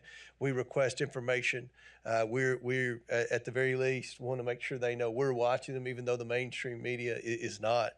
But with respect to the Biden investigation, what we found is we found that if you go back to the beginning of the investigation in February, I would say I got subpoena power in January of last year, but we had a little hiccup in the first few weeks electing a speaker, and that put everything behind with respect to populating the committees and approving budgets for the committees and all of that stuff normally done in the lame duck session previously. But we went in February with subpoena power. We had been working with the banks to be able to obtain bank records. As someone that has a banking background, someone in business, I knew that the conventional wisdom was you go after their taxes. You go after their taxes to see what they have. But as someone that's involved in banking, seen a lot of tax returns, a lot of business plans, a lot of cash flow statements. If you want to know the true financial picture of someone, you look at their bank statements, because bank records don't lie. And people can manipulate their taxes. There are legal ways and illegal ways to manipulate the taxes. We wanted to focus the investigation around bank records from what we had heard and what we had learned from previous reporting from the Johnson and Grassley reports and different things like that, from Miranda Devine and other investigative reporters. We knew the Biden family had taken in large sums of money from foreign governments. But at the beginning of the investigation, the media narrative was that this was all based on the laptop, and the laptop was Russian disinformation.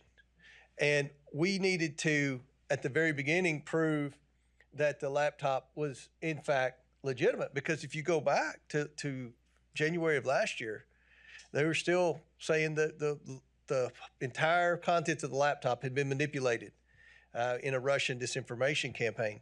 So we started with the bank statements. We subpoenaed numerous different banks. And the banks, I believe, with all my heart, wanted us to have that information. I believe they wanted us to see what they had been concerned about in the 170 suspicious activity reports that these banks filed. And one of the things the media, who are very financially illiterate, by the way, when they talk about a suspicious activity report, they would write like, well, it's just like an overdraft statement or something, overdraft fee. People get these are common to get. They're not common. And a bank will not want to issue a suspicious activity report on a prominent person, because that's an invitation for bank examiners to come into the bank. And the last thing the bank wants, any bank, whether it's a little bank that I was affiliated with or a big bank, is bank examiners waiting for them when they unlock the door the next morning, which is what happens when you file suspicious activity reports against the son of the sitting Vice President of the United States. We found that through this investigation over the past year and 2 months that the Biden family's taken in well over $20 million from adversaries around the world. These are bad people in bad countries. We've now subpoenaed and reviewed all their bank documents. We then brought people in for depositions and transcribed interviews. Obviously, we've had Hunter Biden in for a deposition. We've had Joe Biden in for a deposition, or not Joe Biden, but Jim Biden in for a deposition. We gave them an opportunity to explain to us what they did to receive this money and why they funneled the money through what I would call a shell company. And a shell company, by my definition, is a company with no assets or no known purpose. And the Bidens had about 27 or 28 LLCs. I'm going to give them the benefit of the doubt and say a couple of them were legitimate, but the majority of them were not. And they never could explain what they did. You go back to the media narrative when we began the investigation, the Bidens had an energy company. The Bidens had an investment company like Jared Kushner. There's no difference. Hunter Biden and Jared Kushner, same thing. They had an investment company. Well, what we found in the investigation, and we even released an email from a bank examiner looking at one of Hunter Biden's bank accounts, they said this investment company appears to not have any investments in it. I call that a shell company. And the Bidens had an opportunity to explain what they did for the money, and they couldn't explain it. Jim Biden's best explanation, that's Joe Biden's brother, when asked, what did you do to receive all this money from China? He said, we were looking for investments for China. Well, did you find any investments? No, we didn't find any. But they got paid $9 million from I would argue, the Chinese government. If it depends on who you want to say the real owner of CEFC was. So we found that they were influence peddling, which is what it is. The goal of the whole investigation was to give the American people the truth about what this family was doing. They were selling access to Joe Biden to our enemies around the world. Then the objective of the investigation was to then pass legislation to define what influence peddling is and prevent that from happening in the future. So we can prevent the Joe Bidens and the Bob Menendezes from influence peddling, from their families influence peddling. And that's where we are now. We've brought people in for the depositions. We've subpoenaed the bank records. We know about the shell companies. We know about pretty close to the amount of money, the tens of millions of dollars they got from our enemies around the world. We've given everybody an opportunity to be, that we're in the Biden orbit, to explain what they did. 3 of the Biden associates have all testified, that would be Galanis, Archer, and Bobolinsky, that Joe Biden was the central figure in the influence peddling scheme. He was the family closer, the one that went in and closed the deals with the bad people in the bad countries who were sending the money. So we've implicated Joe. We found countless financial crimes. We're giving now Joe Biden an opportunity to come in and explain himself, just like we gave Hunter Biden an opportunity to come in and have the public hearing, which he declined. We've sent Joe Biden questions. We're waiting to hear back from him. We have some more information that we've requested that we expect to get back very soon. And then we're going to enter in what I hope will be a phase of accountability.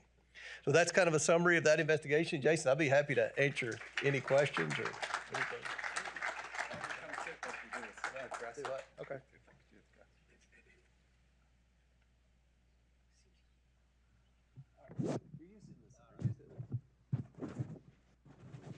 All right, so one of the challenges with oversight is trying to get all the members on the one page, trying to get them all moving in the same direction and doing all the research. I mean, that is truly one of the more difficult things to do this.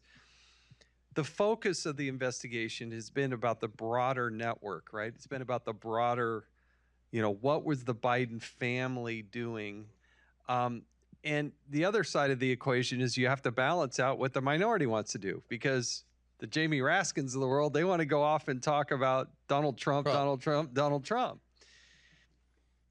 From your perspective, when they make those arguments about Trump, Trump, Trump, why the justification? Why? What is the difference between what happened in there with the Trump investigation versus what's going on here with the Biden investigation? Why do you think you have the justification to continue to pursue it? Well, what we found in the investigation is that there were numerous government agencies that were investigating the Bidens. The Securities and Exchange Commission, the FBI, the Department of Justice in several different jurisdictions, the IRS. Each time they were told to stand down. So in addition to the financial crimes that we've discovered, we found a massive cover-up in many different government agencies. With respect to Trump, Trump's been investigated. He's still being investigated. I read in the paper he's in court in several different jurisdictions. So there's no shortage of investigating Donald Trump that's taken place by Congress or by the Department of Justice. There is a problem with the Bidens. You know, for some reason, this family has been investigated for over a decade, but yet they've never brought Hunter Biden in for questions. Now he's finally going to court for some minor things, lying on a gun application, not paying taxes on his W-2. What he's in court now for not paying taxes was the W-2 income from Burisma. Now, what I've said about Burisma was the one legitimate thing he did. It was a corrupt energy company, but we knew about it. He was on the board. They paid him through LLCs, which was very weird. Most people, you get paid individually, but these were funneled through LLCs like everything else. And he got a W-2 for it. He never paid taxes on that. What the whistleblowers Shapley and Ziegler said was all this money, this $24, $28 million, however you want to classify it, that the Bidens took in through influence peddling, that they never paid taxes on any of it. So the Bidens could owe millions more in federal income tax. So this is, I think, the biggest public corruption story of my lifetime. And it's been frustrating that the more we find out, the more they attack me or Jim Jordan for finding stuff you out. won't get a lot of tears from me. I've been there. I understand that. So it's not right, but yes, I totally get it. Let's talk for a moment about whistleblowers, because they're one of the most vital components, right? There's 2.2 million federal employees, and you got a House Oversight Committee that, I don't know what the numbers are, it could be like 50 or so people that work there. And so you really do rely on the whistleblowers that step up and provide that information. In this case, that hearing I think that you held with the IRS whistleblowers and saying that they couldn't do their job, since that hearing, which we all got to see out in public, and these are not Republican partisan folks, right? They're IRS whistleblowers who want to do their job. What's been the consequence of what they've done? What have they gone through, and where is that going? Well, they've been retaliated against, and that's the worst thing you can do. If you're on the Oversight Committee, you depend on two things, in my opinion, for information. You depend on the IGs, the inspectors general. We have some good ones, some average ones, and some pitiful ones. But you also depend on whistleblowers. And you want to create an environment where the whistleblowers, at the very least, are not retaliated against. But what we've seen with Shapley and Ziegler is they've been retaliated against in a bad way. And, we've tried to shine a light on this. I know Judiciary is trying to shine a light on this. We want to try to hold people accountable, but it's very difficult to hold anyone in the Department of Justice accountable with this Merrick Garland run. So let's talk about this. I mean, the whole symposium is the weaponization of government. You're looking not just the Biden administration, but the Biden investigation itself, but the bigger, broader investigation of the weaponization of government. What do you want people at home to understand? What should the public understand about how critical this is and what's really going on there? Because you're gonna have some corrupt people along the way, but there's a whole nother level of. Tell us what you're seeing there. Well, we're really seeing a two-tier system of justice in America. I know that seems to be a conservative talking point, but it's fact.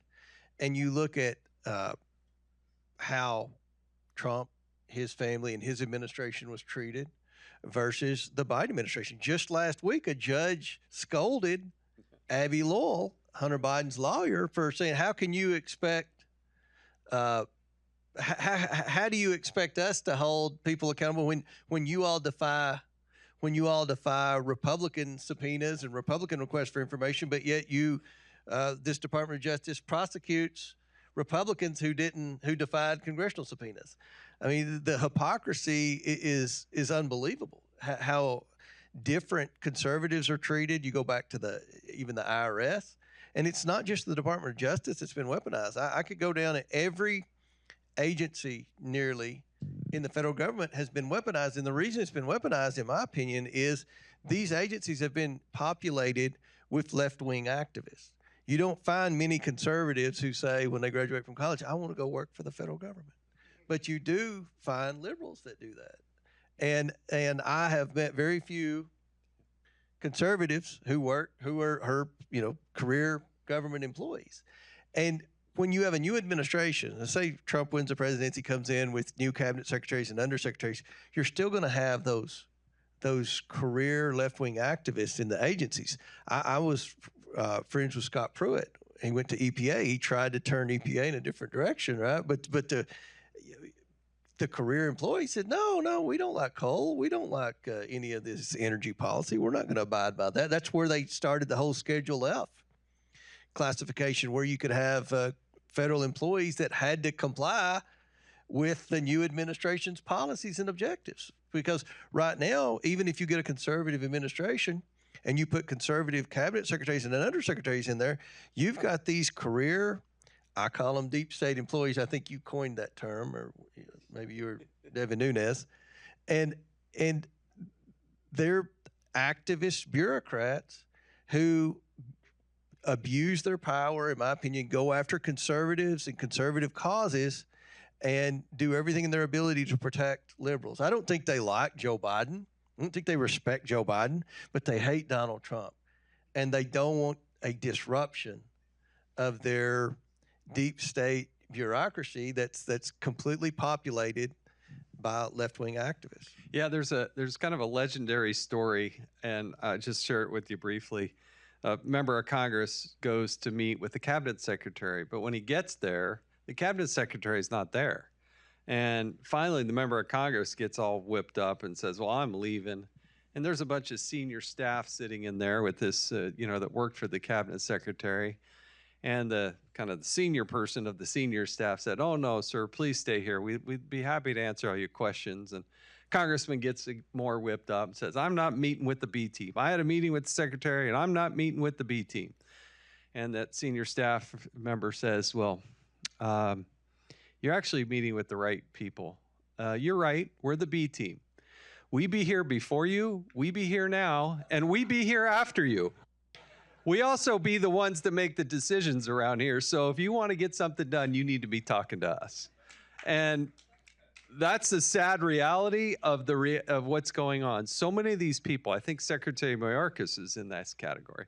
They're just professionals at testifying. I think when I was chair, and I know Chairman Comer's done this as well, the people you really want to talk with aren't the cabinet secretaries, right? Those are the big brand names, right? Okay, we'll get a big audience. A lot of people on television will pay attention. Let's get the secretary in there. No. You want to go about 2-3 levels deep to the people who actually are doing this and out there. And I'm telling you, that's where the most revealing information is. It's that second, third level tier of people who will actually tell you what's going on. And you know what? I don't want to demonize all the people in federal government. I think there are some good, decent people that really do want to do the right thing. But I think also, and maybe if you can comment on this, jurisdiction for the federal workforce also falls to the Oversight Committee. And by the way, I did want to make note, when I was chairman, it was Oversight and Government Reform. When Elijah Cummings became the chairman, he got rid of the word government because, of course, government can't do any wrong.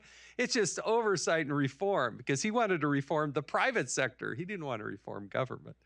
Anyway, but the federal workforce and what Biden is doing behind the scenes to lay the foundation so that if a new administration, a Trump administration, put the handcuffs on him, that he can't fire or dismiss the people that are actually running the show, the B team, if you will.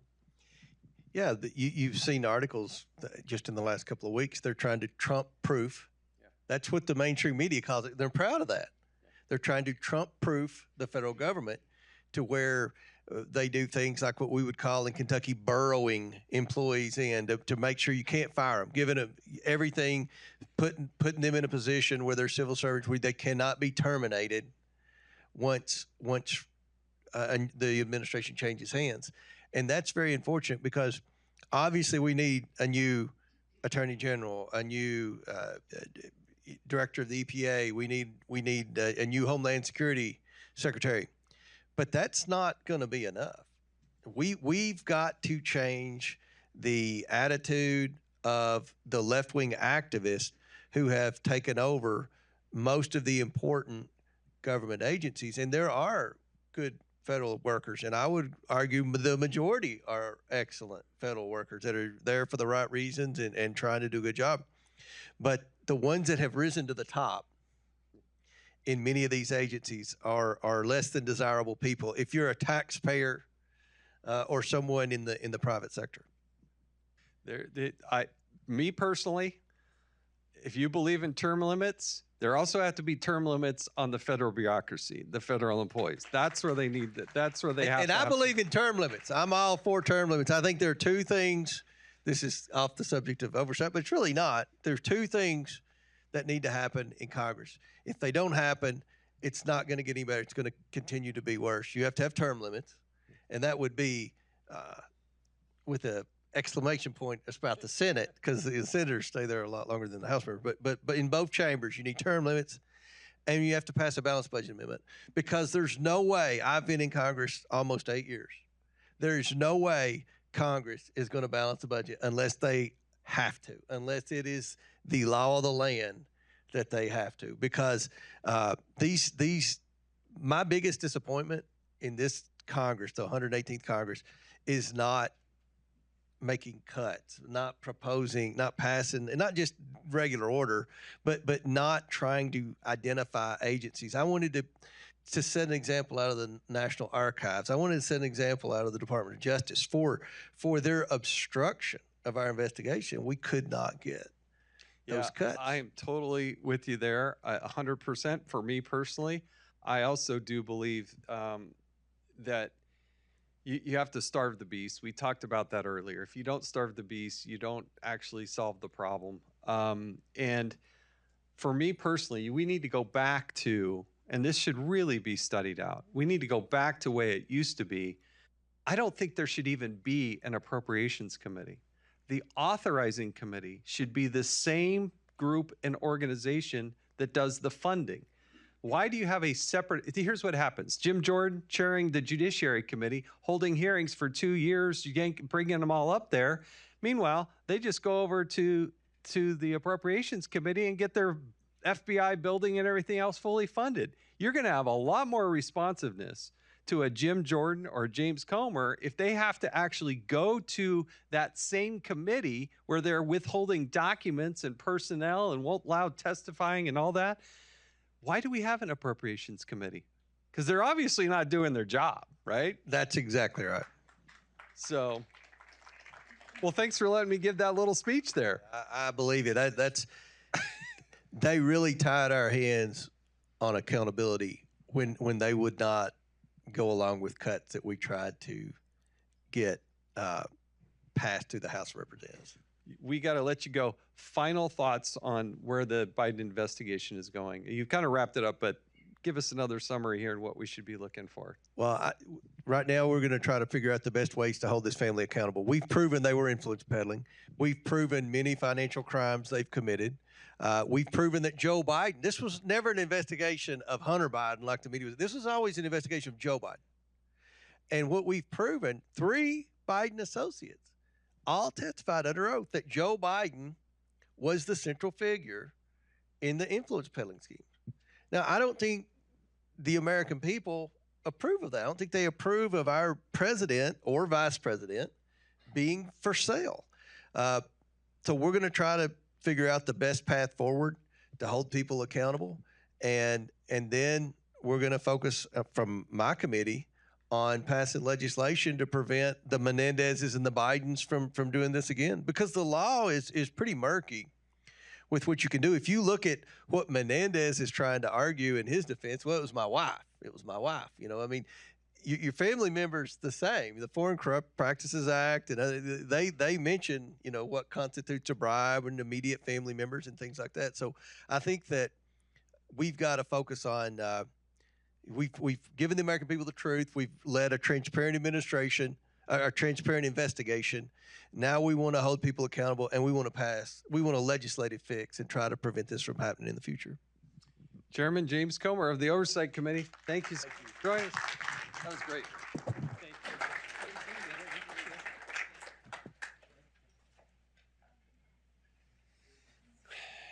Yeah, I still wanting somebody in the national media to ask them, so how and why did $100,000 end up in your grandkid's bank account? What was that for again? You know, you didn't take the money directly. Oh, really? Well, why did that $100,000 allegedly end up in your grandkid's bank account? Who can explain? What did they do for that money? You know, those are legitimate questions that need to be asked. And if you're also going to get to the bottom of it, we got to talk about the intelligence community, because the intelligence community, boy, they've got some powers and some assets and some ways of doing things. And so that's what we're going to get into next.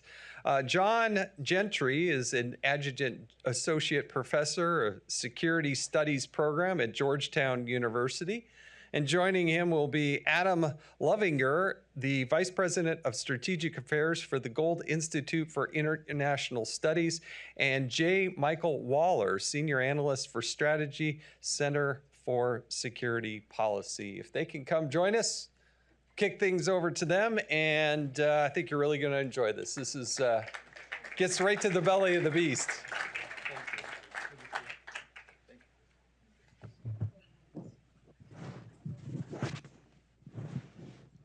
Good to be here. We're doing a little change in this where we're going to reverse the discussion here a little bit. My name is Mike Waller with the Center for Security Policy. We got John Gentry, former CIA analyst and author of this really great book, Neutering the CIA. It's a very scholarly, evidence-based approach to how the anti-Trump biases in the CIA are harming our nation's long-term intelligence. And then Adam Lovinger, who also has a book coming out October, called Insider Threat, looking at his own experiences within the Department of Defense and elsewhere. And then my new book, Big Intel, how the FBI and CIA went from Cold War heroes to deep state villains. And finally, I'd like to just point out a great former FBI man who started serving under J. Edgar Hoover, Thomas Baker, right here in the audience, whose new book from last year or so, The Fall of the FBI, How a Once Great Agency Became a Threat to Democracy. So all these have to be on your reading list to get this whole problem here solved. So with that, I think a lot of what we're talking about here on this panel is more ideological than political. At least a big chunk of it is.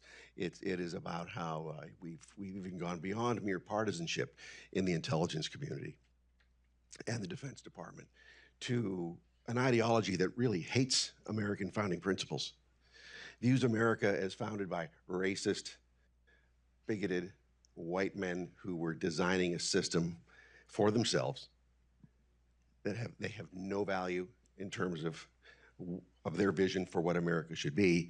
And so the critical theorists who've emerged from this have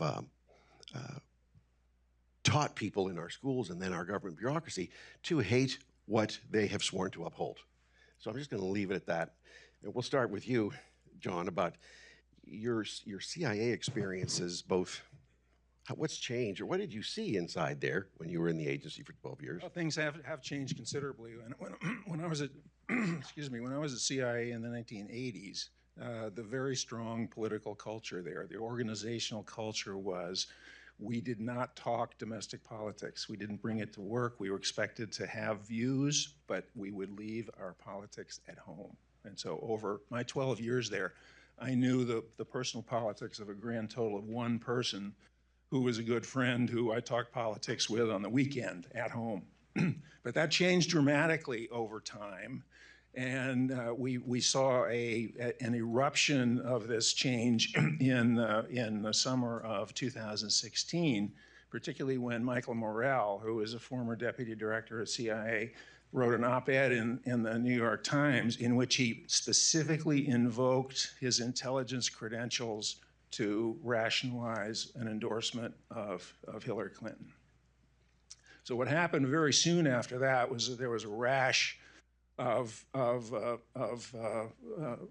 comments by former intelligence officers, people we began to call performers, as well as leaks from current intelligence officers. And it became clear that in the fall of 2016, the effort was to try to keep Trump from becoming president. And then after that, for another 4 years, it was to prevent success in his administration. And this was done in lots and lots of ways. So for me, who experienced some politicization in the 1980s, this raised some real serious questions. What exactly is happening?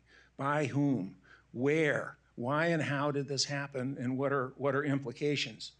So to answer those very briefly, most of the people who were activists were CIA people in the early years. There's lots of evidence on that, and it appears that most of the leakers were too. There were some from the Office of the Director of National Intelligence, the ODNI, but not many from other agencies. That would change later on. Now, how and why did this happen? I've identified 6 reasons why this happened. 3 of them were relatively minor. Let me talk about 3 of them briefly. The first one was the change in demography, the organizational change. It's been referred to here in several ways. The younger generation coming from liberal colleges, the social warrior, social justice warrior types. And so these people came in large numbers immediately after 9/11, when there was a big increase in the number of employees in the intelligence community. President Bush directed that. But a big change happened in 2008, 2009. So presidential candidate Obama said in October of 2008 he wanted to transform the country. Very soon thereafter went about doing that. And in the intelligence community, we began to see documents by July of 2009 at the ODNI, the Office of the Director of National Intelligence. Director Blair issued a directive to push what we would later call the diversity and inclusion, the DEI agenda. ICD, Intelligence Community Directive 110. It's on the web.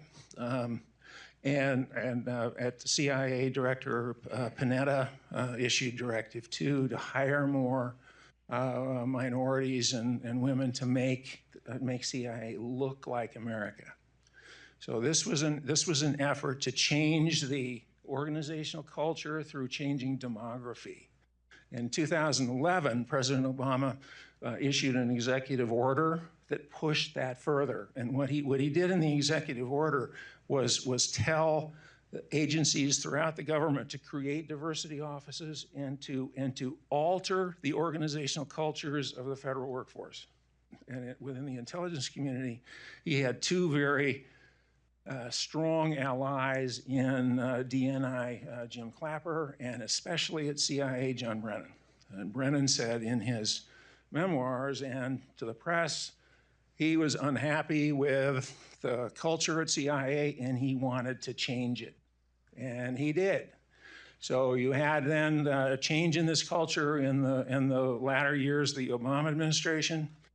Nothing appeared in the press and the media here because CIA people, like lots of others, thought that Hillary Clinton would win the 2016 election, and that the favorable Obama policies would continue. Well, when that appeared to be at risk, then you began to see the activism occur.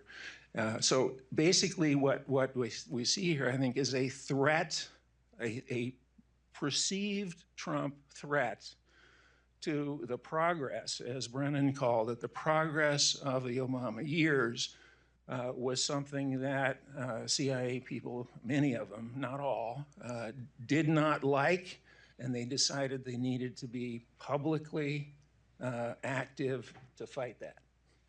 So that's what generated this burst of activity.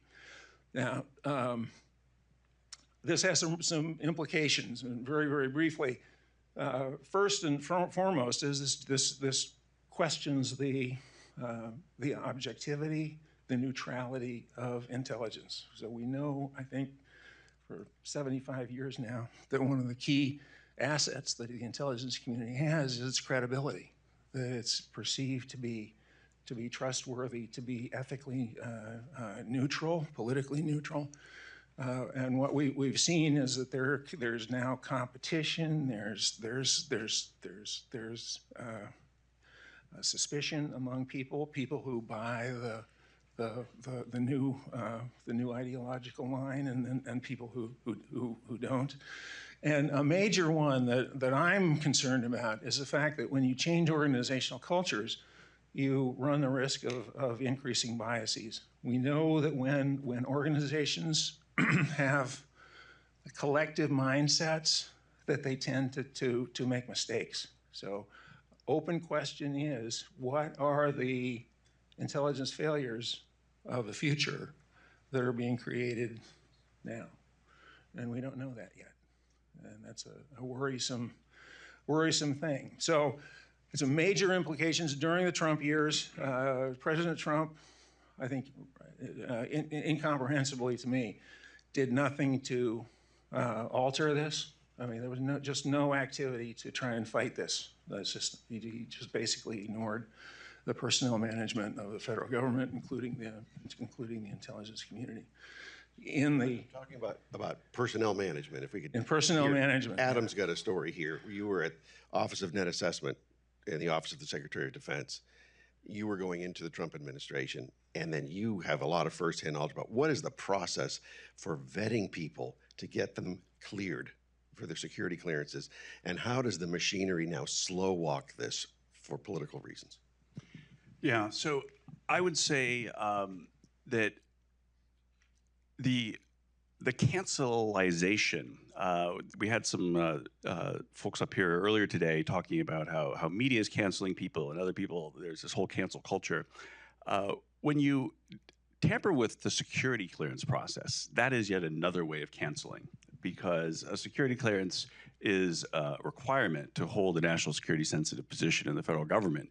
And if you start weeding people out, based upon ideology or whether they're towing the line, you can genuinely cancel people because that's a requirement. What I actually saw something very similar to what Bill said. Bill saw as well. I joined the Pentagon in 2004, so I was there during the George W. Bush administration. But come 2008, Obama was elected, and in 2009 he went around the world on what he called, or what some people called, the apology tour. And he was apologizing for America, trying to really sort of like change hearts and minds, quite openly, in a way that our founders would recognize that you have a debate, you have an open ideological political debate, and you make decisions. Hillary Clinton took a valuable lesson from that. And in August of 2015, she was reported as saying, "I don't believe you change hearts and minds. You change laws. You change the allocation of resources. You change the way systems operate on the inside." So if you just think about that for a minute, you're shifting away from what the founders envisioned as the open democratic process. Let's solve these issues. Let's have a full airing of the issues. Let's address these issues, these problems, as the founders saw. The lesson of 2009 on the apology tour was that the American people didn't want to have this discussion of American decline and retrenchment and ceding power to America's enemies. That was distasteful, and that's when the Obama administration and Secretary of State Clinton realized that in order to change the national security bureaucracy, they had to do it clandestinely and from within. And so you would talk about the personnel issues. I saw this from within the Department of Defense. But there's also like a more sinister element to this that both Senator Grassley talked about and Chairman Comer mentioned, which is the role of America's enemies, particularly the Russians and the Chinese, but the Iranians as well.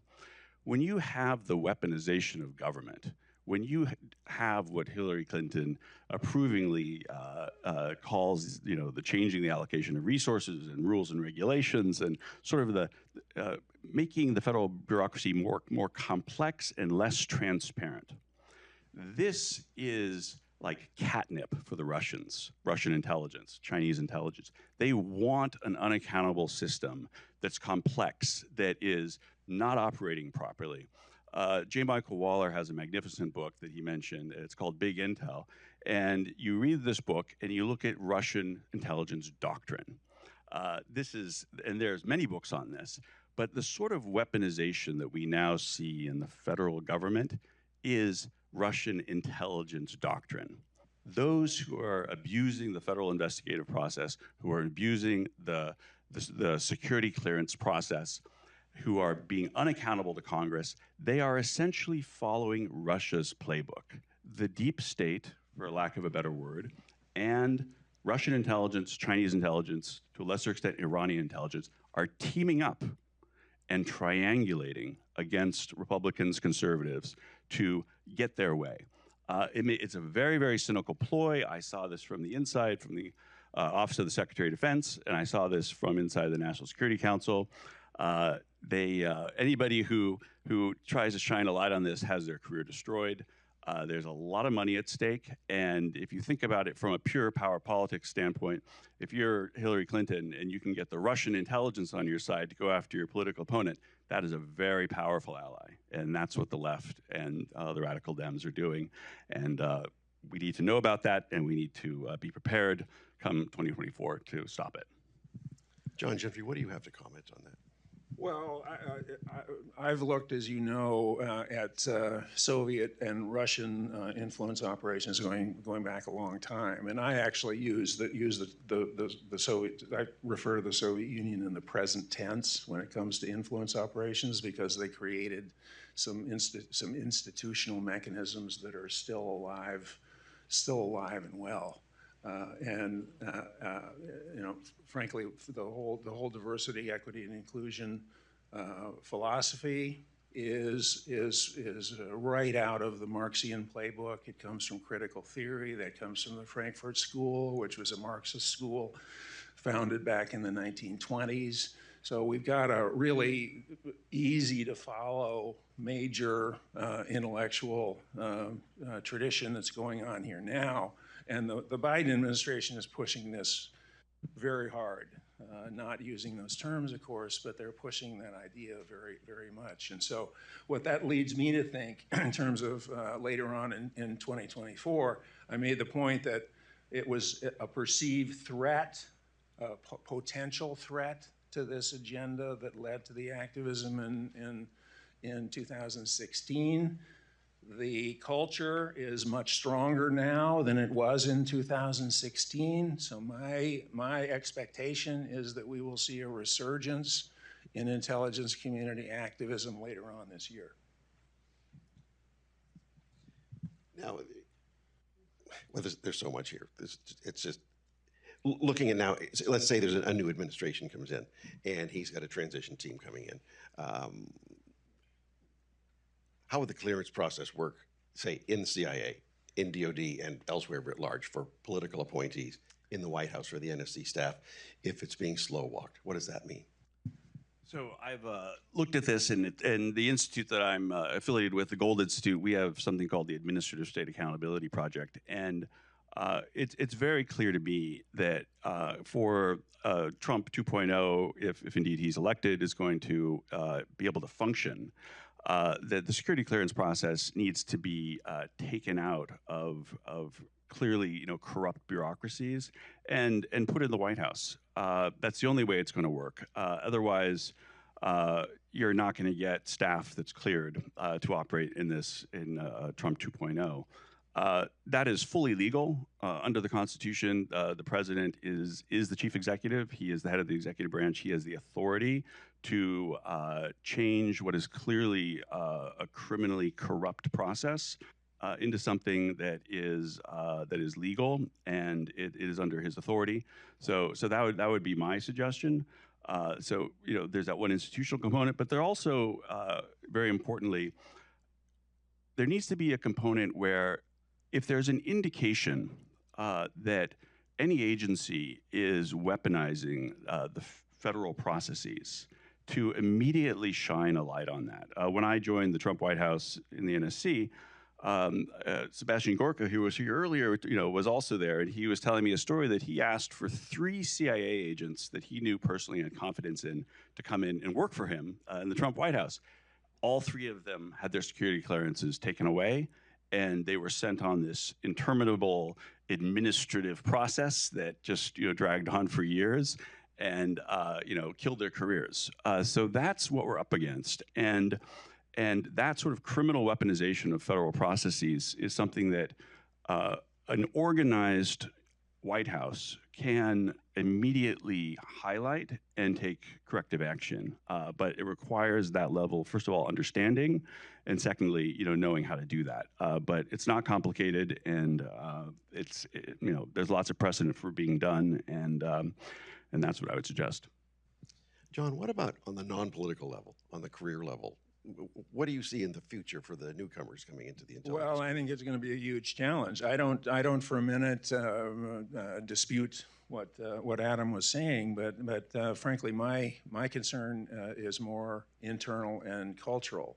So DNI Haynes last year issued another one of these orders that's on the web, ICD 125 in this case, which in essence gives the diversity office of the ODNI authority to both establish and enforce ideological orthodoxy within the intelligence community as a whole. So what this does is create incentives, it creates personnel management systems, it creates rewards. People who adhere to the system are promoted, they become managers, they replicate themselves. So you've got now, going back to 2009, you've got a major career system that is highly ideologically motivated, and this will be very hard to change. You have a relatively small number of political appointees in the intelligence services proper, and leadership is going to be very, very, very important to pick people who can identify what the cultural factors are, identify what is dysfunctional there, and make effective remedial changes. So what you're talking about is going up against a politicized institution, kind of like the Red Army. So the organizational culture has changed dramatically, and it's going to be tough to change. You heard reference to trying to insulate against a new Trump administration. I think you can see that in the intelligence community as well. And you mentioned the Red Army. I mean, the Soviet Communist Party during World War II had political commissars within the Red Army, and these people could and did overrule the military chain of command if there were actions taken that were not ideologically correct. And I think the diversity offices in the IC are doing exactly the same thing to line managers within the intelligence community.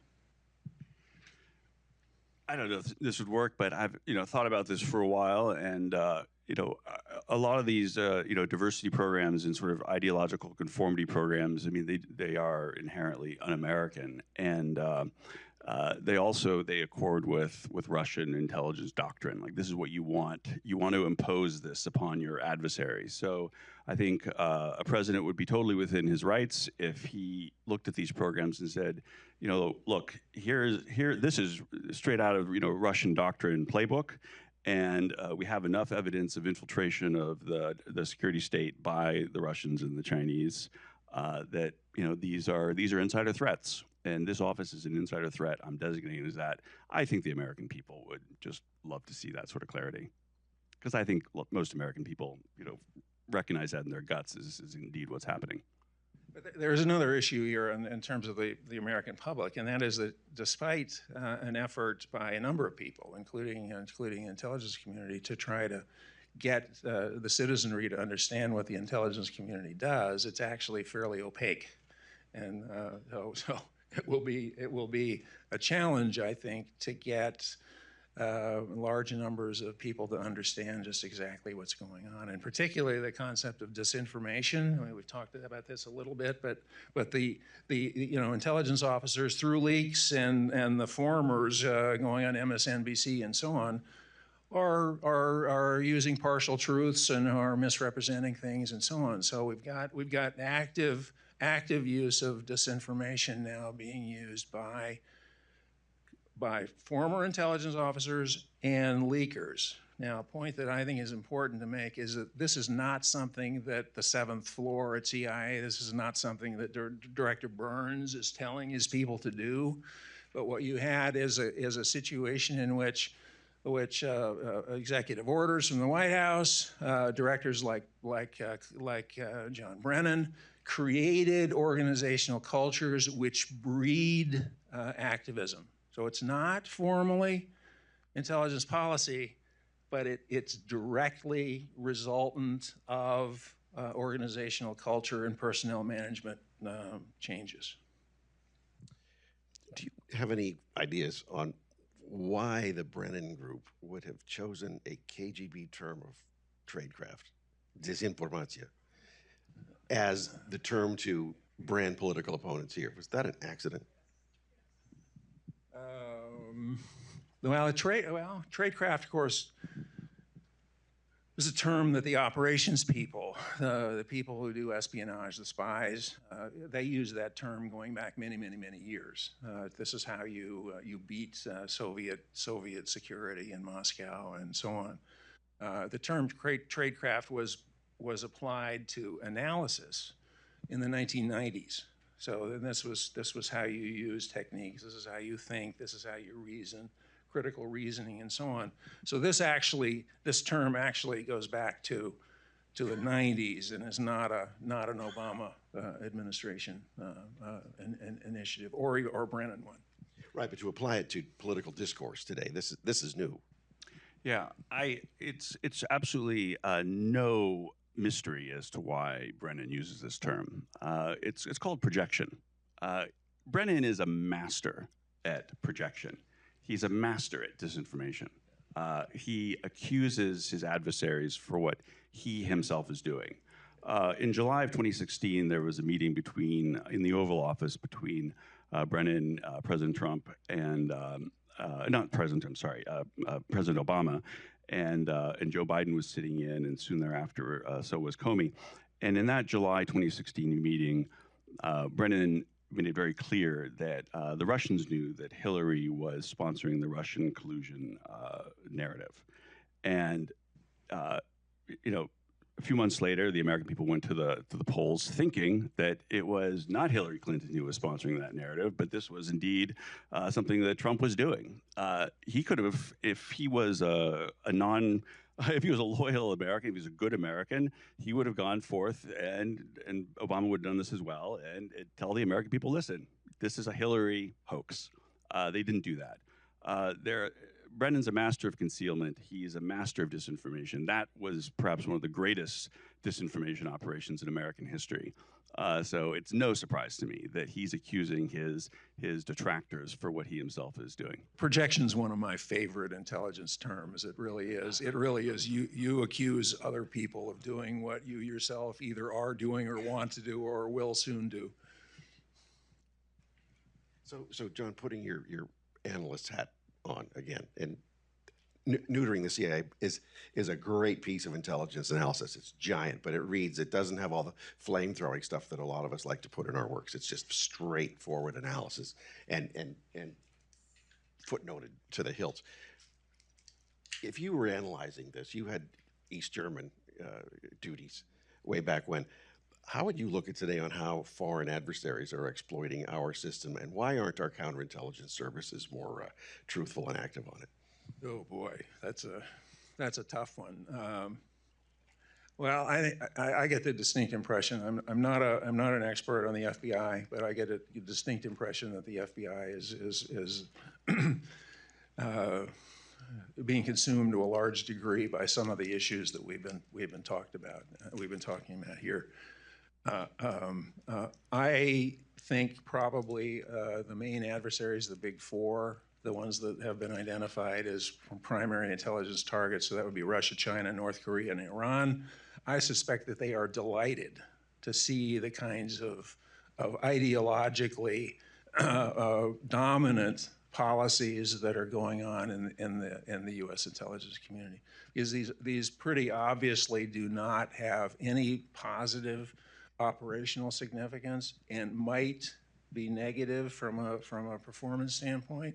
So they're seeing, I suspect, a U.S. intelligence community that is self-destructing slowly. So they're delighted. How are we doing for time?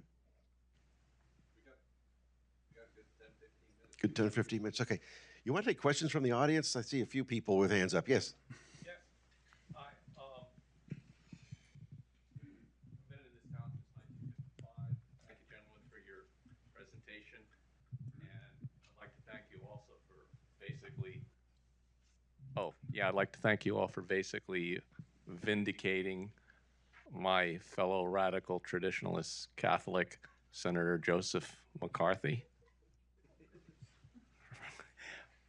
Perhaps, of course, this is ideal world, you know, this kind of thing you'd only maybe see in a future Oliver Stone movie, but maybe we could have hearings similar to what he had after we get the 2025 administration into place. I'm half joking, but well, anyway. Yeah, I mean, I don't know, there wasn't a defense of the late senator here, but I would challenge anybody to prove where he was decisively wrong. Yeah. Anybody else? The communist infiltration of the deep state. Yeah, because at the time, if you look back at, say, Stan Evans' book, Blacklisted by History, you'll see this was a bipartisan concern. Yeah, okay.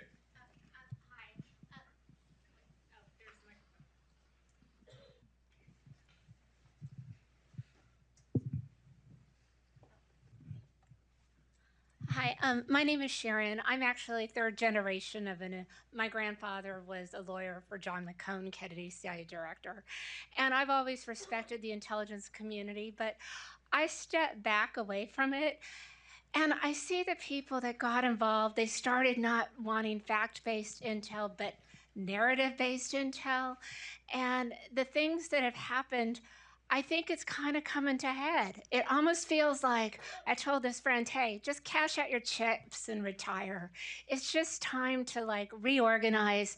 I don't like, I had to go to a church committee reunion and it was very awkward to hear about things that I didn't know about. And I don't think we need all these hearings. I actually worked for the Reagan people. My first job was doing research for Dean Lesher, who was very close with the Reagans.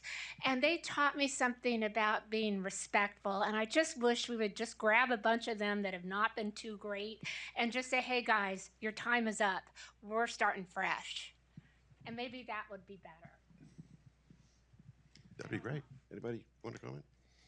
Well, maybe. I'm not of the eliminate CIA and start all over perspective. I think the intelligence community is too important to do that. But I'm convinced that it needs significant reform.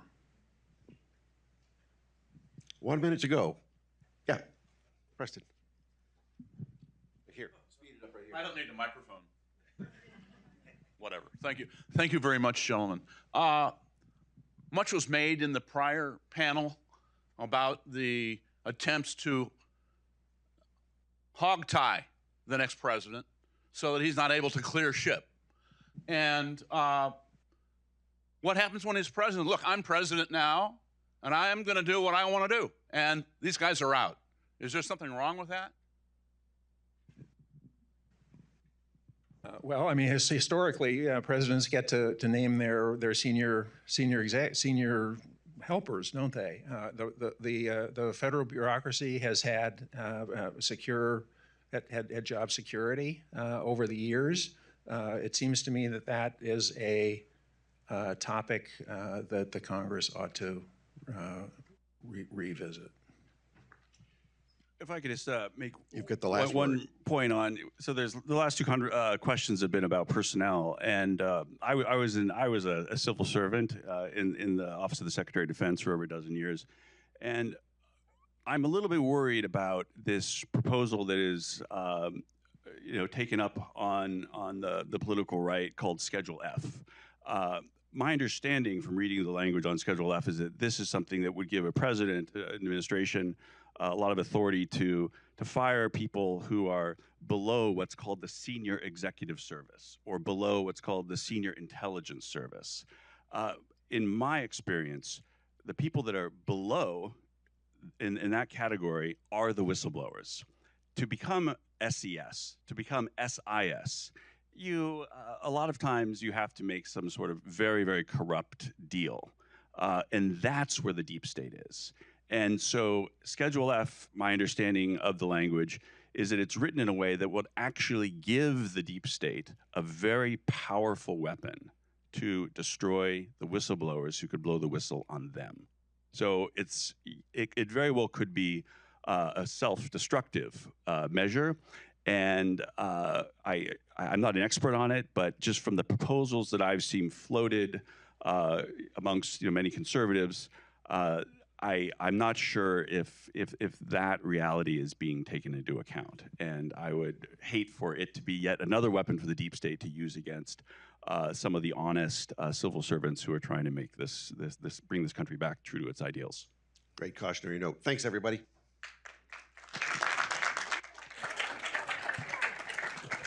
Thank you. Okay, we're going to take a quick break. We got some great people coming up. Tom Fitton from Judicial Watch will be here. Mike Howell, Tristan Levitt's coming up, Mark Morgan, Dr. Kevin Roberts. So we will reconvene at just before 3:10. So be seated, ready to go at 3:10. Thank you very much. Eastern time for those of you watching online. Eastern time. Yeah?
Ladies and gentlemen, please welcome Jason Chaffetz back to the stage.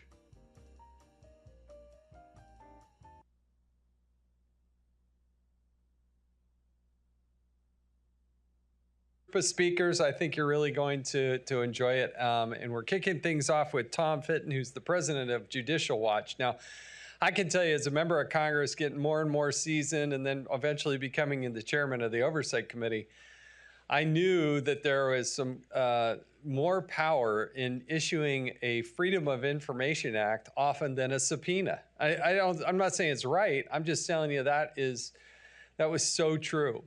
That's why I love what the Heritage Foundation is doing with its oversight project, because they're getting really aggressive and playing offense and doing good things. And we're going to hear from Mike Howell, who's going to talk about this.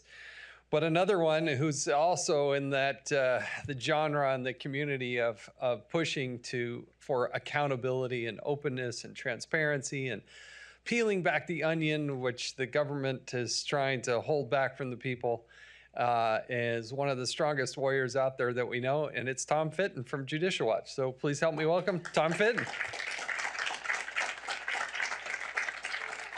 Thank you. Good to see you. Well, weaponization of government ought to be the topic or a focus of every conservative group in the country, every member of Congress who purports to support constitutional government in the country, and every citizen who's worried about having a republic that they can pass on to their children and grandchildren and future generations. And the threat is as dire as anything we've faced in the modern era, and it would be difficult to overstate the threat. So a symposium is certainly one way to highlight the issues that we're facing, and I've been able to watch a little bit of it earlier today. And the various permutations of it seem to be overwhelming. But my response to you would be, well, what is it you can do about it given your capacities? And we know Heritage is doing what they can do it given their capacities. And of course, Judicial Watch has been fighting government corruption for 30 years now. So some of this isn't new to us. But the threat, I think, is new in the sense that we could lose our republic within a few years if these issues aren't addressed. And this isn't like an intellectual debate or a philosophical or policy debate for me, because a few years ago, not that long ago, it was November of 2021 maybe, I just had skin cancer surgery. And I got home and I'm lying on the couch recovering. A few hours later, and it was the FBI knocking on my door with a subpoena to a grand jury investigating President Trump's handling of government records. They were nice enough. They told me I had an Amazon package. I think I'm the first American in the history of the country to have an Amazon delivery announced to them by the FBI, but I preferred not to be part of that historic moment. So then shortly thereafter, Special Counsel Jack Smith gets appointed, and they harassed me for 4 or 5 hours, I think it was a little over 4 hours before the grand jury, arguing with me about politics, tweets, what I ate with the president, and election integrity debates, debates about what the law requires in terms of government document handling by the president, all of which was First Amendment activity by me and Judicial Watch. And so when you have a Justice Department that targets the head of, and then through a subpoena, a document subpoena of Judicial Watch, the largest government watchdog organization in the country, and dare I say the most important one in the world, I think we ought to be very concerned. And on top of that now, we have this debate about election integrity. And I know we're concerned about the integrity of our elections, but with the weaponization of government and the targeting of Trump and the efforts to censor those of us and punish and jail those of us concerned about election integrity, I think the conclusion one can draw is that the left doesn't want to be able to cheat and steal elections. They want to end elections. So when you remove a man from a ballot through this fraud sham analysis that he committed insurrection, and they're not going to give up on that, by the way, or you try to jail the #1 candidate for president in the middle of a campaign, or in most respects cause him to be distracted from the campaign by prosecuting him 4 different times in various jurisdictions, that to me shows that you don't really want the election to happen. I mean, you can call it an election, but it's not an election. If they don't have to steal it, it's already been compromised through this process. And the question is Trump going to be able to overcome the compromise of the election through the election interference he's suffered, and we've all suffered as a result of the weaponization of the Justice Department and their allied Democratic politicians in Fulton County and New York City. I'm concerned, for example, in New York City, he's facing a criminal trial next week. Does anyone think he's going to get found not guilty in New York City? Of course he isn't. He's going to be convicted. Is he going to be sentenced? I don't know. Is he going to face jail prior to the election? I don't know. And anyone who suggests they do know for a certainty how this is going to turn out, I think, is underestimating the desperation and the viciousness of the left that is seeking to undermine our republic as they are.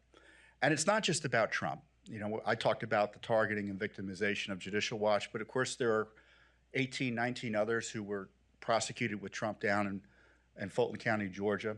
Other states are prosecuting and harassing through civil and criminal investigations, state party leaders. Democratic prosecutors are doing the same. Much of what Fani Willis is doing, they're doing in places like Michigan and Arizona and Nevada, I think. But you name it, you have a number of state party officials for the Republican Party. You have just innocent activists who were trying to participate in the 2020 debates being targeted with criminal prosecutions and civil lawsuits by the left. And so it's not just about 2020 in that regard. It's about sending a signal that if you dare say anything about the conduct of the 2024 election, you should expect criminal prosecutions, civil lawsuits, and if you're a lawyer, to be disbarred or suffer that process in a way that's never been done before in American history. And so when you have a Justice Department, and I understand previously, I was thinking about this, it's like, well, I guess we've had a politicized Justice Department. I'm thinking, well, actually, it's happened more than we'd like to admit to. We had Nixon under Kennedy targeted, and then Nixon was targeted again, and then they went after Reagan because Reagan stole that election, remember, by coming with that secret deal with Iran, and then they went after George H.W. Bush, and then George W. Bush with Florida. So the weaponization's been around, but it really is kind of accelerated in a dramatic fashion most recently. And if the new rule is that the Justice Department can come up with and prosecute leading political figures based on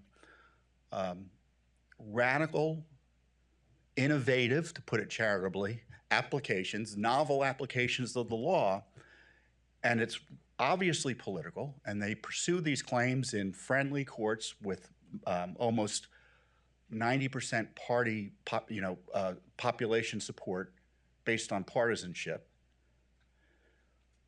But that we've lost the Justice Department completely in that regard if that's allowed to continue.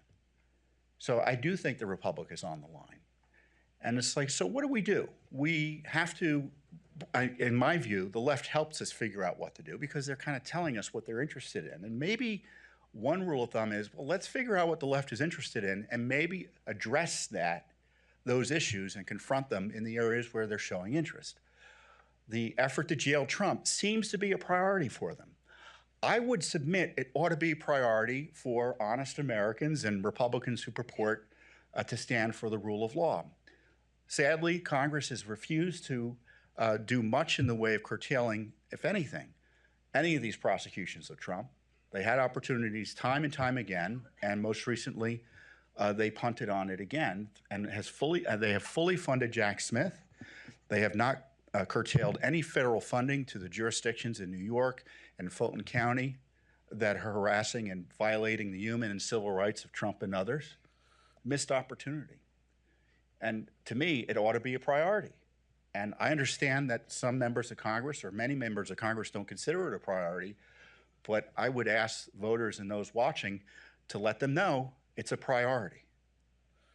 Election integrity obviously is a priority for the left. I suggest it be a priority for us. They're, as I say, trying to eliminate people literally from the ballot, destroy the Electoral College, which is the basis for the constitutional compromises that gave us our federal system. I would submit that's an important issue for us to focus on. They're desperately opposed to voter ID and cleaning up the ballots and such. Let's make that a priority for ourselves. They are spending billions. There's an entire, and we've had this discussion earlier today, there are billions of dollars being deployed to censor speech online and speech generally on elections and any other matter of controversy that the left deems necessary to have speech around it suppressed. I suggest that be a priority for us. For example, Congress shouldn't fund censorship operations by the Biden administration that are ongoing. And I would submit that targeting of our children is a priority for the left. So again, maybe we should spend a little more time talking about how we protect children from being mutilated through government programs and such. You know, that's just kind of one way of thinking about it. And so as you're an individual activist or representing groups and such, I would hope that you think about these issues in a more direct way and not put it on a panoply of policy issues that we all talk about. It isn't a tax fight. It isn't a fight about government regulation. It isn't a fight about climate and such. And I think they all have evil permutations, all of those arguments. This is a fight about whether we're going to have a free country within a year or two or not. I mean, even the debt fights, we still have 30 years before we collapse economically with our astronomical spending. I don't think we have that amount of time, given the left's hatred and not unconstitutional moves, anti-constitutional moves to destroy our republic. And that means also protecting the courts. I know we run hot and cold on the courts because then you have the corrupt courts that are politicized and been ruined by anti-Trump animus. But then there are courts who want to do the right thing and judges who, despite public pressure, follow the ethics and try to rule straight down the middle. And for that, they're being targeted, being threatened, having their lives threatened, having folks go to their home. We see that at the Supreme Court level. That ought to be a priority, protecting the rule of law and our courts. So I don't think it's hard as to what we need to do or figuring out what we need to do. We need to focus on where the left is and fight them. And half the battle is deciding the fight. And my concern is the Republicans have declined to fight and use the power of purse they have. So it's up to us. So Judicial Watch isn't going to back down. We're going to do what we can do. And I know Heritage is pushing hard in this area as well. But this has got to be, and for the left, this is all these issues. There is no group that isn't prepared to move on the issues I talked about. On the right, too often, there is a hesitation to move on these anti-corruption issues. I think the country's at stake, and if we don't move on it, we could lose the country.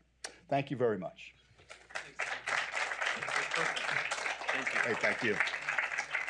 Tom Fitness, I really do appreciate the passion that he brings to the fight and the arguments that he makes, and I really do appreciate him. It's also a great segue to perhaps one of the most important things we have out there, which is the weaponization of elections. For me personally, just my own personal take on this, I do not like the way things are going right now. We should all vote on the same day, with the same information, at the same time, in the same way with a voter ID. I don't think it's that complicated. But let's hear from some people who really understand what's happening and how it's being weaponized. And so we have J. Christian Adams, who is the President and General Counsel of the Public Interest Legal Foundation, and Hans von Spakovsky, manager of the Election Law Reform Initiative and senior legal fellow at the Heritage Foundation. Gentlemen, please come join us, and thank you in advance for your expertise. Look forward to hearing this. Thank you.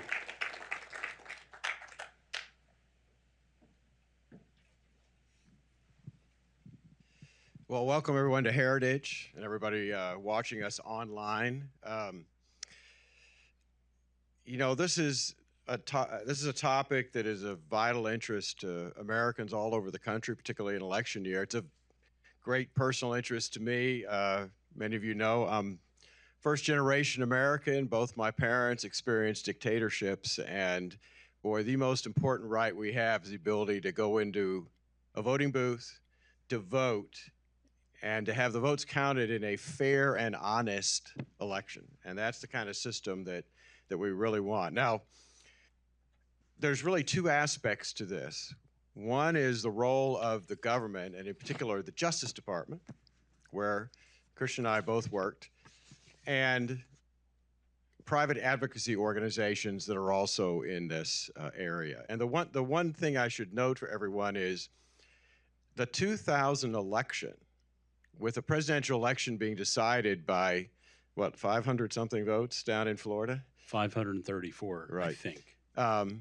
That was a pivotal point in the weaponization of the election area, because after that election, there was an explosion, an exponential explosion in the number of lawsuits filed all over the country. And there was also a big change in those lawsuits. Really, prior to that, most of the lawsuits were over recounts, contested elections, by losing candidates. After that, what started happening is all these lawsuits being filed prior to an election to change the rules governing the election process.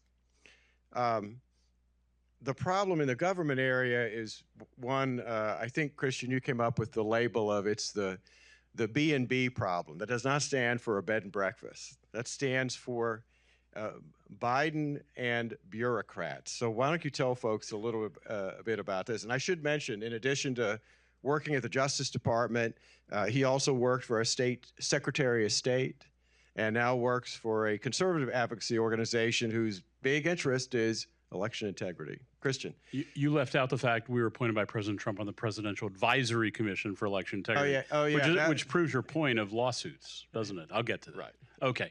So listen, a lot of folks, I think, reflexively in this age, think Biden is the problem. And of course, that he is in many ways. But I think Hans and I are here to tell you that an even bigger problem is another B word, and that's the bureaucrats.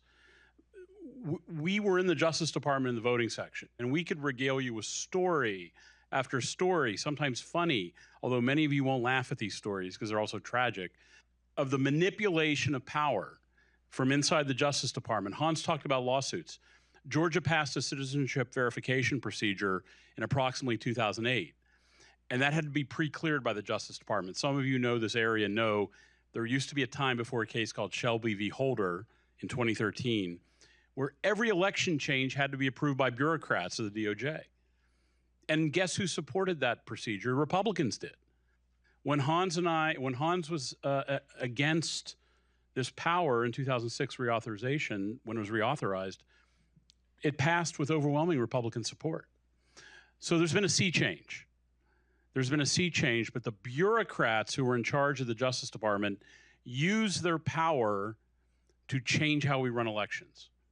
They block citizenship verification. They tried to block voter ID when I was there. They blocked voter ID in South Carolina. That's a great story. South Carolina passes a voter ID law in 2011, 2012-ish. They get blocked by the Justice Department from implementing voter ID under this power that I referred to. And they have to sue in federal court. That was the other way you can get approved, is you go to federal court. South Carolina finally got voter ID approved, but guess how much it cost them? Over $1.4 million in attorney's fees. So this is one example of many that Hans and I have for you about how bureaucrats are the problem and remain so compared to perhaps Biden.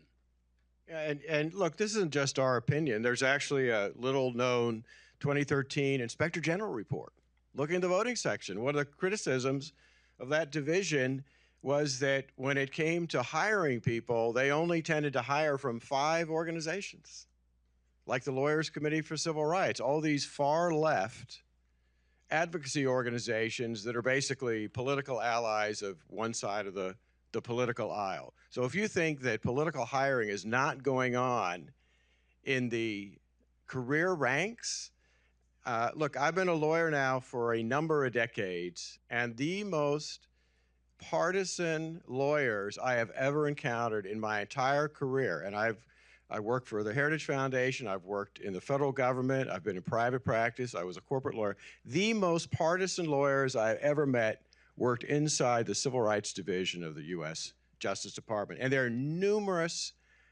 examples of this in various reports, Inspector General reports, or you want to talk very quickly about the taint team in that New Orleans case, because this is an example of what they are willing to do. Yeah, and I'll see your partisan, I'll raise you ideological. These are more than just Democrat, Republican. These are hardcore Marxists. I am not kidding. They are hardcore schooled Marxists in many cases at the Justice Department voting section and throughout the Civil Rights Division. And I'll give you an example. And this is the New Orleans police Danziger Bridge case. Some of you might remember the Danziger Bridge case. Lest you think that this is some sort of right-wing fable, there is a 180-page opinion by Judge Keith Engelhardt, who's now on the Fifth Circuit Court of Appeals, who wrote up everything I'm about to tell you. So the New Orleans police were being prosecuted by the Justice Department Civil Rights Division. And if you know anything about police prosecutions, there's something called a taint team. When a cop gets accused of something, he has to testify to internal affairs. He has no choice. You can't assert a Fifth Amendment right.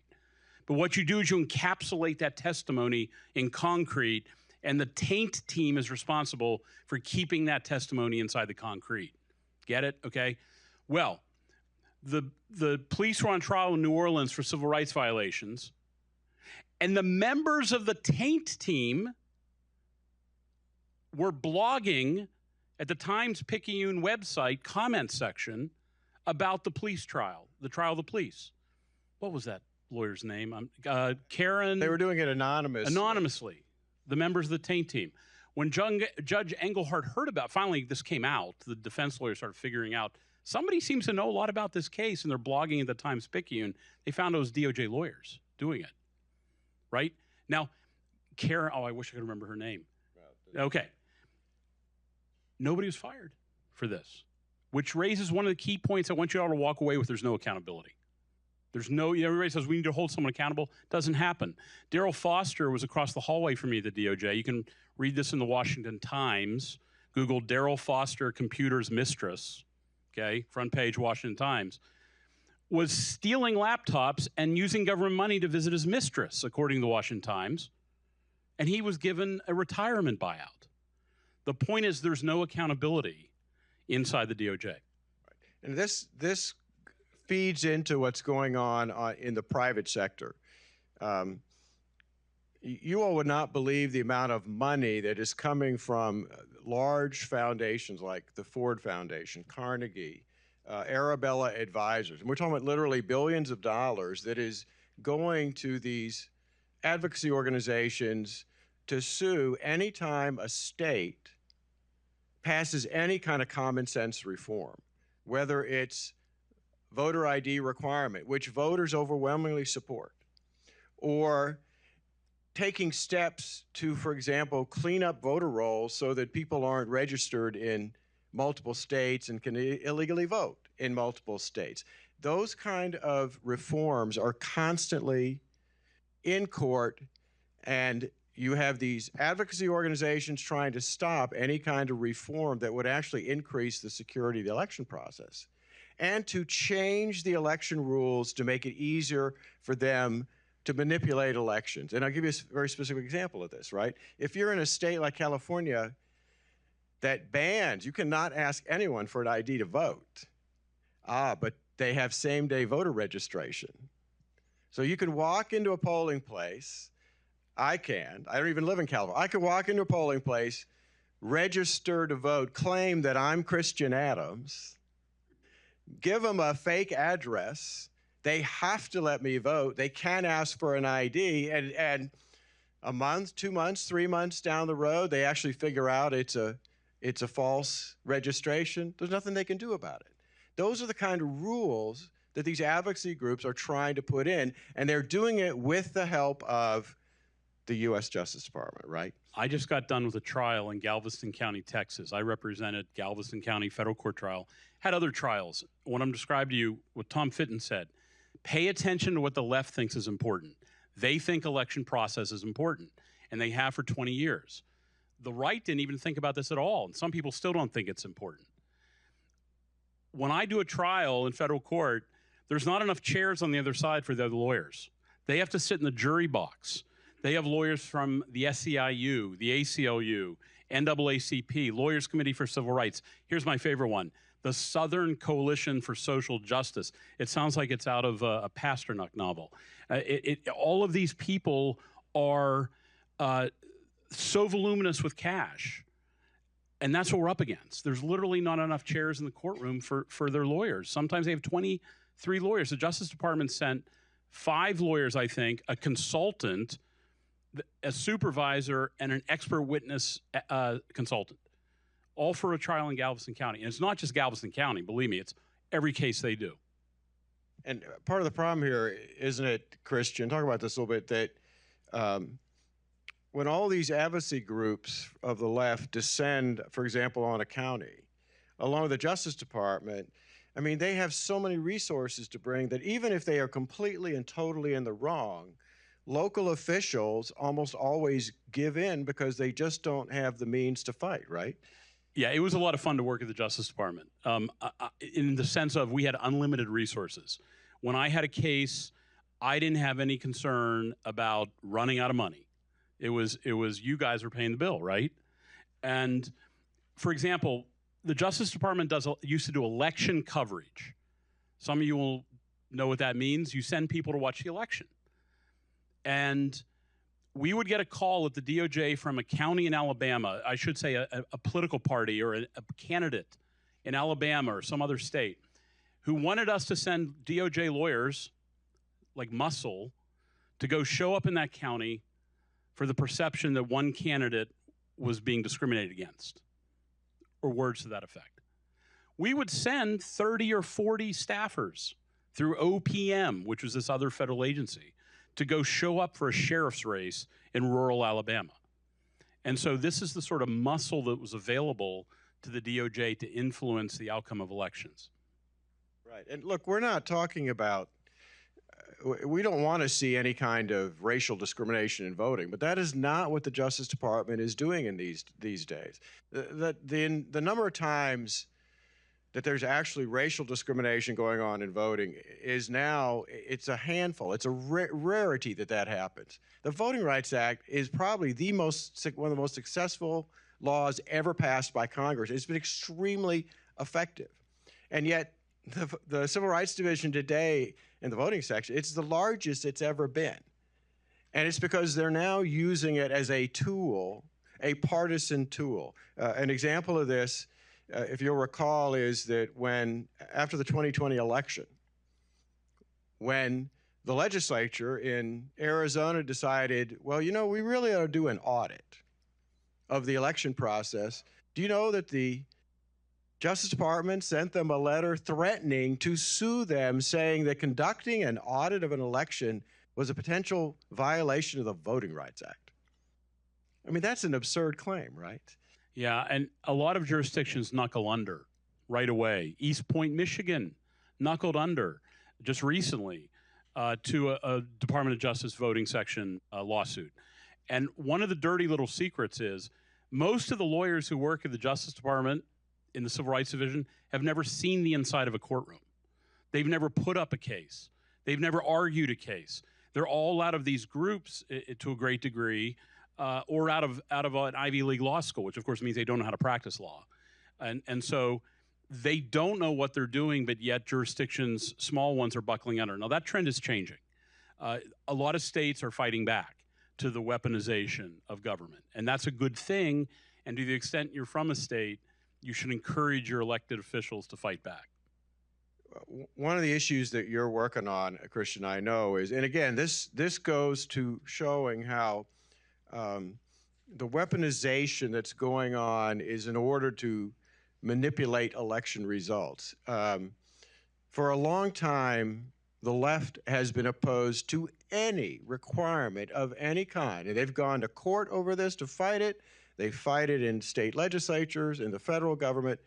Any attempt by states to require proof of citizenship when you register to vote, or for states to do something as simple as take the registered voter list and actually verify citizenship by, for example, doing data comparisons with the U.S. Department of Homeland Security, they have opposed. And now, of course, part of this trend is pushing to allow people who are not U.S. citizens to vote in local elections. And you've got litigation going on over this in New York, right? Right. I actually have a hearing on Friday I got to get ready for. Public Interest Legal Foundation is suing the city of New York because they're allowing aliens to vote in a local elections there. We allege it's a violation of the 15th Amendment because it was enacted to dilute black voting strength. So said the sponsor, which you can't do under the 15th Amendment. So the Department of Justice has interfered with efforts to enact citizenship verification laws, such as in Georgia. The left-wing groups have sued Georgia in the past, and actually there's a case right now. Every time Georgia tries to prove that someone's a citizen, they get sued by the left. And there's a big case that's pending right now against the state of Georgia for enacting citizenship verification procedures. These lawsuits, different ones, go back to 2008, these Georgia citizenship verification lawsuits. So, look, there are so many lawyers and so much money. Hans, do you remember you looked up the ACLU endowment once? Do you remember that? Because they say, oh, we're just a poor little C3 charity. Well, poor ACLU. And I think you looked up the endowment size. Yeah, I don't remember, but it was like $500 million. Yeah, it was very, very large. And that's part of the reason that they are able to bring so many big guns into the election litigation area and to, one, stop any kind of common sense reforms, including, I mean, just for example, look, just a couple of years ago, they went all the way to the U.S. Supreme Court to prevent Ohio from taking people who have moved out of state off their voter rolls.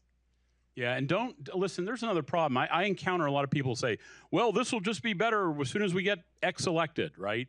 We'll solve this when we take control. Well, wait, now hold on there. I have a pleading here. I just want to show you guys. This is during the Trump administration, okay? This is a case out of the Civil Rights Division. It involved an Ohio abortion law. It's not elections, but it's the same unit. And this is the front page of a Sixth Circuit pleading that was filed by the Justice Department during the Trump administration. Eric Dreiband was the Assistant Attorney General for Civil Rights, extremely good guy, great appointee, did as much as he could do there. Do you know what's missing from this pleading? A Justice Department lawyer who was willing to sign it. It's all political appointees on this pleading. There was a mutiny inside the Civil Rights Division on this case and many others where you can't get the career staff to participate in the government's business. There is no career lawyer who would sign the pleading. And I'm only using this one example among many to illustrate that there's no easy fix. You can't just say, oh, let's bring in good lawyers, because the Department of Justice has set up hiring committees that are populated by bad lawyers. They're on the hiring committees. You can't get good lawyers through the system because they've all left. I used to be one of them. Hans used to be one of them. There's none of us left there. It's all radicals who refuse to sign pleadings. So Eric Dreiband had to argue this case himself at the podium because nobody else would do it. So Christian, what are potential solutions to this? I mean, one of the things that I would strongly recommend to Congress is a very big slash in the budget of not just the Civil Rights Division, but many other divisions within the Justice Department. They need a huge reduction in force because if, for example, you do that, well, then maybe the lawyers will actually concentrate on enforcing the laws they're supposed to be enforcing instead of doing all of these other things that are kind of outside of that. I mean, what do you think about that? Any other potential solutions? So this is the last chapter of my book, which, by the way, I'm not hawking because it came out 12 years ago. It was a New York Times bestseller. But so look, the first thing you mentioned it, number one, power of the purse. It's in the Constitution, guys. How about using it? It's been there since 87? Okay, that's the number one. Number two, and it deals with weaponization of government, and that is getting rid of the civil service rules. Because the civil service now is the number one reason the weaponization is occurring. It is a relic from the early 1800s. It had a purpose at the time of having a neutral civil service. And the so-called Wilsonian era took that to its dangerous next phase, right? Where all the enlightened were busy recommending population control. It's not a joke. What we need to do is look closely at the civil service. And I know that's high heresy in this town.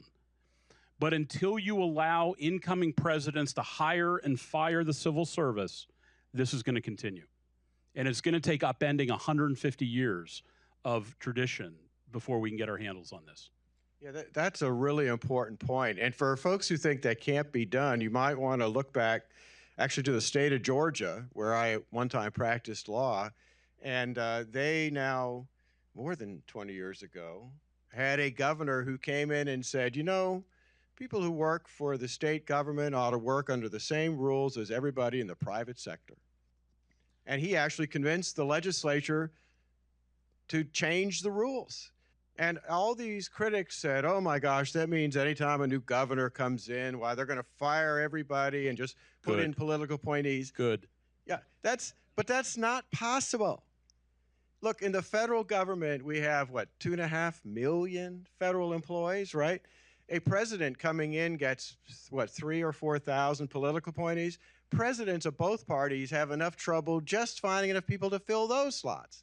So this idea that there'll be this massive layoff without the federal government is wrong. But we can tell you as former federal employees that trying to fire an employee, even the most incompetent, even people who absolutely refuse to carry out the priorities of the president who violate the confidentiality rules We didn't get to that, did we? of leaking privileged materials, attorney-client communications to their favorite reporters, the Washington Post. You can't get rid of people, and the only way you can change that is changing the career. What Hans is referring to, the Georgia Voter ID J memo or the pre-clearance memo, when we were debating pre-clearing Georgia Voter ID in 2005 or 6, the whole internal memo got leaked to the Washington Post. Like all the internal documents, so-called deliberative process, all got published at the Washington Post. Because people in my office, and we eventually figured out who did it, remember, and nothing happened to those people. The other thing that I would suggest, and I wonder what you think about this, is, look, we've seen example after example after example, and we've seen it at the Justice Department. We've seen it at the FBI. You see it at many other federal agencies.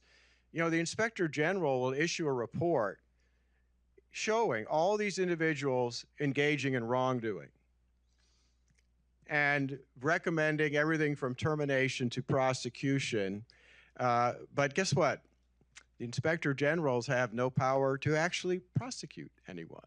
They have no power to engage in discipline. And we can tell you that the Office of Professional Responsibility, for example, at the Justice Department, which is supposed to discipline lawyers who have acted unethically, they have a tendency not to do anything. So I'm wondering, do you think one of the changes that ought to be made is to give the Inspector General the power to discipline individuals within their respective agency who they find have engaged in wrongdoing? So the Inspector General DOJ recommended in 12 that the DOJ stop hiring from all these leftist groups because there was misconduct. And of course, that didn't happen. There was no power to do anything like you're talking about. In that report, they even hid the identity of the wrongdoers by giving them fake names like Elmer Fudd or, remember, they don't even tell you who it is. They just hide the identity of the wrongdoers. So the Inspector General, look, the downside is, Hans, sometimes these are relatively ideological inspectors general. Right. They were confirmed by the Senate, so that tempers that. But something's got to give because there's so much wrongdoing in the weaponized government that is documented by inspectors general that nothing's happening about. Are there any other issues in this area you think, Christian, that we haven't covered? I mean, one of the things that keeps coming up is the huge amount of money that is flowing into from Arabella Advisor. If you all have not heard of that, you should look them up. The Capital Research Center has done a great study on them. In the 2022 election cycle, I think their revenues were about $3 billion. That's a B, right? B, billion. Yeah, a B with billion. And what they do is they set up what I call astroturf organizations. Y'all know what a grassroots organization is, right? But anytime there's a lawsuit filed against a state, for example, maybe for passing a voter ID law, I mean, you end up against all these other supposed organizations, nonprofits that are interested in stopping a voter ID law, but almost aren't most of them, haven't they been created by Arabella advisors? They're not real organizations? Frequently, and you heard Hans said $1 billion. Ask yourself, why has the left, and only one small component of the left, devoted $3 billion to this space? And that doesn't count the ACLU endowment. That doesn't count the SEIU. That doesn't count all the other 9-figure sources of money on the left. Why has the left devoted this much money to election process? Is it because it doesn't matter? Is it because they just feel good about suing over state laws? No, because it makes a difference. And Arabella has, and all these groups have so much money. I'll give you one example. They've created a group called Designs for Democracy. Designs for Democracy. And what they do is they parachute employees into state election offices. Hi, here's your free employee. The people of Michigan don't have to pay for this employee. And these people redesign everything. Forms, posters. Remember the Hope poster of 2008? They didn't design that, but it shows you the power of aesthetics. it's quite clear that how you draw something matters to people, different ways. And that Hope poster appealed to somebody, just like a Leni Riefenstahl movie would appeal to somebody else. So aesthetics matter. And the point is that Designs for Democracy is this Soros-funded group that parachutes into state offices to redesign everything, to make the forms fun and fuzzy. Instead of saying, what is your legal address? Where do you put your head at night? So it's like wee little things that we think, oh, this is just nonsense on the margins. But they know nonsense on the margins change countries. And that's what's going on in this space. A final thing, because we're almost out of time, but just talk just a little bit about the presidential commission that Donald Trump created to examine, research the vulnerabilities in our election process and the reaction of the left to simply researching and examining the problem. You all remember, a presidential advisory commission has no executive power whatsoever. All it can do is research a problem, make recommendations for changes. But talk about what the reaction was when this commission got put together. So Hans and I were appointed by President Trump, along with some others, to this Presidential Advisory Commission. I still have hanging in my office the full-page New York Times ad by the People for the American Way attacking you and I, because I'm thinking, I made them spend $250,000 in a Sunday A section in the Times. The point is that we were simply going to look at some issues, and they filed so many lawsuits to stop us. I think there were 13. Yeah. 13 lawsuits against this stupid commission. We actually had a DOJ handler, a lawyer. Do you remember in New Hampshire? This lawyer would follow us around everywhere. Remember this? And because they were being sued, so the lawyers would follow us to see what we were saying to each other. And so it became a farce. And eventually they pulled the plug on it because they didn't want to fight. So we never did anything. I later got appointed to the U.S. Commission on Civil Rights, which I still am. I'll be the last Trump appointee in the federal government. We're a 4-4 commission. So here's a quiz for everybody if you've been listening carefully. We're a 4-4 commission, 4 Republicans, 4 Democrats. So who has the power on the commission? Who has the right answer? One word. Starts with S, ends with TAF. Staff. If you've been paying attention today, you know that the staff rush into the vacuum. And that's how Washington's run. All right. I think are we almost out? I think we're almost out of time, right, for our session? Yeah. All right. Well, I thank you all for coming. I do want to end on a positive note. And the positive note is, if you check the Heritage database, you'll find our election integrity scorecard. We analyze every single state, how good they are, how bad they are, depending on how they protect the integrity of the election process. And I will tell you, things have improved since 2020. Can I plug our database? Yeah. Okay. Many states actually have passed significant reforms. In fact, they were so upsetting, as you recall, for example, in Georgia, that Joe Biden went down there to call requiring somebody to show an ID, Jim Crow 2.0. So check out the scorecard. You'll see things have improved. Yeah, there's still some states with problems, and Dave, you just created a database too. So Hans just gave you a dog whistle. Joe Biden went down to Georgia. I'm thinking like a Charlie Daniels song. Okay, so we have a tie vote database. So anybody who tells you that what we talked about doesn't matter, because those people are out there, I've run into them. We have a tie vote database with 700 tie elections in the last 10 years.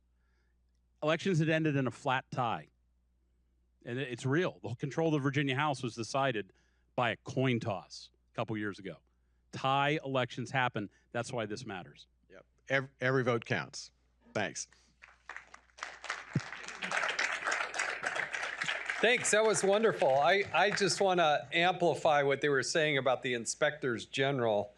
Worked closely with Michael Horowitz, who is the Inspector General at the Department of Justice, and I really, really came to like and appreciate him. He's pointed something out and has been advocating for a change for a long time. Inspectors General at the Department of Justice are prohibited from inspecting attorneys at the Department of Justice.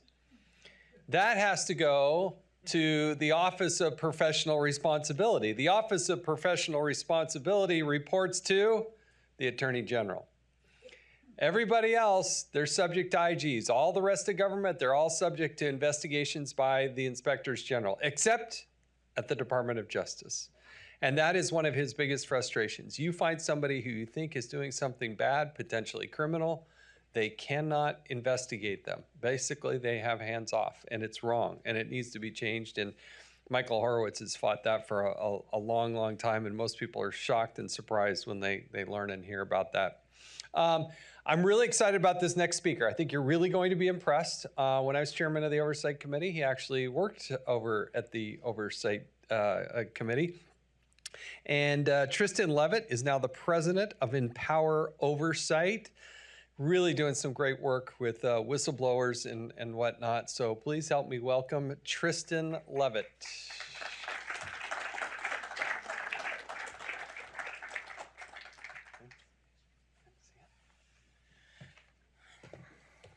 In the fall of 1975, the Church Committee shocked the American public with public hearings that exposed widespread abuses by the CIA, the NSA, the FBI, and the IRS. The committee's biggest legislative legacy was the Foreign Intelligence Surveillance Act of 1978, the renewal of part of which has been discussed today since it's coming up in Congress. But the FISA Act only referenced a portion of the many abuses that the Church Committee identified. So, for example, one section of the committee's 1976 report could easily have been written in 2013. It said, the IRS began comprehensive investigation of right-wing groups. This effort was directed at identifying contributions and ascertaining whether the organizations were entitled to their tax-exempt status. The fact that history has repeated itself on this issue should remind all of us that no law or policy, however perfectly drafted, is alone sufficient to stop government abuses. If the government shortcuts a process or takes advantage of legal ambiguities or just flat out disregards a law, how would the public ever know about it? The recognition of a need for widespread safeguards and greater government transparency contributed to the 1978 passage of the Inspector General Act and the Civil Service Reform Act, less than 2 weeks before the FISA Act. The Inspector General system, which Chairman Chaffetz just referenced, is actually how the public learned in 2013 about the IRS targeting conservative groups. Meanwhile, part of the Civil Service Reform Act, which is later known for the Whistleblower Protection Act of 1989 that amended it, established the modern whistleblower protections that most federal civilian agencies have. Its protections were created to ensure that patriotic federal employees would be willing to bring to light waste and fraud and illegal activity and the sort of abuses that were detailed in the Church report. Now, given how extensively the federal government's operations today touch every single American, there's a greater need for transparency now than any other time in American history. So, too, is the need to protect those with inside information who have the courage to speak up about abuses they see. The Civil Service Reform Act established a process for vindicating whistleblower protections through the Office of Special Counsel, or OSC, and the Merit Systems Protection Board, MSPB. Having led both agencies, I can say that while the process isn't perfect, it can play a very important role in protecting those who speak truth to power. Let me give you just one example. In early 2011, during the Obama-Biden administration, Senator Grassley hired me to help conduct investigations into federal law enforcement abuses. I was immediately thrust into the battle between the massive Department of Justice, which we've discussed a lot today, and one single ATF agent, John Dodson. John disclosed to our office a gun-walking case called Operation Fast and Furious. In it, the Arizona U.S. Attorney's Office and Phoenix ATF had allowed nearly 2,500 semi-automatic firearms, mostly AKs, to be trafficked to Mexican drug cartels. Guns from that case were recovered at the scene of a shootout near the Mexican border that resulted in the death of a Border Patrol agent, Brian Terry. When that happened, John Dodson felt he had no choice but to go and blow the whistle. And so he went to Senator Grassley's office. Senator Grassley wrote to DOJ, citing a whistleblower with evidence and asking for an explanation. Now, you'd think that having cited that he had a whistleblower with evidence, DOJ would have been more careful at that point, but instead they wrote back denying the truth. As then ATF Supervisor Peter Forcelli recounts in his new book called The Deadly Path, trouble was brewing behind the scenes, though, because of that letter. The U.S. Attorney's Office in Phoenix went to ATF and said maybe they should indict John Dodson. Agent Forcelli heard this and then blew the whistle to Congress on DOJ and ATF's plan to retaliate against John. Then DOJ came after Agent Forcelli, accusing him of perjury after he testified to Congress. Fortunately, facts are stubborn things, as John Adams once said. Thanks to those courageous whistleblowers and the evidence that they brought forward, the world learned the truth about Operation Fast and Furious. DOJ eventually had to retract its false letter to Senator Grassley. It did refuse to turn over documents about its initial misleading and retaliatory response, and so in a bipartisan vote, Attorney General Eric Holder became the first sitting Attorney General to ever be held in contempt of Congress. But throughout that entire battle, we continually reminded ATF and DOJ that it would be illegal to retaliate against the ATF agents who had come to us. That said, just like Jason talked earlier about the inability to enforce subpoenas, the reality is if any of the whistleblowers had been fired, we in Congress would not have had any legal authority to put them back in their jobs. That's why we needed OSC. OSC eventually helped both agents Dodson and Forcelli to reach settlement agreements with ATF. Both of them served out the rest of their law enforcement careers. Each of them retired within just the last 2 years. I don't think that would have happened without OSC. But not all federal employees have the kinds of protections that agents Forcelli and Dodson benefited from. As I testified nearly a year ago before the House Weaponization Subcommittee, FBI whistleblowers are treated differently than those at every other federal law enforcement agency. Now, this special treatment is frankly baffling in light of the FBI's history, especially that was revealed by the Church Committee. But even after that, the FBI still had immense clout. So when the Civil Service Reform Act approached final passage in 1978, the FBI convinced Congress to give it a special exemption. On paper, whistleblower retaliation is prohibited at the FBI. But instead of OSC and MSPB investigating and adjudicating FBI retaliation, a carve-out allows DOJ to do it instead. They just keep it in the family. This lack of independent oversight gives FBI whistleblowers second-class status. And of course, DOJ took advantage of the FBI's exception to add additional rules and roadblocks, such as only protecting whistleblower disclosures to the Inspector General or to the head of each FBI office. In the mid-2010s, I worked with Senator Grassley and with Chairman Chaffetz to try and change that. We obtained report after report that showed how flawed the FBI whistleblower protection process is, and we introduced a 2016 bill that would have made some basic improvements. It was blocked by one particular committee in the House of Representatives. I negotiated with that committee extensively to overcome their objections to treating the FBI the same as other law enforcement agencies. In the end, we were only able to get one change in a rump bill, adding supervisors to the list of protected whistleblower disclosure recipients. At the time, many members of Congress didn't seem to believe the modern FBI was capable of widespread abuses. How times have changed. As you've heard today from multiple speakers, over the last 8 years, the FBI has gotten one black eye after another. Every year seems to turn up a new major scandal involving the Bureau. I still know a number of very good men and women in the FBI, and I'm sure there are countless more. But it's precisely to empower those who take their oath to the Constitution seriously that the FBI needs stronger whistleblower protections. Given all that we've seen from the FBI since 2016, I wonder if that House committee regrets blocking our bill. Thanks to efforts by Mike Howell here at the Heritage Foundation, the NDAA for fiscal year 2023 finally gave FBI whistleblowers the right to appeal to MSPB. For the first time, an agency outside of DOJ chain of command has the authority to force the FBI to make whistleblowers whole. But Congress can't stop there. There's no reason for the FBI to be the only agency whose employees can't go to OSC.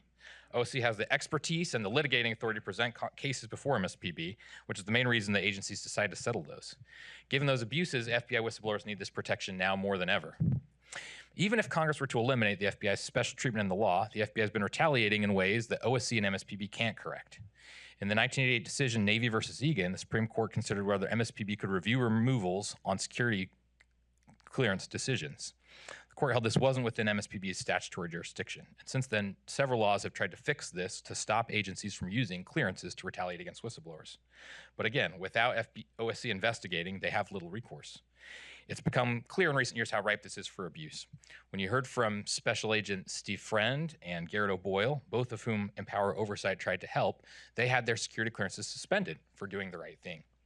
Another client of ours, Staff Operations Specialist Marcus Allen, emailed his chain of command to make clear that even though FBI Director Chris Wray had testified to Congress and given the impression that there were no FBI informants at the Capitol on January 6th, the New York Times had reported that there were indeed many informants of the FBI present on January 6th. For making that disclosure, the FBI suspended Mr. Allen's security clearance, and 2 years later, we are still fighting to try and get it back. There is a bill currently pending in the House, H.R. 7750, which would allow FBI employees to have those clearances looked at by the DOJ Inspector General.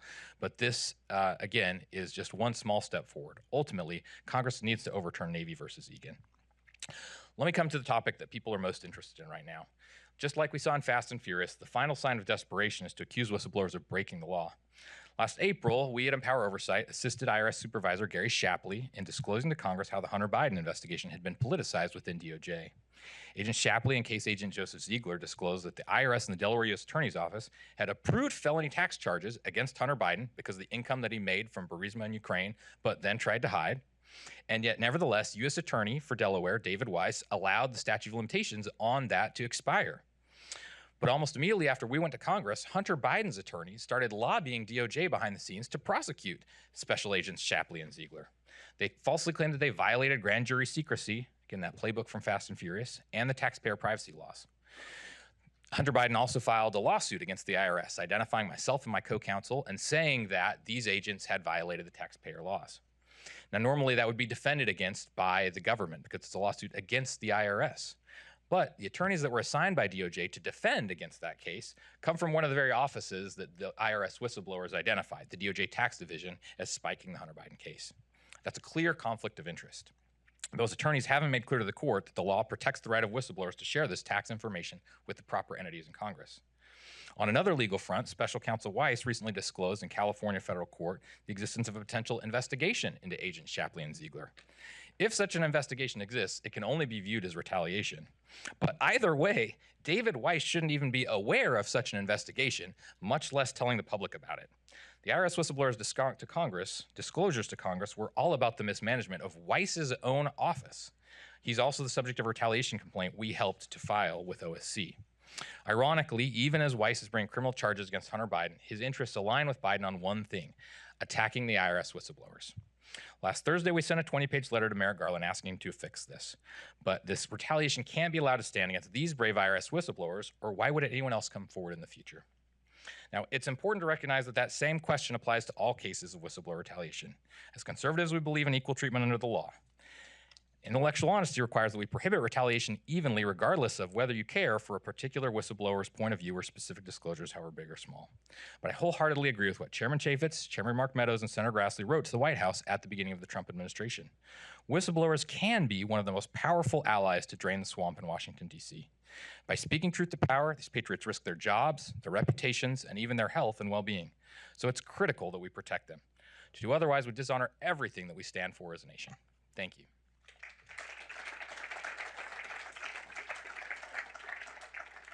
Tristan Levitt's one of the great minds on this topic, and I hope you watch him and his career and what he's doing with his organization there, Empower Oversight, because it is such vital work that's happening there. And you look at the cases that he was working on, right? The IRS whistleblower case, Fast and Furious, these types of things blossomed because somebody stepped forward and said something, and then it exposed it, and then it kept going and kept going, and it's just so important. I think you're very familiar with, I hope you're familiar with, and will enjoy our next speaker, which is Mark Morgan.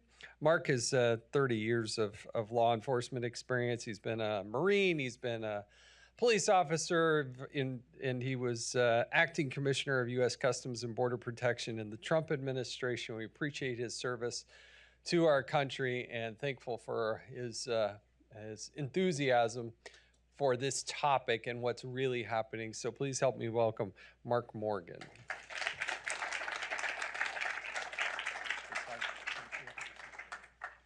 So the past 38 months, I've probably been asked 1,000 times, 10,000 times, why would any administration intentionally enact border security policies that hands our borders over to the cartels? Why would any administration take the most secure border in our lifetime and intentionally unsecure it? Why would any administration cast aside the Constitution and no longer secure, defend, and protect our borders? Why would they intentionally violate the law? Why would they intentionally lie to the American people to jeopardize every aspect of our nation's safety and national security to an extent that no intellectually honest person can deny the unimaginable chaos and lawlessness at our borders? Well, now I have a video that I direct people to. Can we show the video, please? The Democrat open borders plan to entrench single-party rule, explained in under 2 minutes. 1. Flood the country with untold millions of illegals by land, sea, and air from all over the world, enough to eclipse the populations of 36 individual U.S. states so far. 2. Prioritize the needs of these millions of non-citizens over the needs of the American citizen, with free flights, buses, hotels, meals, and phones, ensuring their loyalty to the political party that imported them. 3. Keep them in the country at all costs, even when they commit violent crime like murder and rape. Attack the language used to describe the criminals, as opposed to the criminals themselves. Slander critics as racist. 4. Ensure their privileges are made irrevocable with city and state sanctuary laws that act as population magnets. Codify permanent status and ensure non-cooperation with ICE. 5. Count the non-citizens in the census that will determine congressional apportionment in the House of Representatives. As of now, that would equal 13 extra congressional districts, a tremendous amount of electoral power. 6. Wage a massive, heavily funded lawfare campaign to change state voting laws that legalize mass mail-in ballots, no signature verification, and no proof of citizenship requirements, making it nearly impossible to prove voter fraud. 7. Lock in the permanent voting majority with campaign promises of lavish benefits and permanent privileges, enshrining generational fealty to the Democrat Party. 8. Win elections. 9. Entrenched single-party rule has been achieved. The best part? Your tax dollars are paying for it. Yeah, pretty powerful, right? Look, there is, I mean, we know what's going on when you look at that video. 2 minutes, that's it. There is no doubt that this administration absolutely is weaponizing our borders for their political benefit. And here's what I say, though, and sometimes a lot of people don't want to hear this, but they're winning. They are winning. Now, I understand the polls are starting to show we're getting some growth, but I promise you, we are not where we need to be. And here's why I firmly believe this. Can we show the slide up, please? Look at that data. So because of their weaponization of the borders, here's what we had in the past 38 months. 9.1 million total nationwide encounters. That is obviously the right side of the chart under the Biden administration. We've had 2 million known gotaways. At this pace, the first 48 months of the Biden administration, we will have over 13 plus million total nationwide encounters. To put that in perspective, that's equivalent to the 5th most populated state in the United States, just under New York. Why do the numbers matter? Why does the right side of that chart matter? Because here's the reality that happens. When you flood our borders with an invasion level numbers, month after month, year after year, what you do is you pull limited critical border security resources off the front line. You pull them away from their law enforcement national security mission. You literally hand operational control of our borders over to the cartels. This administration has fundamentally changed the Border Patrol's mission of one of a law enforcement and national security mission to a, quote, processing enterprise. They're relegated to administrative duties associated with those that they apprehend. They're acting nothing more than like a federal travel agency for this country. So what happens? What's the downstream effect of the weaponization of our borders? Well, we don't have enough time to talk because it's so big. But let me talk to you about a couple specific things. I want to talk about national security, and then I want to talk about the criminal aspect just for a couple of minutes. So on the national security front, a couple weeks ago, they apprehended a Lebanese national, single adult male of military age. Now, luckily, we apprehended him. He was one of the dumb ones because he admitted that he was a member of Hezbollah. And he also admitted that he was going to travel to New York, make a bomb, and try to kill as many Americans as he could. In 2021, we had an Iraqi citizen. Oh, by the way, which the FBI data said smuggled arms for Al-Qaeda during the war. He was here on a visitor visa. And in 2021, he applied for asylum. And when we granted him that right to do so, what he did over the next year was plan to smuggle in additional Iraqi terrorists across our wide open southwest border to assassinate a former president. I could keep going on with those examples.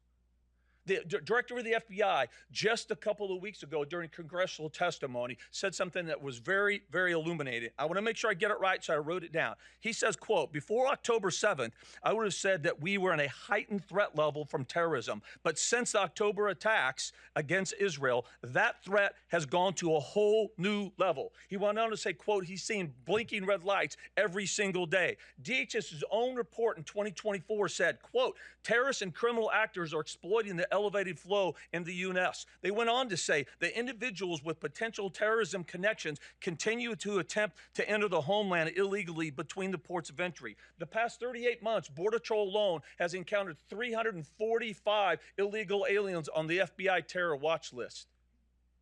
During that same 38 months, we've encountered individuals from 180 countries. There's only 195 recognized countries on the face of the planet. And we know that many of those countries, we encounter people we call special interest aliens, tens and tens of thousands of them that come from countries that we know sponsor, harbor, and facilitate terrorism. And let's go back to the 2 million known gotaways. Ladies and gentlemen, it's not if or when the threat's coming. We already know the threat's coming. We've got the data that says the threat's coming. We have acknowledgement from the intelligence community that threats are trying to enter our border. That's not the issue. The issue is the threat, it's already here. Now, let's go to the criminal side. Director Wray, during that same congressional testimony, this is what he said. He said, quote, a wide array of very dangerous threats are emanating from the southwest border. A Colombian alien just a couple of weeks ago was arrested. He was apprehended and released. Well, guess what? We had to go back and re-encounter him and re-arrest him. Why? Because he found out that he was wanted for 4 murders in his home country of Colombia. A few days after that, they arrested an individual here from Ecuador that was charged with raping a 15-year-old disabled girl. I think everybody remembers the Pennsylvania fugitive. Remember how he was in the United States? So he had entered the United States illegally. While he was here, he killed an American citizen, went to jail, escaped, nationwide manhunt. Border Patrol found him, by the way. He goes back. Well, guess why he came to the country illegally? Because he was wanted for murder in his home country in Brazil. I could talk to you about that for the next 10 hours, giving you examples just like that. Let me go on. FY21 to FY23, ICE, the past 38 months, basically, a little under. They arrested 163,000 criminal illegal aliens in the country, including 4,700 murderers and 8,000 gang members. Border Patrol, during the same time period, they encountered 47,000 criminal illegal aliens. To put that in perspective, that's a 99% increase from FY's 2017 to 2020 combined. In the state of Texas alone, from 2011 to 2024, they arrested over 300,000 criminal illegal aliens and charged them with over 500,000 crimes, including 950 homicides, 1,200 kidnappings, and over 65,000 assaults. So don't tell me that the weaponization of our borders has no downside, has no negative effects, because it's a lie. And look, I haven't even talked to you about the tens of thousands of Chinese nationals are coming in, right? And the threat against our infrastructure with respect to cyber. And we know China is one of the most formidable threats in the world when it comes to that. We haven't talked about the drugs pouring in, the fentanyl that last year killed 112,000 Americans, killing 1,000 Americans every single day. In 1 year, fentanyl killed more Americans than the Afghanistan, Iraq, Vietnam War, and all the terrorist attack against our homeland combined. But yet they also want to tell you, oh, don't worry. The millions and millions in the past 38 minutes, no worry, because when we encounter them, we vet them, right? I'm sorry, it's BS, right? I'll give you one example. So we know about the infighting going on in Haiti. I'm sure that Mr. Barbecue, the leader, the rebellion leader, is more than happy to work with us and let us know about the individuals from Haiti coming in, whether they're criminals or not. Yeah, it's stupid. It's not happening. So we are intentionally, knowingly, and willfully every single day releasing criminals into our communities. Every single day, as well as potential national security threats. And I'm going to end with this. Lincoln Riley. I'm glad we're talking about Laken Riley. We should continue to talk about Laken Riley, but we need to do it in this way. She wasn't the first and she wasn't the last, right? Let me just give you a couple names. Molly Tibbetts. She was murdered by an illegal alien, stabbed multiple times. Her body was left under a bunch of leaves. All she had on was her bra and her socks and her legs spread wide apart. She was 20 years old.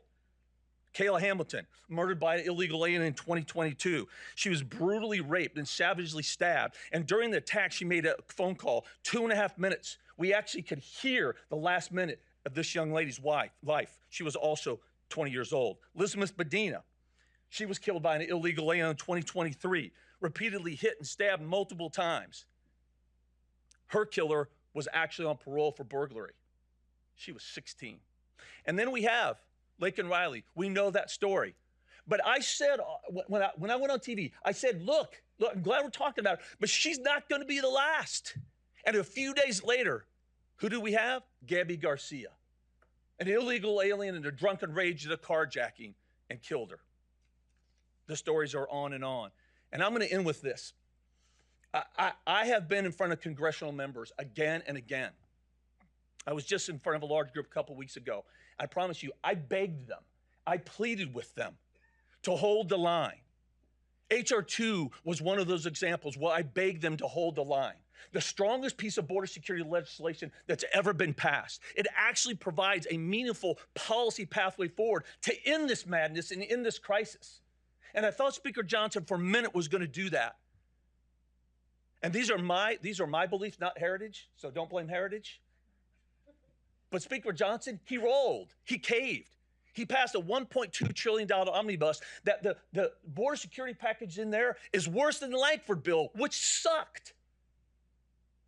And we caved. I don't understand this. I don't understand. We need to collectively get together as a conservative group and drive them to show and demand that they go forward with the political courage, strength, and will to do the right thing to secure the borders. When is enough is enough? How many more Laken Rileys do we have to have before we say this has to end? And I think that answer is it needs to end today. We can't wait. We can't wait another 7-8 months. Hopefully we're going to get the right person back in the White House before we do something. Because every single day, again, criminals are coming in, murderers, rapists, pedophiles, aggravated felons, gang members. They're coming across the border every single day to every town, city, and state in this country. Potential national security threats are flowing into our country every single day. Just look at the rhetoric we have. Just last week, there was individuals in Michigan saying death to America. Folks, we got to wake up. We got to wake up. And so I'll shut up. I'm going to say this to you, is that, so this is great. I really am glad you're here. And I'm glad that you're listening to all of this. But my question is to you, what are you going to do tomorrow? What are you going to do tomorrow to get involved, take some action, call somebody, call one of your congressmen, call a senator, tell them you've had enough. Because border security is national security. Thank you.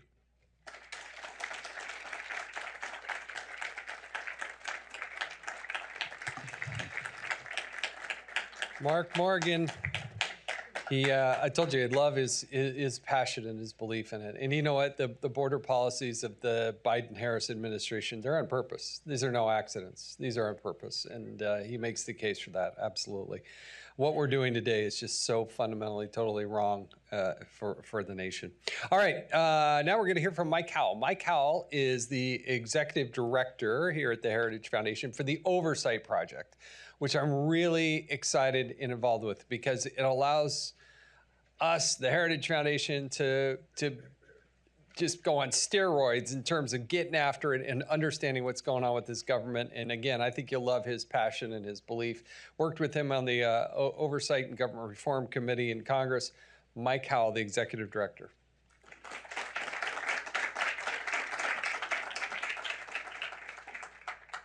Thank you, Mr. Chairman, and thank you for being the masters of ceremony today. I'm Mike Howell, and I'm here to stir the pot. Okay, and to do that, I have some good news and some very bad news. And as is tradition, let's start with the bad news.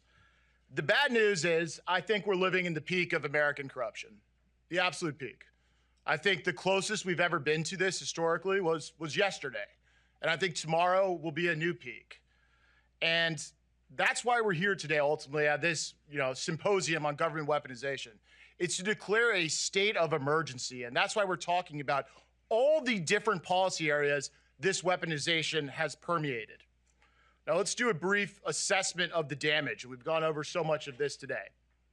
Our once venerable federal law enforcement agency, the Federal Bureau of Investigation, which used to be the prize jewel of law enforcement, is now an international laughingstock.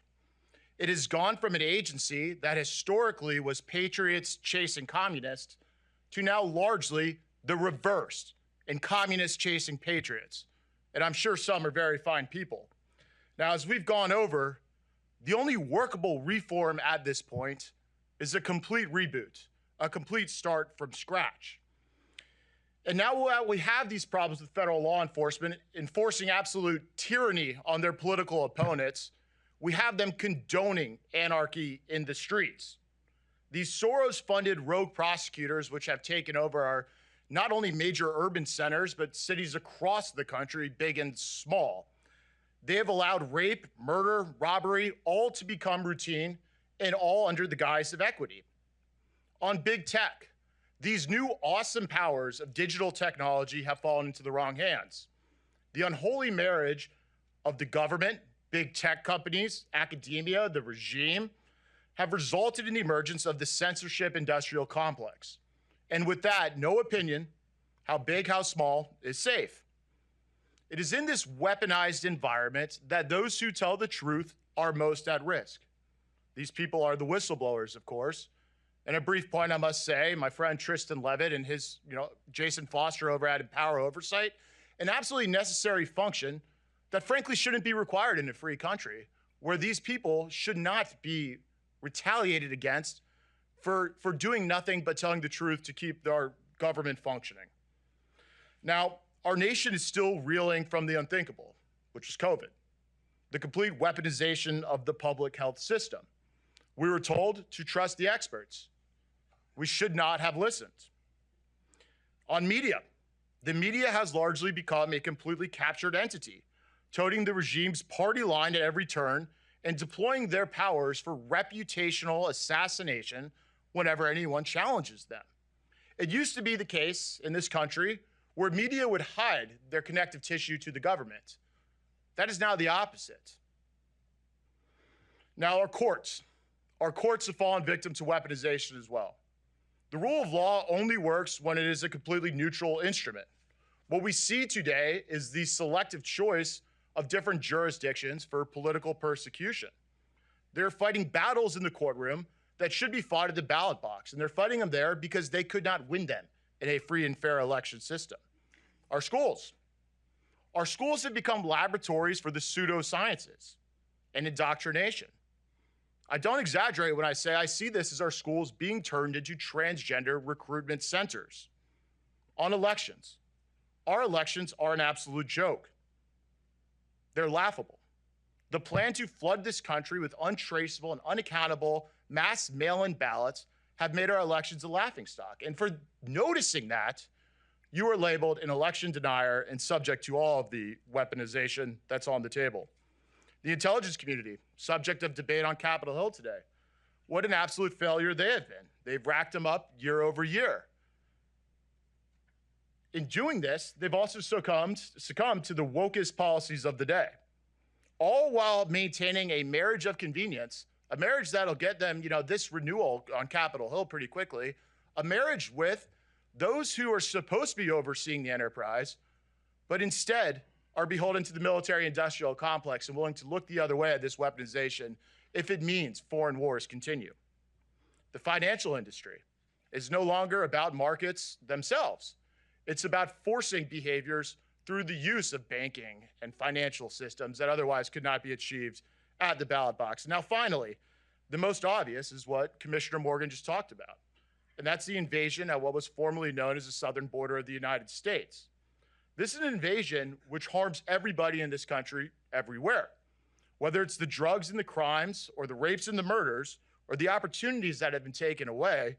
This is an invasion that has been called for, sanctioned, and continued at every step by our own government, the one whose primary duty is to be keeping us safe.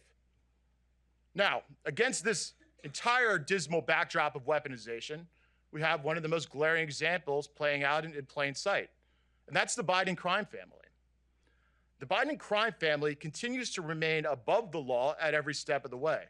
If anyone in this room or any of the thousands watching online did just 1/100th of what the Bidens did, they'd be in jail for the rest of their lives. This is the dual standard that we're faced with today. So that is the bad news, and that was a lot of bad news. Here's the good news. And how can there be good news when they've taken so much away from all of us? The good news is we're going to take it all back. For too long, a lot of our political leaders, whether on Capitol Hill or elsewhere, have only been willing to sit back and watch the slow boiling of the frog. Well, it's my view that the pot has boiled over at this point in time. This is abundantly clear, I think, to the everyday American that we're watching a systems-level failure of government. So what do we do about it? The first thing to do is start fighting back. And I think for too long, we've been sitting back and taking it. I also think that that happens to be our only option. Circumstances have dictated that we must fight back. So how do we do that? What does the regime need that we can take away? The first thing they need is legitimacy. I think that is slipping through their fingers.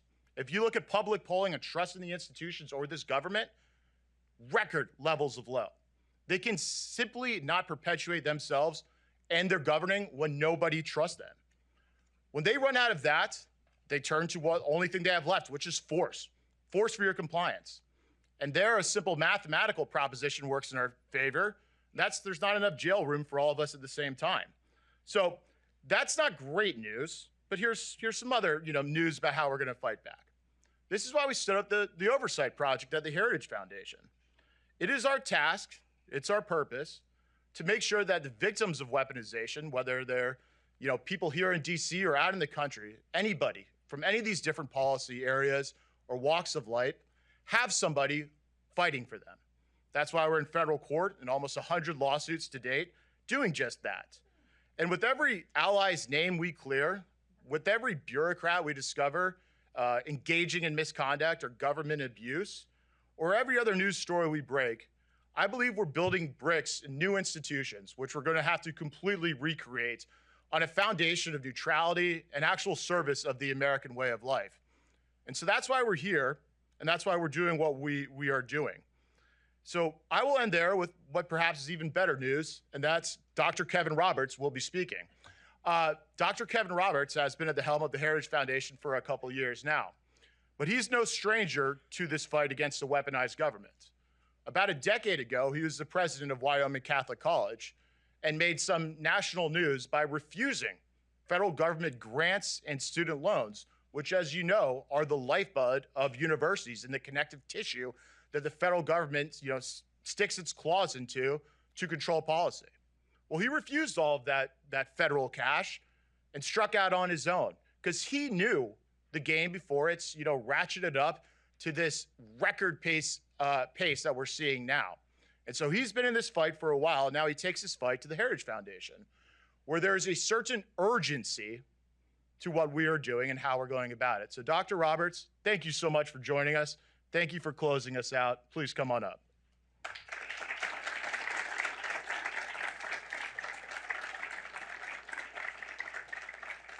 Thanks, sir. Thank you. How about a big round of applause for Mike Howell?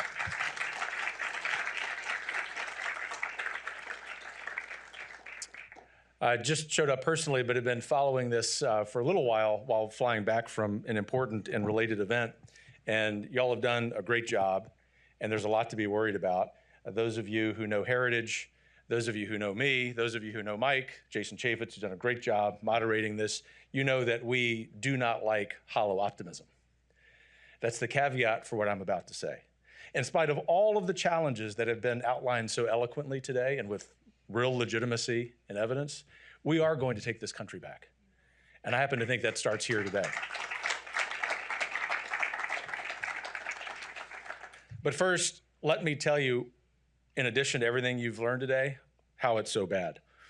25 years ago, I was the lone conservative history professor, meaningless. What I was doing, well, it was important, I guess, to my students, but meaningless in terms of the trajectory of history. But what I learned actually set me on the trajectory, as it turned out to be God's plan to be here at Heritage, because I would sit in these faculty meetings, which also were meaningless, faculty senate meetings, which were meaningless, and they were all Marxists. And I remember commiserating with the one other person who was not a Marxist, who was a faculty member at this university. I'm not kidding, only one other one. It's a major public university. And I'd asked him, he had been an economist for Phil Graham, so he was right-minded. And I said, what's going on with these people? He said, Kevin, they are untethered from reality. Well, what's happened is that some of those people, but more importantly, some of the people they educated in their classes have gotten elected to Congress. They've become bureaucrats who, without really any real constitutional authority, as you've been discussing, are in power. And let me just tell you, I know it's strong, and some people in the Washington establishment don't like it when the president of Heritage uses such strong language, which is why I try to do it all the time. The Marxist left is hell-bent on the destruction of America. It is what they want to do. There is no other explanation for what's going on. And that's to connect the dots. It's what I saw in these seemingly meaningless faculty meetings a couple of decades ago. They want to allow no room for self-government, for constitutionalism, certainly not for federalism. Think about the response that they've had to the wonderful work that the Texas government, Governor Abbott, the legislature have done, basically doing the job of the federal government. They've abandoned the principles of the Declaration of the Constitution, you know this, and they've forsaken the rule of law. Tied to that, they're also rejecting our national sovereignty. They now explicitly reject the notion of the American nation state, which ought to be a sign, even if you were a liberal, even if you were with them on some of these other policies. There used to be a time when every major political figure in this country would at least accept that the American experiment, as it were, was righteous and built on sovereignty. And under the name of trust the science, they routinely, daily, hourly dismiss scientifically irrefutable evidence contradicting their ideology, starting, dare I say, with the fact that men are men and women are women. This symposium bears witness to the left's completion, and as you've talked about today, weaponization of their long march through American institutions. In fact, I can't think of one category of American institutions, whether it be K-12 schools, universities, professional associations, organizations in this town, other than Heritage, that have not been captured by the left. And in a seemingly meaningless book written about 100 years ago, the Italian theorist Antonio Gramsci theorized this march through the institutions. We ignored that at our peril. We ignored that at the expense of our individual freedoms, at the expense of our national sovereignty. And now, this, of course, has manifested itself not just in colleges and universities and K-12 schools and school board meetings, but in our very Federal Bureau of Investigation, our very Department of Justice, in corporate media, in big tech, in finance, elections, and yes, even medicine. Up against this movement, we're not competing for partisan gain. I couldn't care less about the partisan side of this. The Republicans are sometimes just as bad, but national survival. Conservatives must understand that we are the caretakers of American institutions. It's not enough just to say that we're going to quibble on a policy or quibble on an amendment. It's not hyperbole to say this is about the survival of the American nation state. And most importantly, it's about the survival of the everyday American's freedoms. This is, my friends, a state of emergency. And we damn well better be ready to fight. The corporate media, once the watchdog of government corruption, is now actively censoring whistleblowers and covering up the weaponization of law enforcement. Above and beyond the electioneering facilitated by at least the FBI and Department of Justice, the unabated flow of illegal aliens, 11 million thus far, 200,000 Chinese nationals, at least several dozen just in the last 6 months on the terror watch list, all of these people have come in to accelerate the left's agenda to upend this country. And as I like to say, and I'm just a historian, so I just mean this in a common sense way, the best thing we can do with the FBI is to go to the legal code creating it, select all, press delete, and start from scratch.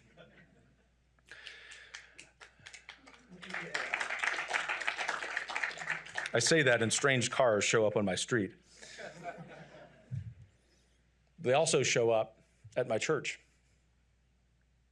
because I happen to be a pro-life Roman Catholic who likes Latin in Mass.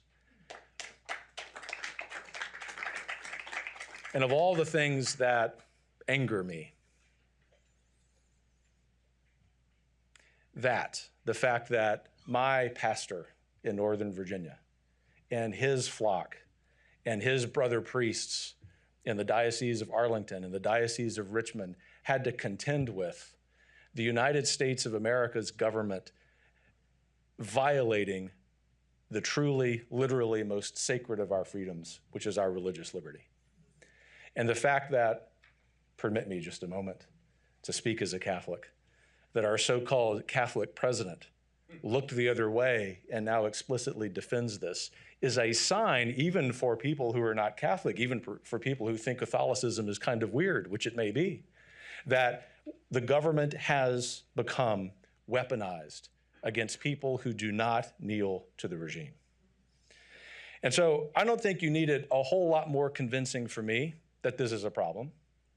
God bless Mike Howell and his entire team for everything that they do, not just to work on the oversight project, but as I know they are motivated each day and in the long hours that they work to save this country and to save our freedoms and our sovereignty, whether we're people of faith or whether we aren't.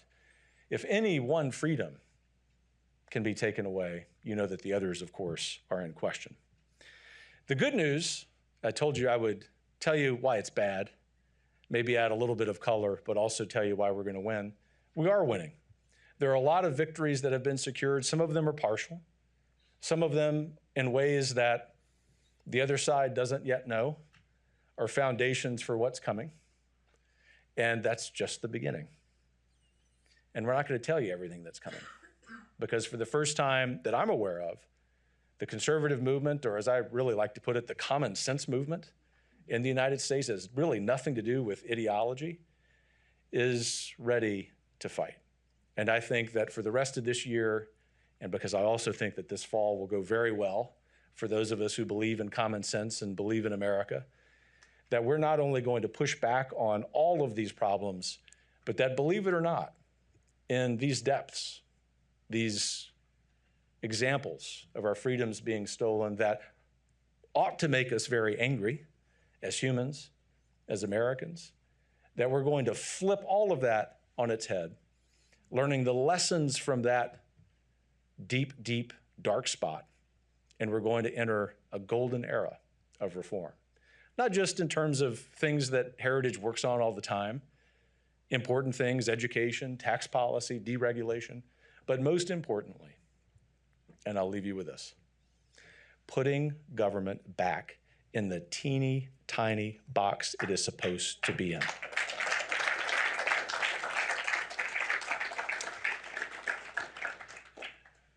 We couldn't have done this without several people, and I do want to name them, even though I told you I would leave you with that.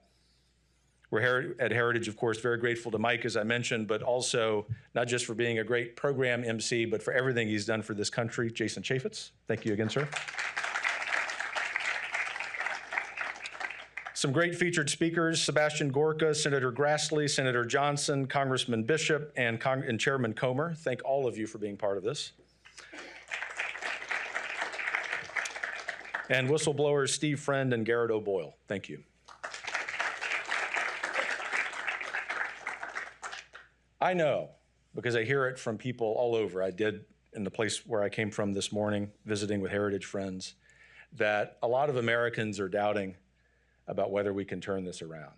And look, there are reasons to be doubting, but there are also a lot of reasons to keep fighting.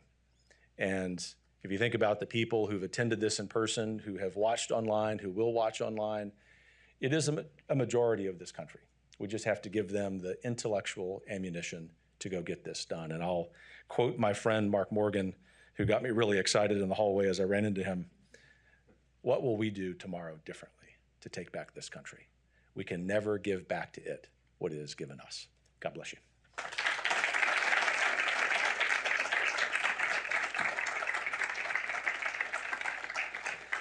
Thank you so much for joining us.